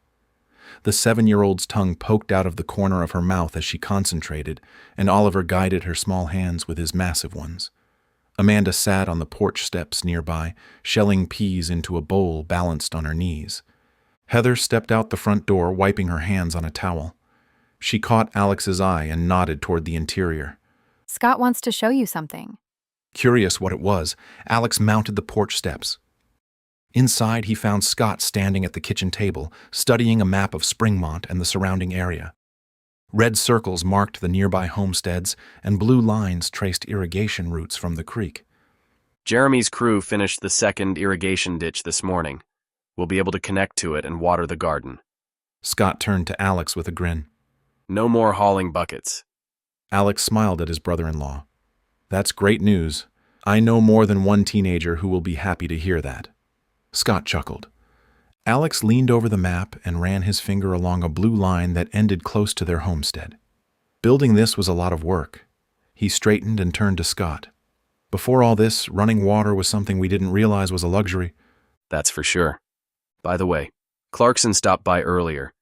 He said the town council wants to formalize trade agreements with the ranchers we've been in talks with. Beef and dairy in exchange for labor and supplies. Town council. Alex shook his head.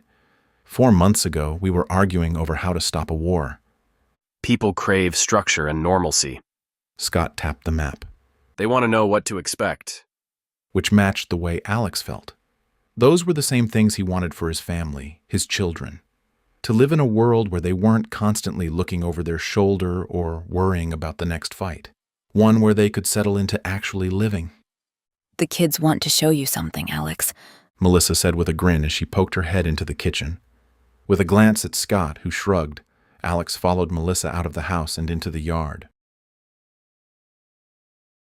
Chapter 56. Alex. Alex followed Melissa around the side of the house, past the chicken coop where a few hens scratched at the dirt, and toward the barn.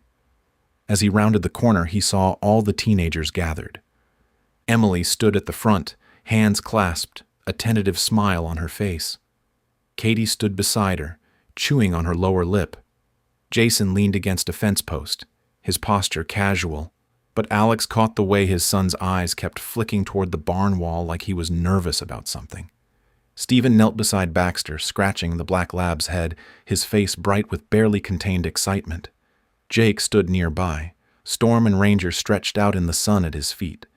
Josh, Logan, and Ava stood off to one side, grinning. The younger kids, Aiden, Ethan, Robbie, Sophia, Charlotte, and Mia, clustered near Luke and Chloe. Charlotte pressed her hands to her mouth as if she had a secret she was bursting to share. Oliver and Amanda, as well as Stan and Nancy, were watching Alex with expectation in their eyes. Baffled by what this was all about, Alex looked behind him to see Scott and Heather striding his way, but they didn't look confused. Was he the only one in the dark? What's going on? Emily smiled at him, her fingers twisting together. We made something. All of us. She swept her gaze over the teenagers and children, then faced Alex. During one of our lessons, pride glowed in her eyes at the mention of taking on the role of teacher. We were talking about the things we'd experienced since the EMP. Then Ava. Emily turned to the 10-year-old with a smile, whose face beamed at the recognition. Suggested we draw pictures of what we'd seen and experienced. That didn't surprise Alex. He knew his niece loved to draw and was quite good at it. But as we got started, we knew this project needed to be bigger than we'd first imagined, which is when we asked Uncle Scott and Aunt Heather, she smiled at the pair, if we could create a mural. At that, she gestured toward the barn wall. Alex turned. He knew they'd been working on something, as he'd been forbidden from going to that part of the homestead, but he'd had no idea. The mural stretched across the entire length of the barn. It was about 20 feet wide and 8 feet tall. For a moment, he couldn't process what he was seeing. Then he took in the details, and the breath left his lungs. In the first panel, a house in darkness, the only light coming from a candle burning in one window, and inside were the silhouettes of 5 people, his family. Then, an image of that same house on fire, bright orange and yellow flames licking the sky. The family huddled together, watching. But off to the side were others, people Alex guessed were their friends and neighbors, gathering to support Alex and Melissa and their family. A black dog approached from the right, Baxter becoming part of their family. In the next panel, an image of the homestead and what looked like Scott, Heather, and their kids, as well as Storm and Ranger, huddled in their house. Next to that was an image of the barricade, with people holding rifles, yellow flames bursting from the muzzles, representing the battle they'd fought against Emerson and Poole. Alex shifted his focus further to the right and saw a yellow school bus with faces peering out the windows, traveling on the interstate. Some faces broadcast fear while others radiated determination. Remembering that treacherous journey, Alex felt his chest tighten. So many things could have gone wrong, but they'd all survived and had made it to Springmont in one piece.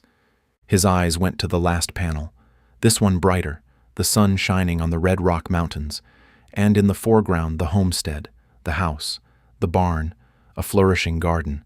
People worked side by side. Children played, with 3 dogs frolicking among them. Along the bottom of the mural were handprints, 14 of them. Small ones, larger ones. Some were neat and careful, others smeared and lopsided, clearly belonging to the younger kids. But there was one for every child who lived on the homestead. Overwhelmed, Alex stood motionless, his eyes stinging with emotion. Aware that everyone was watching him, he worked to gather himself, but his thoughts were jumbled. From the moment the EMP had struck, his focus had been on protecting his family, on keeping them safe and fed, on keeping them alive. And he believed he'd done a good job. After all, they were here, safe and sound. But this mural told him something he hadn't allowed himself to see. As strong as they'd appeared, what had happened had affected them. Deeply. They'd seen and experienced so much, more than he'd realized. The danger and chaos in their old neighborhood, the frantic journey to the homestead, the terror of a new battle with the military, the violence no child should ever have to witness. They'd absorbed every bit of it, then packed it down somewhere deep. But despite that, they'd kept going, because there was no other option. And he hadn't known. He hadn't stopped long enough to wonder what was happening inside their hearts while he was so busy guarding the outside. Emily approached, nervousness in her eyes. Do you like it? Alex turned to his daughter. She was 15, but at that moment she reminded him of when she was a little girl looking for his approval. Pulling her into a hug, he held her tight. Her arms wrapped around him and squeezed him back. It's incredible, Em. His voice was barely above a whisper as he worked to contain his emotions. I had no idea all of you could do something like this. She pulled back, her eyes bright. Everyone worked on it, even the little kids. Beyond impressed, Alex turned to the cluster of younger kids. You did this? His voice was soft and tender. Their little heads nodded, their faces glowing with pride and happiness. That's my hand, 3-year-old Mia said proudly, patting the bright pink paint where her tiny handprint adorned the rough wood of the barn. Alex squatted beside her. It sure is. Then he stood and faced the entire group. I can't believe you did this without me knowing. Luke chuckled. You nearly caught them twice. Once, when you came to grab the toolbox from the barn, Emily had to distract you so you wouldn't see. Alex looked at Emily, who shrugged with a guilty grin. You were so focused on finding that wrench you didn't even notice the paint on my hands. I told her to put her hands in her pockets, Jason said. She almost blew it. I did not almost blow it. Emily shoved him on the shoulder. Jason didn't budge, but the corner of his mouth twitched. Oliver and Amanda moved closer to get a better look. Oliver stood with his arms crossed, studying the mural with the careful eye of a man who appreciated craftsmanship. Not bad, he said in his deep voice, then turned to Emily with a grin. Not bad at all. Emily's face lit up. Then Oliver asked his kids, Josh, Logan, Sophia, and Aiden, to show him the parts they'd done. They eagerly complied, pointing out the details they'd painted. Ethan and Robbie showed their parents, Stan and Nancy, their handprints. Mine's the blue one, Ethan said proudly. Mine's brown, Robbie shouted. Stan laughed. Luke stood with Chloe, his arm around her waist, both of them taking in the full scope of what the children had created. Alex took it all in. The people he cared about most in the world gathered beside a barn, admiring the handiwork of their children, which depicted some of the worst times in their lives. Melissa stood beside him. He wrapped an arm around her. You know what I see? He asked after a long silence. What? He looked at the images detailing the awful events, paused on the scene of the homestead now, then shifted his focus to the handprints running along the bottom. 14 of them. Every single child. Present and accounted for. Safe and healthy and brave enough to take everything they'd been through and turn it into something beautiful. He turned to Melissa with a smile. Proof that we did something right. All of us. She leaned her head against his shoulder. We did. Scott turned to him then. Ready to dig? Alex laughed. The work never ends. Patting him on the shoulder, Scott grinned. You're not saying you want to sit on the porch with your feet up, are you? That was something Alex had trouble imagining, but it was something he aspired to, nonetheless. Maybe someday. Oliver appeared beside him, shovel in hand. Let's see if we can connect to that irrigation ditch. Not a moment's rest, Alex muttered, but he was smiling. Stan and Luke joined them, carrying several shovels among them. Alex took one, as did Jason and some of the other teenagers. Then the group headed toward the irrigation ditch. As Alex drove his shovel into the rich red earth, he felt the weight of everything that had brought him to this moment. The terror of getting home after the EMP and discovering that Melissa had never shown up. The search for her late into the night. The battle with a neighborhood gang that stole all his family's food before he'd gotten it back. The attack from his own neighbors. His house burning down. Facing Captain Harper and witnessing his brutality. Fleeing to Springmont. Dealing with Emerson and Poole. And finally, facing off with Captain Warner. But now, surrounded by the people who'd had his back the entire time, who'd fought by his side, he listened to them talk and joke as they worked, knowing that they'd built a life despite the destruction of the civilized world. And he understood that they'd done more than simply survive. They had thrived. Tomorrow would bring new challenges. Alex had no delusions otherwise. But he knew with bone-deep certainty that they were finally, truly, home. This has been Chaos Descends. EMP Collapse, Book 7. Written by Christine Kersey. Narration by 11 Labs. Produced by Christine Kersey. Copyright 2026 by Christine Kersey. Thanks for listening.